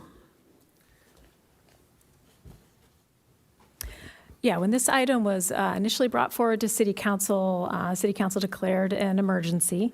So that enables us to move forward with some of the design pieces, and we're able to secure an emergency coastal development permit to get this project going. We'll have to follow up and do a standard coastal development permit kind of after the fact or when we're in a position to do so. But the emergency declaration is really what was able to get this project kind of moving forward, and we don't have to keep on having additional meetings and checks and things like that. So, yep. I have one question right along those lines. And it's probably for Jill. So the emergency CDP, was that for this location and either location, either side, or just where it is, where it's being proposed right now? I don't know the answer to that. Do you know that one, Jace?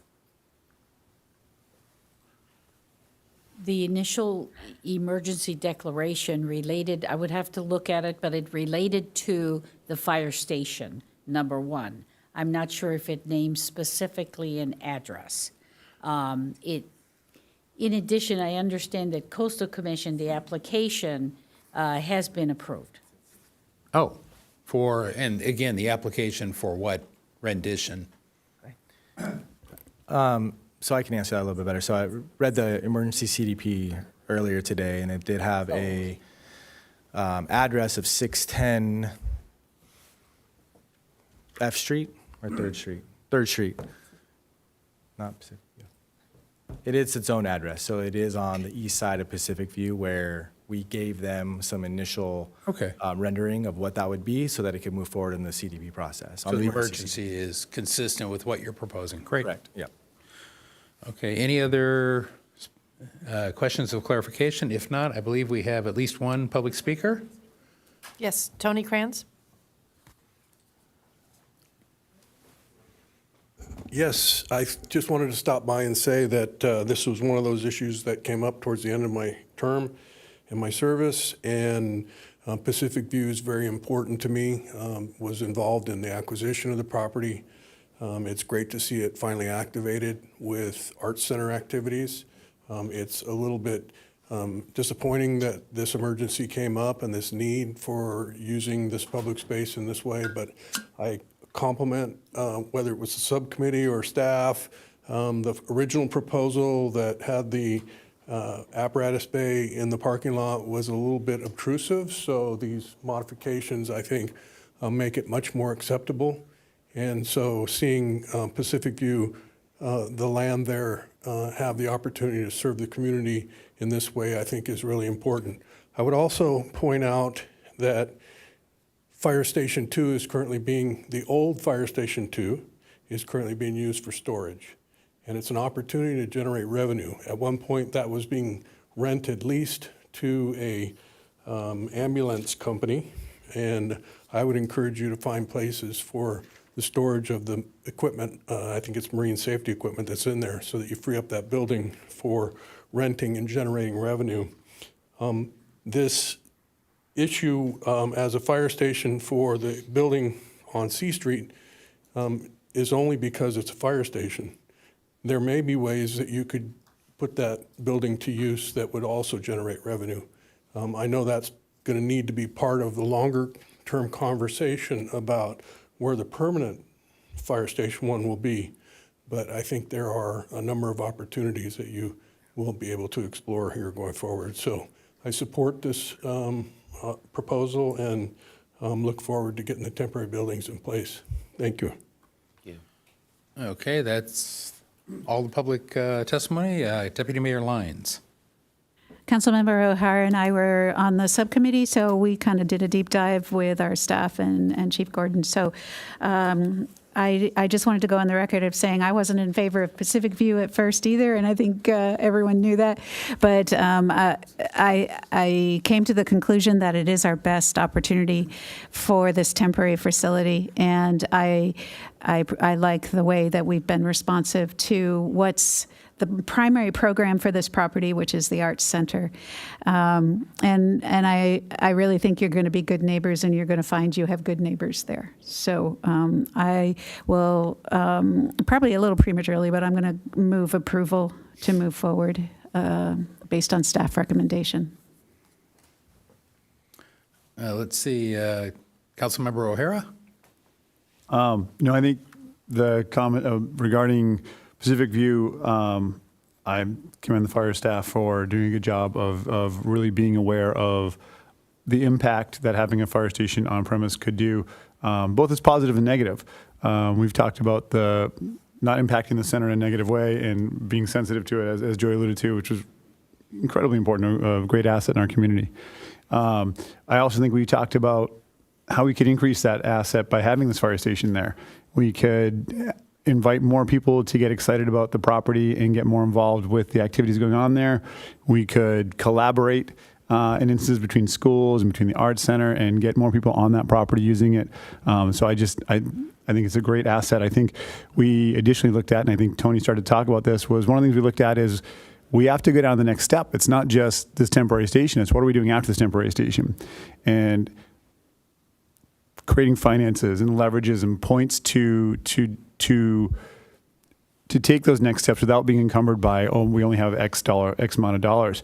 Identifying assets, old Station 2, Station 1 property, and giving us the flexibility to take that into account. I think I think you've done a really good job.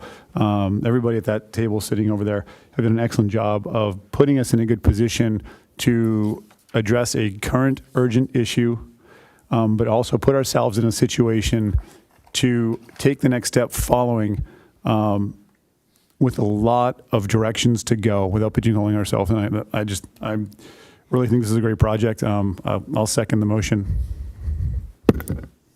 Oh, can I make one more clarification? I think it's important to note the original quote was just under $2 million back when it was presented to the previous council, and I know that we are still in this process looking to come under that as part of this. Without making any promises, I know that that is a goal of, I think it's fair to say, a goal of this committee to make sure that we stay well under that. And I know that you're committed to that too as well. So this is great, and I second the motion eagerly. Councilmember Schaefer.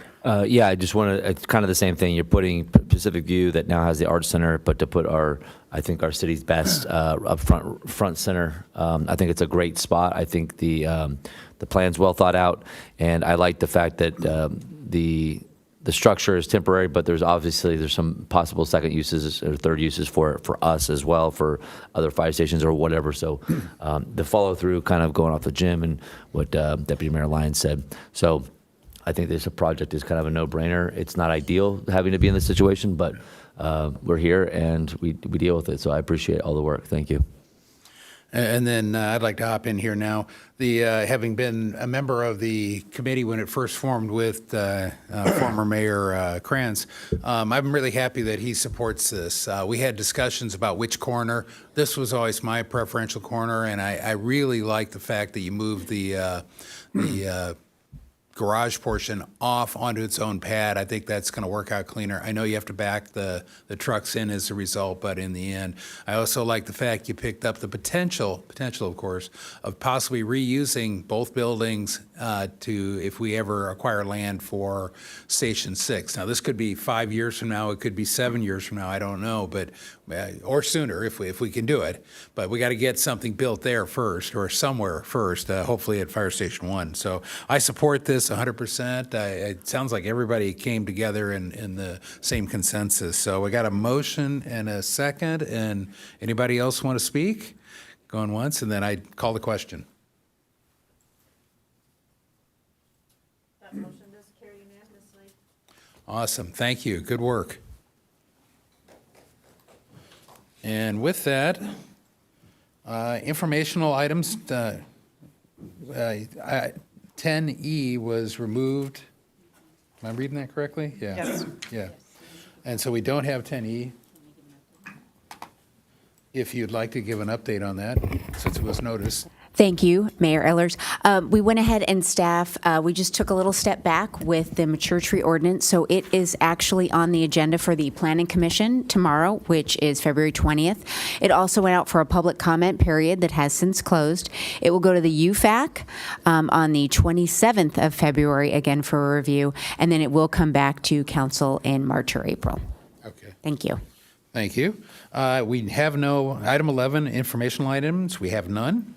Item 12, council initiated items, we have none. And then now is where we would come back and pick up any oral comments that were continued from earlier in the meeting. Do we have? Okay, we do. Okay.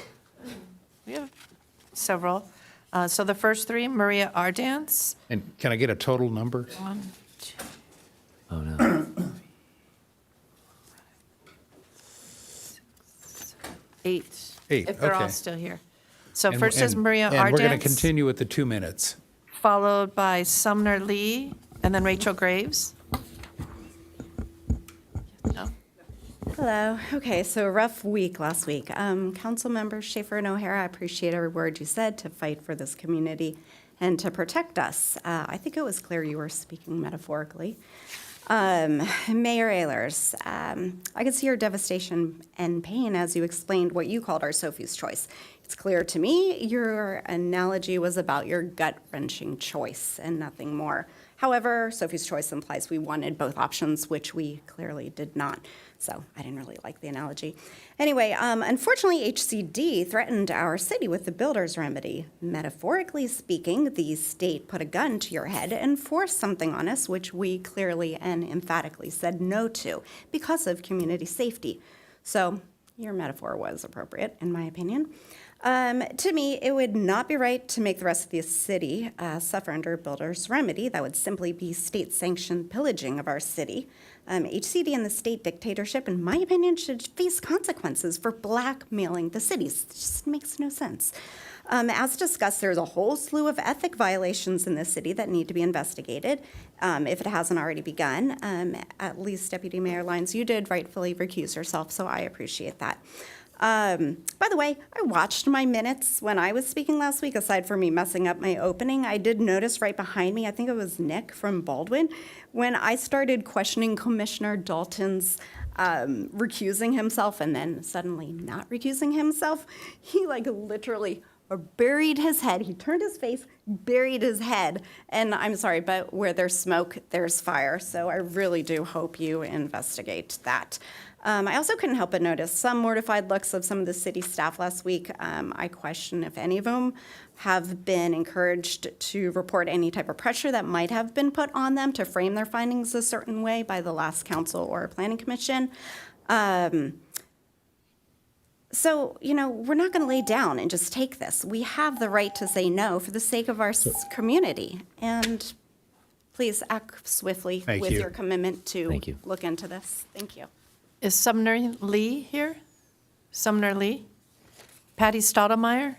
Is Patty still here? No? Pam Zimblist? Okay. And Dennis Caden, I do not see Dennis. Cynthia Contreras?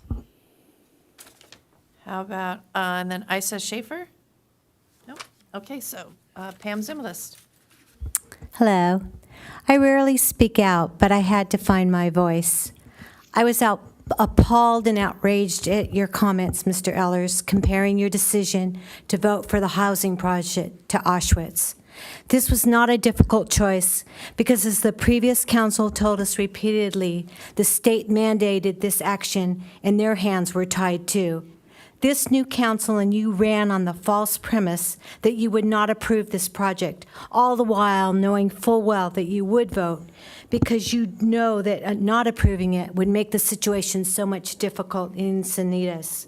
I have no idea, Bruce, why you repeatedly compared your choices to Sophie's choice at Auschwitz. I can only guess you wanted to demonstrate to your supporters what turmoil you supposedly were in deciding to vote to approve so that your campaign promises didn't ring hollow. Both my parents are Holocaust survivors and suffered in the concentration camps of Stutthof and Majdanek and lost almost everyone in their families. And my mother's 2 sisters and their 3 children were murdered at Auschwitz. It is not a fictional story. I can't believe you would dare to compare your supposed difficulty in voting to the unbearable pain, suffering, and death millions endured during the Holocaust.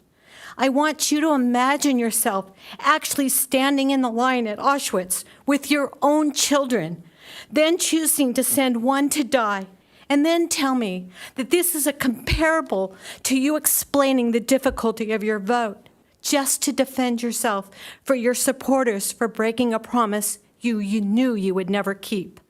I have lived here for 45 years. I've raised my kids here, and I love this community. I never could have imagined that we would have a mayor that could be so insensitive and thoughtless in his words and his actions. I hope you'll apologize and pledge to try to lead with understanding, sympathy, compassion, and transparency for all of us citizens of Encinitas. Thank you. And that does conclude oral communications. Okay, that's 12. 13 is AB 1234 reports. Start down at the far end. Doesn't have any yet. Okay, I'll start with the one that Marco will be picking up with San Diego Community Power. They've just gone through working hard to solidify long-term contracts. They've just entered into a renewable energy network with SDG&E, which has now set us up for a 3-year contract to help subsidize our rates. That being said, as of February 7th, we set rates after SDG&E set their rates. They had made a mistake in January, so it took a little bit longer this year. And San Diego Community Power is in a kind of a difficult spot as they projected their power rates to be $760 million less than what they currently are in 2021. So this year, as we're driving towards a more electric state, but at the same time, we're not the state's not helping us at all with the power supplies, the power resources, and helping us with the cost of power. So that being said, they chose their rates. They had a conservative, a middle of the road, and a more liberal approach. They went with the middle of the road approach. It gets us to the spot where they have enough in reserves to get into that A plus rating for future bonds, and now we can actually get long-term investments. That being said, I personally was a little bit leaning towards the conservative route, because if we don't get there, all of the promises to the citizens could be left fruitless. So, fact of the matter is they've done a good job, and they've worked very hard to get to where they are. CSA 17 is running phenomenally. There's some financial issues that are on the horizon, but I'll report that next time. Harrowing report from a medic team saving a couple of lives in Rancho Santa Fe at a fire when they were first on scene as medics. They ran in and saved the individuals inside, and without concern for their own life and safety. They didn't have any fire safety equipment and made the rescue. So that was kind of the big report. But again, I will report back on the financial status of the future. San Alejo JPA is an outstanding organization, and I couldn't be more proud to see what they've done with what they have. The organization seems to run seamlessly. I think it's something that I think more organizations could mimic themselves after. They do a phenomenal job.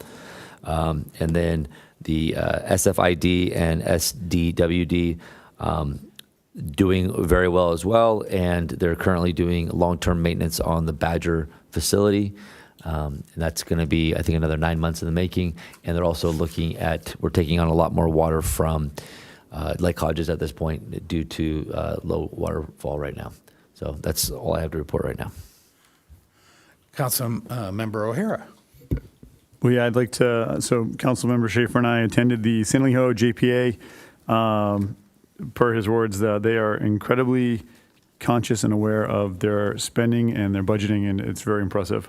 San Alejo Irrigation District, I'd like to add on to that. They actually have an energy project coming up that is going to be worth going to the ribbon cutting to. They're doing something that what's that? Santa Alejo or Santa? Oh, I'm sorry, Santa Fe Irrigation District. I'm sorry. I was trying to decide if you invented a new irrigation district. Santa Fe Irrigation District, they've also got an additional project they're working on that is a solar field and some energy projects they have going on that are incredibly impressive. They're repairing some dams and doing some great projects. Every time we've been there once, but every time I've worked with them, so far it's active, functioning, high-functioning organization that's doing a great job. And last but not least, both Councilmember Schaefer and myself attended the California League of Cities conference in Anaheim, and worked with. I don't think we mentioned this last time. We met with other city managers. We sat in conferences and discussed all aspects of governments, from lobbying to local issues and beyond. It was a very educational experience that we can kind of take that skill set from and come back here and do some great things in the city. Cool. Deputy Mayor Lyons. Yes, thanks. There were 3 Encinitas Wastewater Authority meetings. One was CIC, which is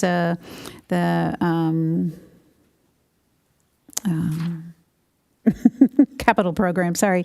I'm tired. Ad hoc for employee salary compensation and general board meeting over the last month. Also, I attended the Low Sand board meeting as Sandag's representative and the San Diego County Water Authority board meeting. Thank you. Okay, and I also attended the general board meeting for Encina, but not the other two. I attended on the 13th of February the Sandag Shoreline Preservation Joint Working Group meeting where there was a very good Sandag 201, kind of an introductory. There's a 101 also, and I would advise if you want it, let me know and I'll get you the PowerPoint. But it helped me understand the organization a lot. Also, the main event for that meeting was really an initial look at a portion of the 2025 regional plan. The regional plan is updated every 4 years, so we're coming into that. It'll be coming up through the working groups to the policy groups to the main board, and so I'll report on that. This one happens to be about, or this session happened to be about the transportation network portion of that. The next day, I attended a Sandag board meeting where we appointed policy advisory committees. And the policy advisory committees, there's the main board, there is the policy advisory committees, and there's, I think, 6. And then there's working groups that advise the policy advisory committees. The policy advisory committees then vote and make recommendations to the board that they adopt or don't adopt. I got appointed as an alternate to the regional planning group PAC, so that's at the policy level, and I found out, I asked about how RENA flows. So RENA comes out of several, including, I believe you're on the sustainable communities. So there are several working groups. Sustainable communities will make initial recommendations to the PAC, in this case, the regional planning group PAC, and then the regional planning group will recommend up. And I'm an alternate. I don't vote, but I can actually have a full seat at the table to talk about RENA reform in particular. So we also received a briefing on predicted Transnet tax revenue for the next year, and it's predicted to be slightly down, and I'm talking like fraction of a percentage point down, so I take that to mean essentially flat to slightly down. But in the current models, they predict it recovering by several percentage points and going up year after year after that. I'm not sure I fully believe them. There was also a general prediction. Sandag has a very good economic prediction group, and they talked about the financial modeling.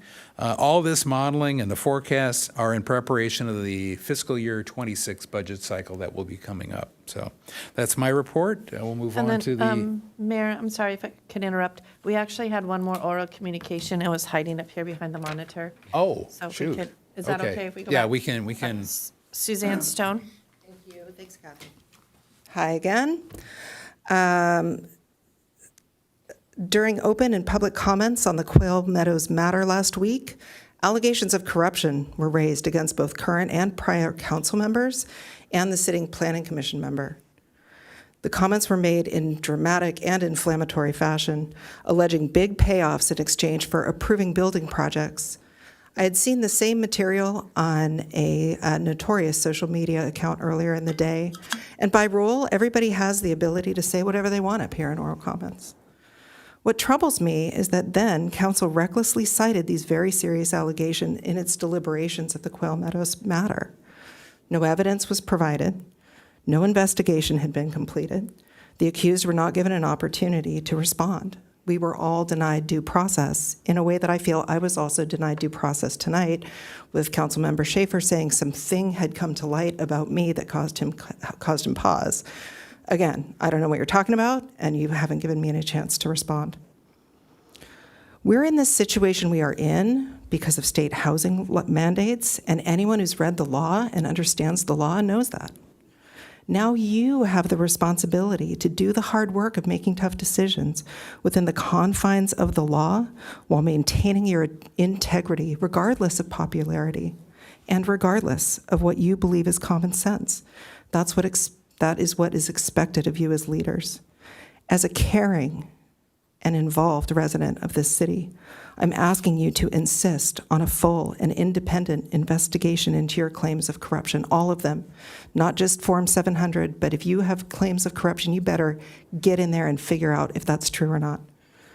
These results need to be made fully public along with the investigation and the analysis. And if it's false at a minimum, the citizens of Encinitas deserve an apology for being misled. Thank you. Thank you. Is there any other oral communications? Okay. So now on to city manager reports. Thank you. So I've got 3 tonight. Earlier this evening, it came up about the Encinitas Vape and Smoke Shop and any code violations. I got an update from city staff. The code violations that they were issued, they didn't receive a citation, but the issues, they have cleared those up.